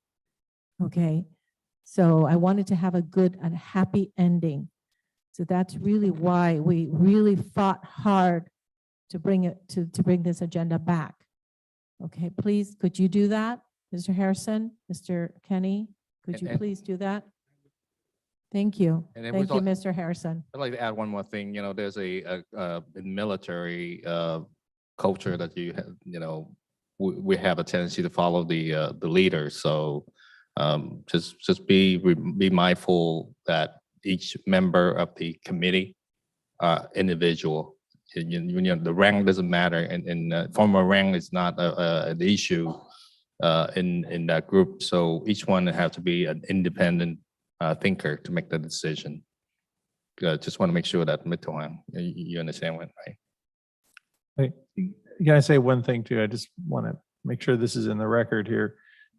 Because I had heard there was some discussion going on over there. And again, this goes to you not understanding the process. It is very important that you are allowed as a committee to attend this meeting, but you can't discuss together. If there's a majority of the commission, you cannot discuss together here and reach an opinion on something. That has to happen only in an agendized meeting of the committee. And this is an important issue because we keep hearing this is happening. And this is one of the reasons why the city wants you to get that training. You need to get the training so that you understand. these Christian, things. do they have are there 5 members here? I don't know. I don't think so, because there are people who are not from the committee. So I don't that know are if there's here. a How majority. many are Only you? 4 There are only members. 4 of them here. Who are the members? Could you raise your hand for? Bob, I would say sorry. 5 out of what, 11? I think it's 11. So we don't have a majority then? So we don't. Don't So have a. Yeah. like, I just wanted to make sure we I understand. know I that. see faces that are not, but they don't belong on the council, committee. Yeah. and They're I not think- on those so 2 are not on the So committee. that's just for the record, so you guys understand, get the training and then it'll help. The other issue is what I'm hearing here with these decisions is you're either going to include everybody who is involved, or there's going to be some level of, I think what Councilmember Doe had mentioned at the beginning, sometimes there's ways to include a group without having to have every single patch or every single insignia. So that's something that really to be considered here because what I heard from the committee is that I think there's a thought there that there's a greater level, even though they were involved, there's certain groups that were involved. I think they're feeling their involvement was so much more because they were on the ground. A lot of people really giving blood, sweat, and tears to the process. And it's not to minimize the U.S. involvement, because that needs to be respected. But I think they're trying to find that level of compromise. So the question is, do you just include everybody, or is there some level of compromise there where people can be included that still be honored and that we're involved?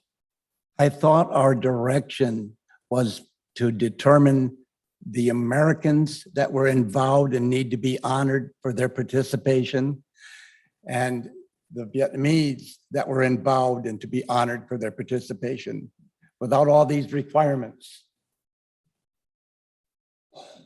I think it's just to try and work at a reasonable compromise. I think All right, that's all so, it's getting at. so right now, we have the motion and a second that a committee have to discuss all the issue among your committee meeting, and then you need to bring it back to the city council. So I don't think right now that any of you could able to make any come up with any decision. Yes. So we have the motion and the second on the floor, and I want to thank Mr. Kenneth Quan for your good attention to work with other committee members. Yeah. Yes, So what was the motion again? Yeah, To repeat send it the back? motion, please. Bring it back. It was to So the refer it motion back. was, the motion was made by Vice Mayor Monzo, seconded by Councilmember Nguyen, to return this item to the committee for discussion, finalize the project, and return to the council. Yes. All right. So, Mr. Kenny Huang, like I said, I really respect you and everything that you've gone through. You were there from day one. And so if I failed to say earlier, and thank you for taking part in this committee. So there, and then same for Mr. Harrison. And I really respect all the military. I mean, what you guys done for our country and for freedom, it's really, a lot of people really respect you for that. So thank you very much for your service, all of you. Thank you. Are we We're gonna vote. Okay, Yeah. we're gonna vote. Okay. All right, you. we have the motion and the second on the floor. Roll call vote, please. Thank you, Mayor. Councilmember Doe? I'm gonna vote yes, but I hope that whatever issue that you have, please iron at the community meeting. We don't want to be, to honestly, personally, I don't want to get involved because I wasn't there. I don't have enough fact to be a referee to say who's right, who's wrong. So yes, thank you. Councilmember Ho? Yes, I think, I hope this is going to be the last time, and I'd like you to be respectful of the democratic process. Be independent thinkers, and so we'll try one more time. So it's a yes. Thank you. Councilmember Nguyen? Yes. Vice Mayor Monzo? Yes. Mayor Cha?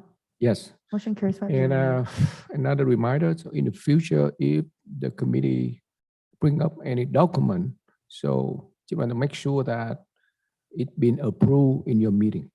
I appreciate that. Because we had to follow the PRO Act. That way we cannot discuss Right, this thing outside Yes, with yes, of our course. member anyway. So that way we had to request that special meeting Yes. in here.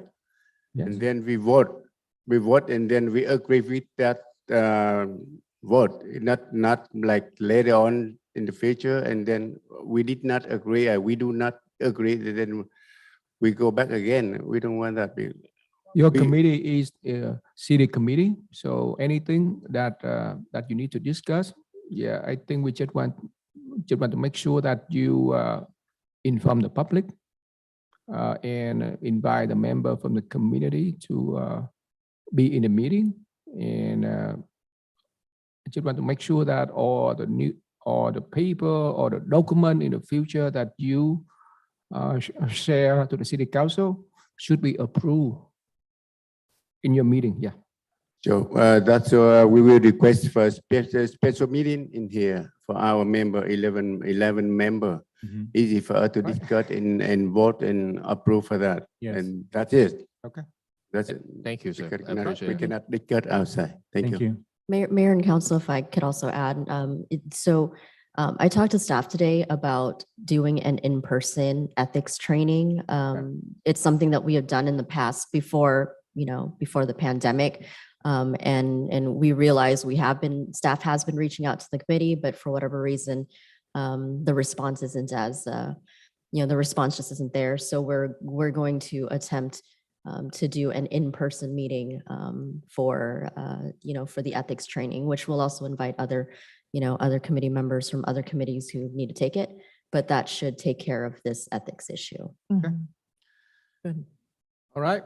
So right now, we already, Do we need to talk about the parks thing or everything come back as a package? So I saw the nodding. so- may I ask staff, so do we have the option to come back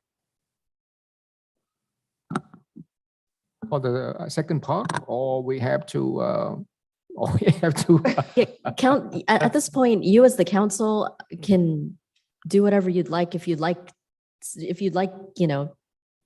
to come back. I like to talk about it. Yes, See yeah, what let's talk about it. Yeah, might as well. So Well, here, if you're gonna talk about this, I want to start off because I think this is really important, and this will help save some time. This is a really important decision. The request by the committee to place this on a public park.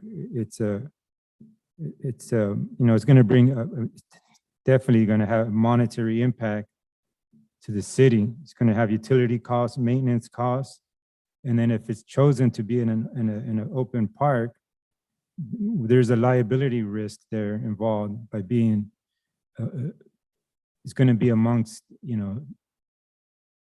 the public children playing there. It's a liability risk that's going to be involved. So this is a really important decision. It might be an indirect cost. The city's not paying somebody to install it, but the city is going to incur. It's going to be money expended by the city for a very long time. And this is such a large monument. It's a very permanent decision. Okay. So this is something to very consider. I think a decision that's so permanent and so impactful monetary wise, this is something that we just cannot make a decision on just by mere minute order. This needs to be decided by a resolution. And I think just think about the size of this monument and what's being asked. If this really needs to have a resolution for this, if there's for the location, if the wish is to place it in a public park, we need to really bring that back as a resolution. So I motion to bring this back as a resolution. If the council is choosing the location, bring it back as a resolution. if I may, I don't understand that. When we decided to go to establish a city committee for the retaken Quan Nguyen monument, the agreement was that so that we will not have it built in Freedom Park and take the politics out of it, because too many monuments are already being built in Freedom Park and are being politicized and used as a tool to run for public office or get reelected. So, and that was the agreement, if I remember correctly. And we decided to form a committee to recruit members of the committee to join and work on this project. And we agreed that to find a piece of land somewhere other than Freedom Park to build it. And I support it because again, it's not about the battles. It's something that establishes our legacy here in the city, and that's why I support it. I'm just with the hope that we're gonna ask the resident of the city to give us a piece of land, small piece of land, to build something that establishes the legacy of the Vietnamese American, our contribution. And that's why we decided to do that. I totally understand your concern. I'm not saying that you're saying wrong. I just want to remind the council the direction that we decided several months ago when we formed this committee. What I've seen in the staff report so far, I'm very disappointed with the Park and Rec Commission. Seems like they pawned it off, and instead of making a recommendation, they pawn it off to the city council. And you know what? We need to disband the Park and Rec Commission for not doing their job. You know, if I can, but just a joke now. So we have to find a location.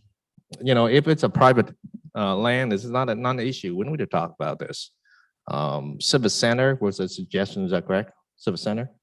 Which area do we know? I don't know. Right in front of the city hall, or is it in the? It didn't say. Huh?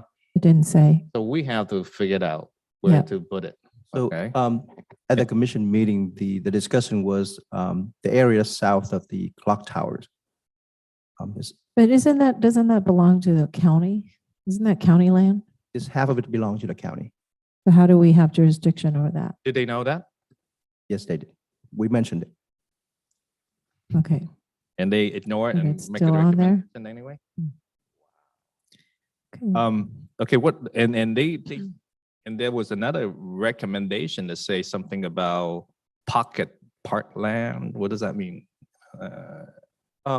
They were mentioning anything any land that the city owned. So we can create a pocket park and then place a monument in that area. And as of right now, we only have one property that we own is on Chestnut, the corner of Chestnut and Westminster Boulevard. And it is just a regular residential track block. Chestnuts and Westminster. Yes, Chestnuts, yes. I'm sorry. Cherry and Westminster, I apologize. Between which and which? On the north major- side of Westminster, just right at the corner. Okay, where Cherry is exactly? Cherries, I think it's pretty much between Hoover and Golden West. Golden West, okay, or some, Mhm. okay. Yeah. By the Mendes, by Mendes Park? It's west, I think it's several street west of West Mendes of Park. Mendes Park, okay. I think it's close to like it's closer to a tire shop, and it's kind of in the middle. It's a dirt lot right There's now. a deadlock right there. Yeah, I see There- a bunch of It's them. right at the smoke check, on Westminster. Okay, is there any, some of the member of the community brought that up, the Park West Park. There was a couple of That's Tony Lamb Park. Tony Lamb Parks right now, and there's some issue that's going on in that park. Do we have any knowledge of what's going on? Can the city staff give a presentation on that? There's some issue in that going on in that gazebo area with drinking and. It's over the years, I think as our PDs, we have allegation of some kind of gambling, but I don't think we have ever, our PD, I cannot speak for PD, but I'm not sure that they have found any So proof. so PD can speak for PD. They actually have some stats on this because this was also addressed.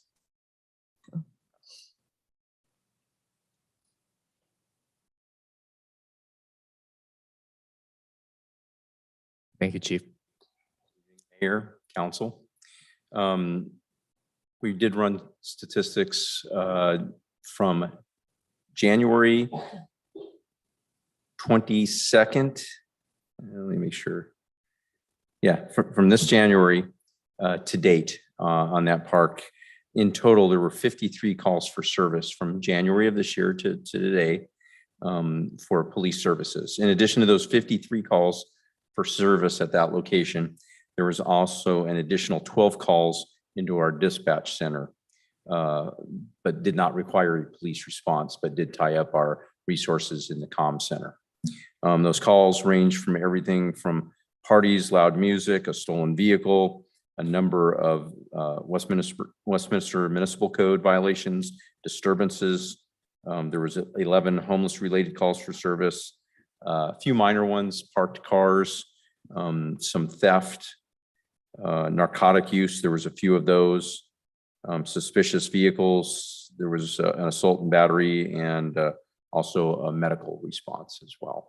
I have the details on all of those calls, but in general, that's what they were. It did happen in and around the gazebo area. They have like a cover area right in the park with go ahead. Yes, that's notoriously where those activities are taking place at that park. Can we consider of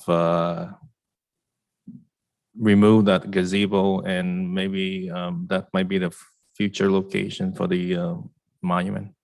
If we can do that, that will eliminate the potential problem we currently have, and you know, take out that the environment where that will help that will help stopping the call for service from the PD. I do think, Jake, correct me if I'm wrong, there's 2 gazebos there, one closer to McFadden and the other one on the other side of the playground. Yeah, the other ones which should be near the tennis courts. Okay. So, you know, I think I would strongly recommend that to the city council to consider that particular area, since it's create a lot of call for service from the police department. And if we eliminate that gazebo and consider placing that monument in that area, that will number one help the eliminate some of the problem we currently have, and number two is it's a good location for the park. It's something that I would recommend the city council consider. So I would say that this is going to be a pretty rash decision, because we need thorough vetting. I would like to ask our Jake Ngo, Director of Public Works, to look into, come up with, we know we can count on you, come up with a few ideas or whatever location you think is best. I think we should give him time to go to vet it, because we can't make a decision right now. We barely know that park. And so I think it might, Jake might take your time and come back, probably not the next one, but the following one, as the monument committee, the QT committee do their thing. And then hopefully we'll be able to, do this, just concurrently and then come back. I think that's what we should do. We shouldn't be making a decision right now when we have no information. And I think staff would be the expert at it.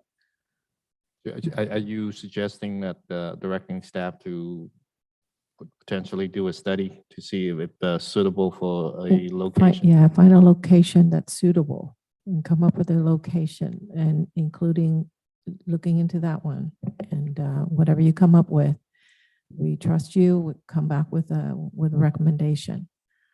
If I may respond to that, we have seen the reluctance to make a recommendation. Who's reluctant? Staff? Rec Commission, city staff. Seems like everyone's kind of shy from making a recommendation for a location. It's not a secret. I just point out Are the you obvious. shy at doing that, Jake? I don't know why. I mean, you should be, but I you're a understand. neutral party. But what I'm saying is, okay, we cannot leave it up to someone else to make a recommendation. If you think there's a suitable location, then make a suggestion and direct staff to do a study. I mean, a general approach, a blank check, is not a very productive one, and we have seen that in the past. We direct the city park commission to do what? Find a location, and guess what? They just shove it back to us. We don't know. So no, I'm just pointing out the obvious. You want to get it done, be very specific. Okay. So I'm not saying that we have to go with this particular location. I'm not saying that. I'm just suggesting, because there's a potential problem that a lot of gambling and drinking in that particular shady spot in the park, and it generated a lot of complaint. When we do this, it will create a serenity in the area, and hopefully that will help eliminate some of the call for service and to the police department.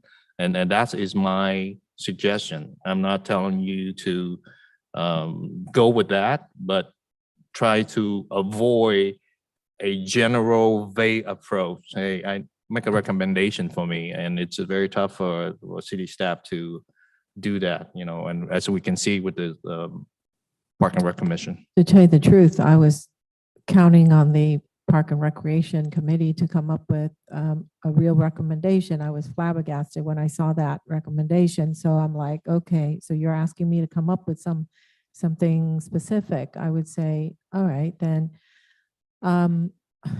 we talked about that would be the Westminster Park, the one on Hazard and Magnolia, correct? Okay, we talked about that. For a long time, that was the focus. That was a location that they were looking at. So look at that park, look at this one, the one Councilman Doe just said, and look at the Freedom Park, and look at those three, and I don't know what other parks. If someone want to throw it out there, then you throw it out there. But If council and mayor and council, if I may add to that. So when Parks and Recreation Commission first were tasked with having to find a location, what staff did was kind of create a kind of a boilerplate, a listing of all the parks that we have in the city and the amenities that were offered. And that gave it a bit of a glimpse of what parks would be more feasible than others. We can certainly have staff bring something back that will tell you which parks are less likely to be successful to have a monument in it. My understanding is that this council, and if I'm reading this wrong, that at this point you're wanting the information as opposed to punting location recommendations back to Parks and Recreation Commission. Is that what I'm gathering at this point? Okay, right. so staff with our Parks Master Plan, we will always have the concern of preserving our open space that we have, but obviously this is something that it's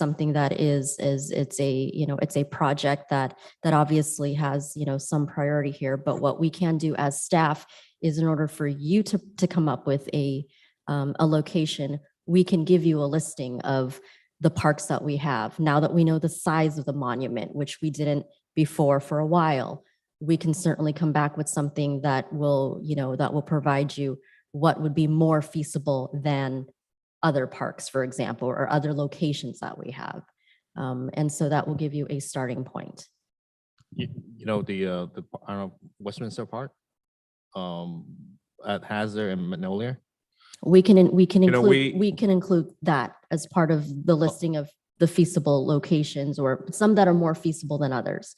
There are going to be some parks that are absolutely no way. Like it's not going to Margie L. Rice Park. Like that is not a location that would accommodate parking, for example. It wouldn't accommodate, it doesn't have enough lighting. It doesn't have. Those are things that would be considered in this comprehensive overview of where you could potentially put this monument. What I was trying to say is Westminster Park, it's a prime location, but the problem is I tried to stop by there in a couple of events. I couldn't find any parking spaces in there. I had to park on the street, walk a long way to get there. And then most of the time I have baseball and softball going on. So I can see the potential problem in that area. So, that's why I did not mention it. But, Toyland Park, it's great. There's a problem there. And that's why I make that recommendation. If at the end, we don't have an agreement, then we have to build it on Freedom Park, if that's is the option, okay? If you don't want that, then we have to find a place for it. So it's a city project, and we already agreed with that. So Well, like I said earlier, what if the decision of the council, the committee is requesting, they're requesting to place it in a public park for the items that I mentioned before, and monetary impact for a long time. The city is going to incur a cost for this, for utility, maintenance, and possible liability for it if somebody were to get hurt on it. Is it going to be fenced off with the 12-foot fence around it? I don't think so. So there's going to be somebody climbing on it, and we can't watch it, 24/7. well, But I there's totally gonna, understand. but what I'm saying is if council's, if staff's going to bring back a location recommendation, it needs to also come back with a resolution stating the location and bring it back as a resolution. We should not vote on this just mere minute order. This is the sizes things. It's a very permanent decision, a very impactful decision to the community. This space is not going to be able to be used by the public anymore. So we're removing public use, public park use. We're denying children from playing on this. So we're going to make that permanent decision. It needs to come back as a resolution. So that's my motion, is to have staff bring back a location and bring that back as a resolution. Yeah, I agree that we have to have staff bring back a study, but the liabilities concern it's no different from what we have in Freedom Park. Right. The statue is on an 8-foot foundation, and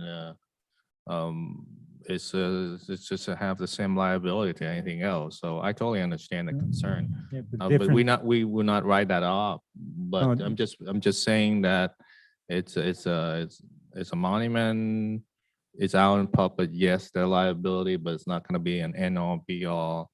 I just want to get this thing finished and Yeah, so do stop I. the political advantage that being taken on this in this city for so long. Just end this, get it done, become something that we look at back years from now and they say, hey, that's something that we commemorate. The Vietnamese American contribution to this city, and that's it. And no more politics involved. No, this is not politics. The difference between Freedom Park and any other park in the city is that Freedom Park it's known to going to be for ceremonial uses, for prayer. There's no playground there around the Vietnam War Memorial or the other monuments there. There's no playground around there.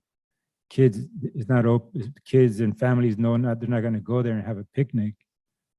That's what's known for. All these other parks in the community, they're open to the public. So what are you It's saying? a big difference between all the other parks in the city and Freedom Park, where Vietnam War Memorial is. A big difference. They're not apples. You're not comparing apples to So apples. what are you saying?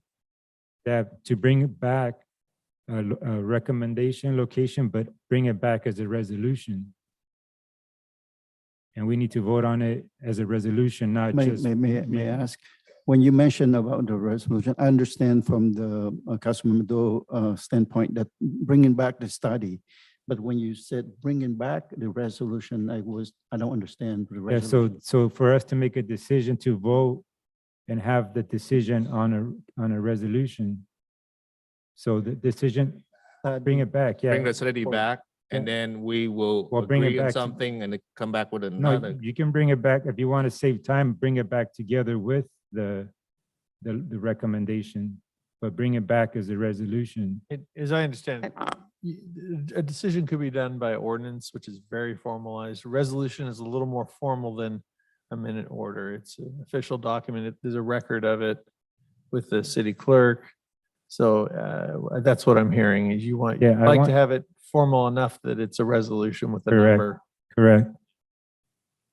So my understanding is whenever the decision is made for the location, we'll just come back with a resolution. Yes. That is not a problem. That's all I'm asking. We can do that. Okay, we can certainly do that. But in the meantime, what I'm also understanding is that this council wants to see some kind of feasibility study or report of all of our city's locations to see where you could potentially put a monument. And that's going to go before this resolution. Yeah. Okay. And also too, I mean, yeah, it would be a public hearing. Also too, I think the committee needs to start looking into one of the Parks and Rec Commission recommendation was what's it called, the mortuary, the cemetery. If that's also a possibility as well, I need to try to explore that avenue as well, just to have options. You don't want to last minute not have anything anywhere to put it. I had a motion on the floor. Let me just add one thing because I want to make sure everybody understands.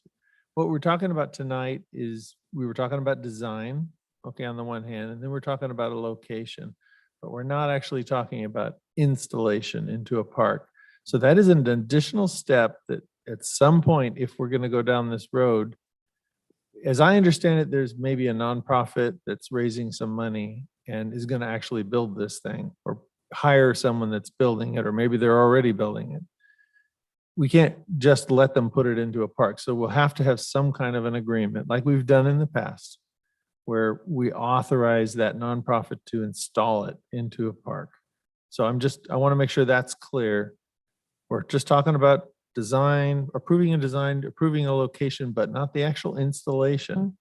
So at some point that needs to happen so that we address the issue of maintenance. Is the city just going to take it over and now we're maintaining it? Or is the nonprofit going to agree to cover some of those costs? There's issues and we want to make sure things are handled right, overseen by Public Works. But that's where, wouldn't that be all included in a resolution? Yeah, but even if the council decides on a location, we've got to figure out when's this thing going to be installed, and we've got to authorize the process, the actual installation of this thing. Does it require a public hearing?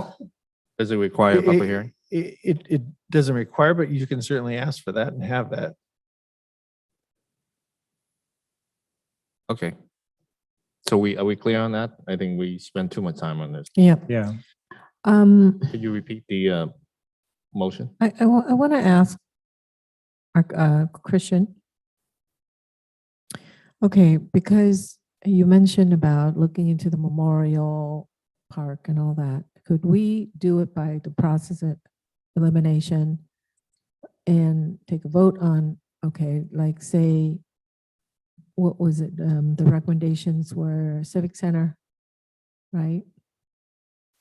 Somewhere in the Civic Center.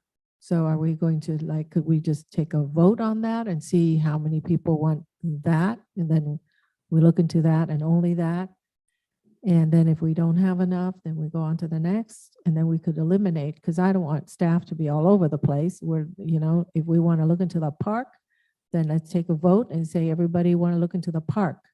Well, I like what was being discussed earlier is that, giving direction here. Look at this one, look at that park, look at this other alternative. Maybe the Memorial Park is another option. The council then comes back and has a discussion and do exactly what you're saying. But the Memorial Park is not our park, is it? I mean, that's not city owned. I mean, that's Correct. private. I think what the question was to go talk to them, I guess, and see if they're willing to let it be installed or something like that. And maybe they won't be, but that's what I heard. Yeah, I think you need to have, I would think the smart thing to do is have options. If that's feasible, then have that option as well.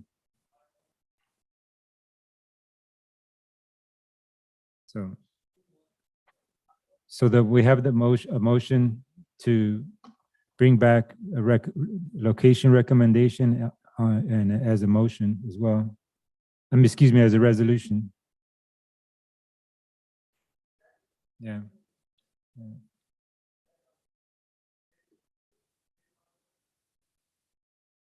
Yeah, I don't think it's necessary to make a motion just to have the location being brought back as a resolution. That we can just do based on the discussion here. But my understanding and of an appropriate motion at this juncture would be that you're directing staff to come back with a feasibility study of potential locations. And then that's what will come. That is the next step. Yes, I think that the resolution is too formal for this one at this point. So I don't know that you have a second on that, but if you do, then I'd like to make a substitute motion for that. There's currently no second on that or on that original motion. You said you didn't need to vote on it because You didn't. You don't. Because we're not even at the juncture of picking a location yet to even discuss the resolution. But when a location is selected, staff will come back with a resolution with that location. That won't be a problem. Okay. That is not a problem. What was the motion again? I'm sorry. I couldn't hear it. What was the motion? So now there is no motion on the floor, but based on the discussion, the appropriate motion at this point would be to direct staff to come back with a feasibility study of potential locations, potential city locations. I'm okay with that.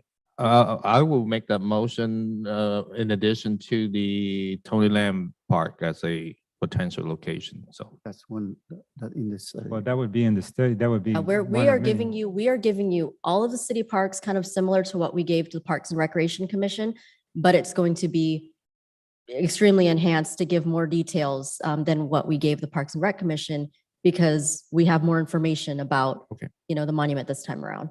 And I also heard bring it back as a public hearing. So I just want to make sure that's clear. My understanding is the public hearing is when they pick the location, not for the feasibility study. Okay, so we're not going to actually pick the location then. Okay. No, because they need all the information and knowledge to make an informed decision based on what we provide. So I move per the city manager recommendation. Okay. Second. All right. I thought I was make that motion, but that's okay. Right, so we have the motion and second as recommended. Thank you, Mayor. Councilmember Doe. Before I vote, I just want to make it very clear that we are voting on something that we already agree when we form the committee sometime last year, that we do that so that we will not have that monument being built in Freedom Park. And we do that and agree to, I think we form a park commission to make a decision on building monument and park land.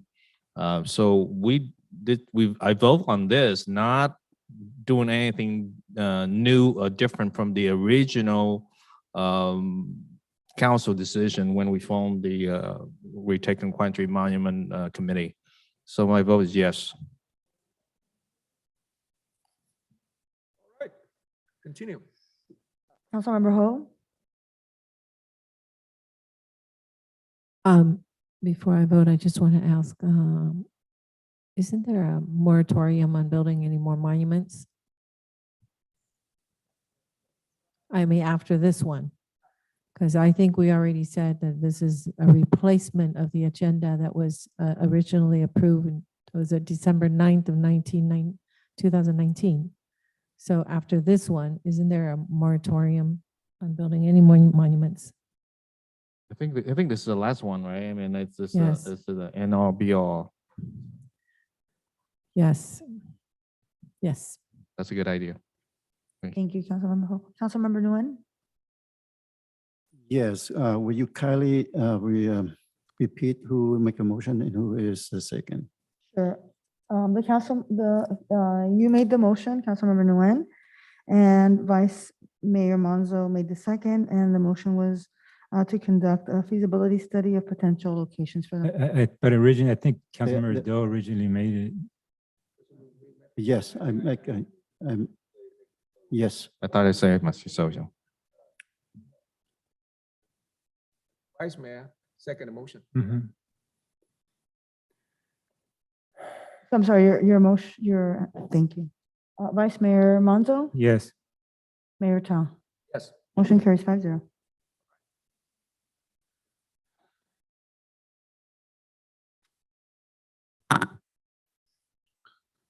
Right, so next we have comment from the City Council, agency member, including AB 1234, report when required.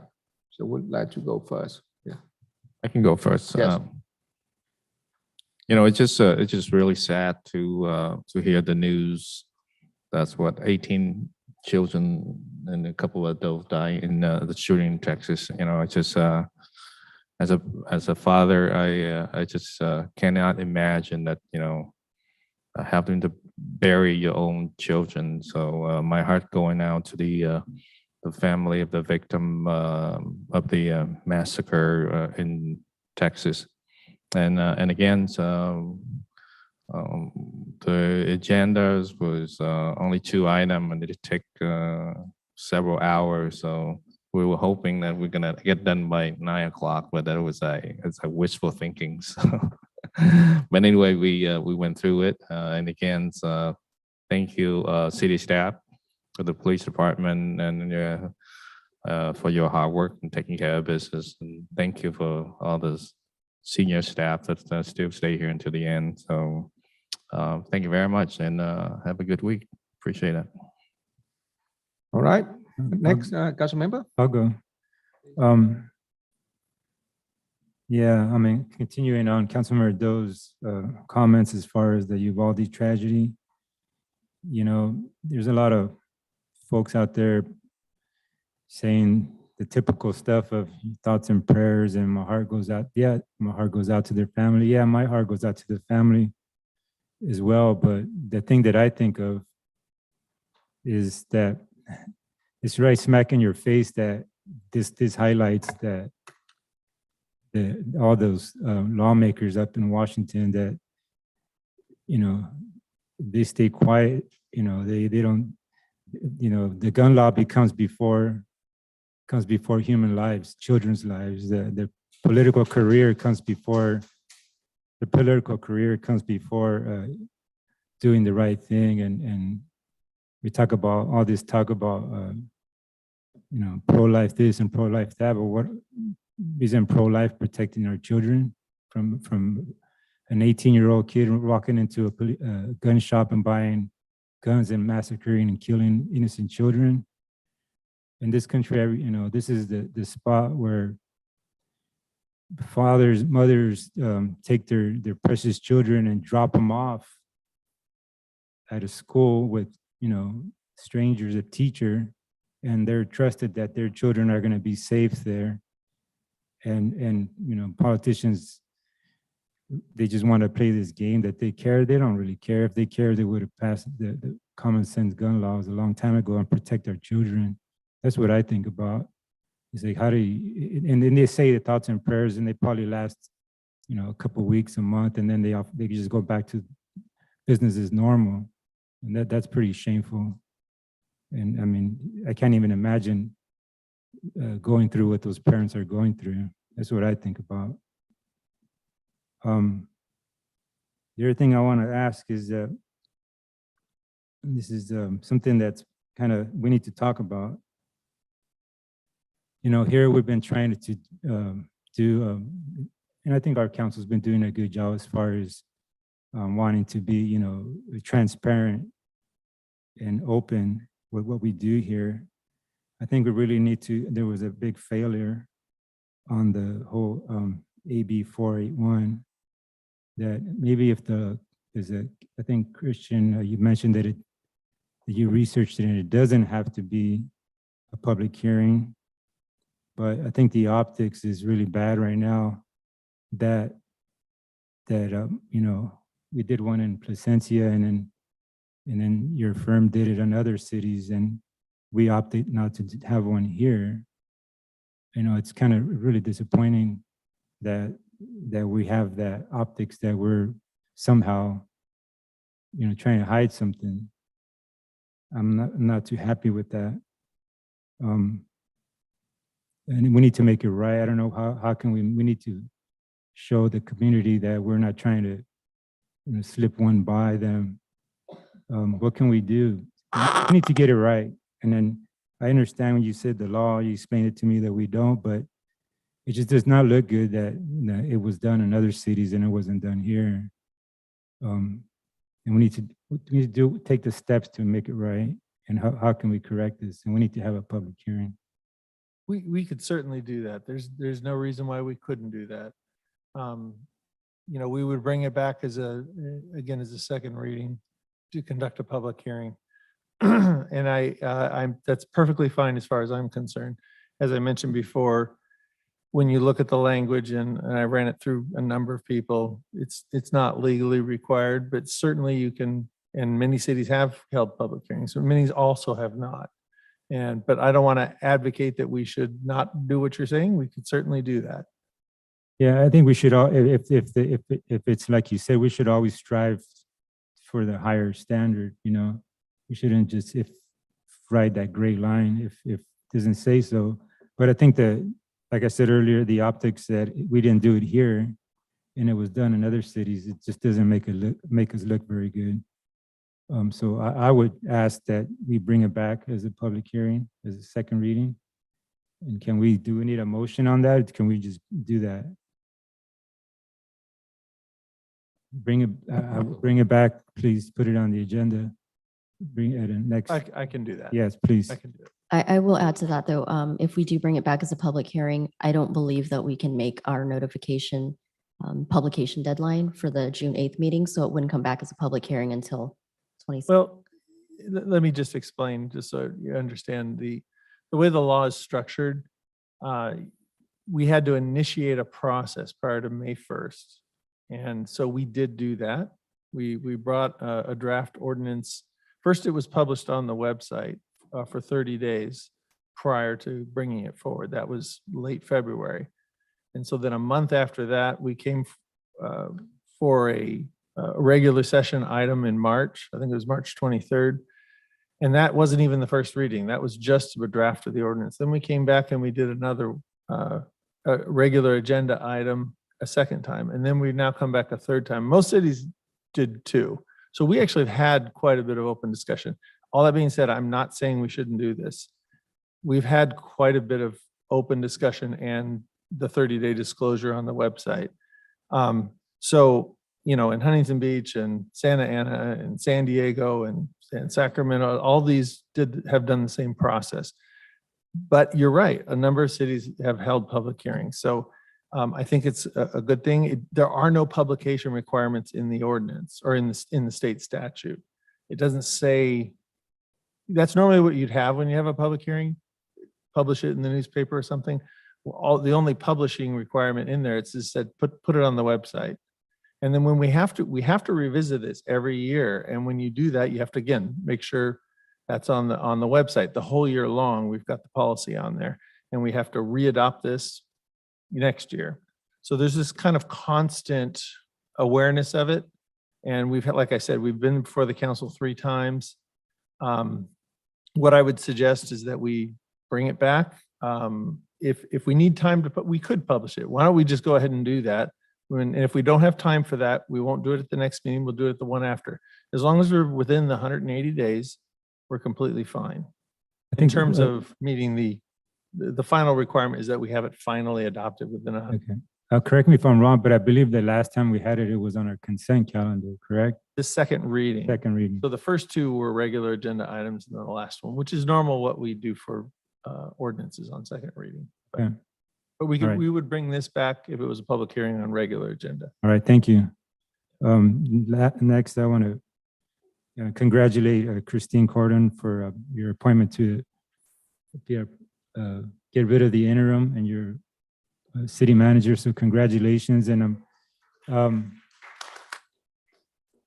want to think it was you had the full support of council. Everybody, had a lot of positive things to say about you. So I'm looking forward to getting rid of that interim title on you. And well, good luck. I know you'll be working hard. You always are.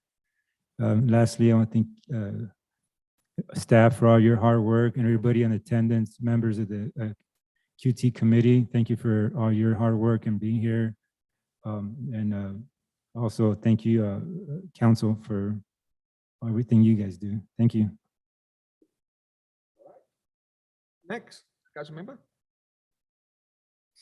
I'll be next. Okay, so first I'd like to thank our QT committee members. I know we have some of you here tonight.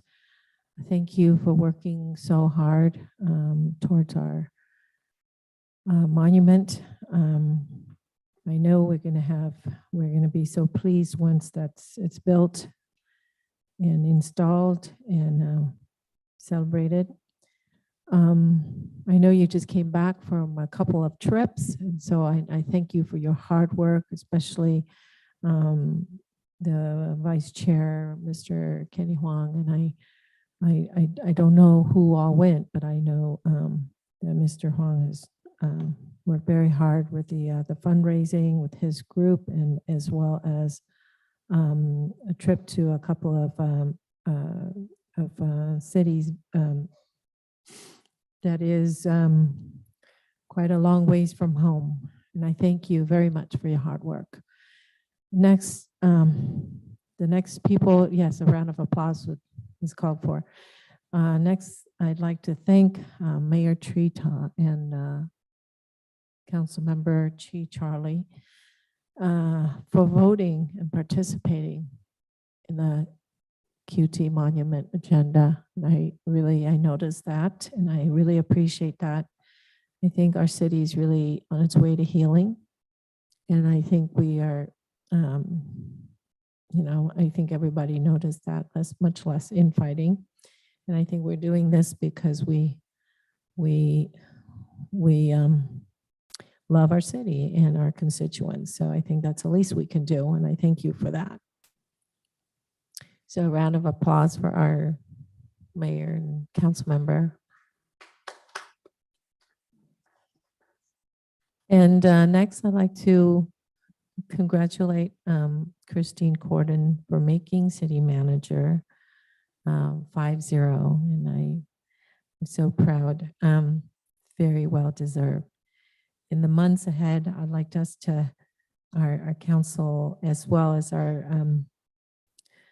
constituents, to give her our full support, because I know there are tough times ahead. So she needs that. So we can give her a round of applause as well. Okay, so now for the sad note.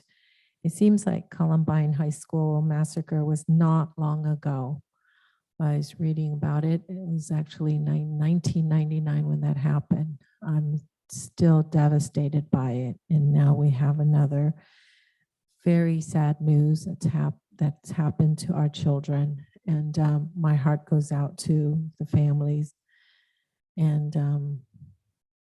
it's very sad. It doesn't matter if they're children or adults, but when you hear in the news, things like this, it just kind of, it's devastating. And so it's got to stop. And so what we can do is say a prayer for all of those who lost their lives, and those who are having to deal with the loss and having to bury their own children. It's quite sad. And thank you. First of all, I would like to thank Councilmember Ho for your kindness, but I guess that's part of our job and responsibilities that we have to do. We have to do what is right. So, whatever I see, and have questions, then I will voice my opinions. So I would like to thank everyone for being here tonight. I know that you care for the city. That's why you are staying. Otherwise, you are home and sleep by now. So I would appreciate for every one of you, the PD staff, and the people who are in this room right now. I second to all the council members that, what happened, tragedy happened at the elementary school. I don't want to repeat what they already said, but let us keep them in our prayers and continue to pray for them. That's all I can say. Again, thank you. I really want to thank all members of the City Council for sharing your concerns regarding the shooting incident in Texas. And I want to thank our police department for their dedication, especially our chief for his leadership. Really appreciate that. And I think that the community, they want to see all 5 members of the City Council working together. And I'm so happy that all of us, we discuss the issue and we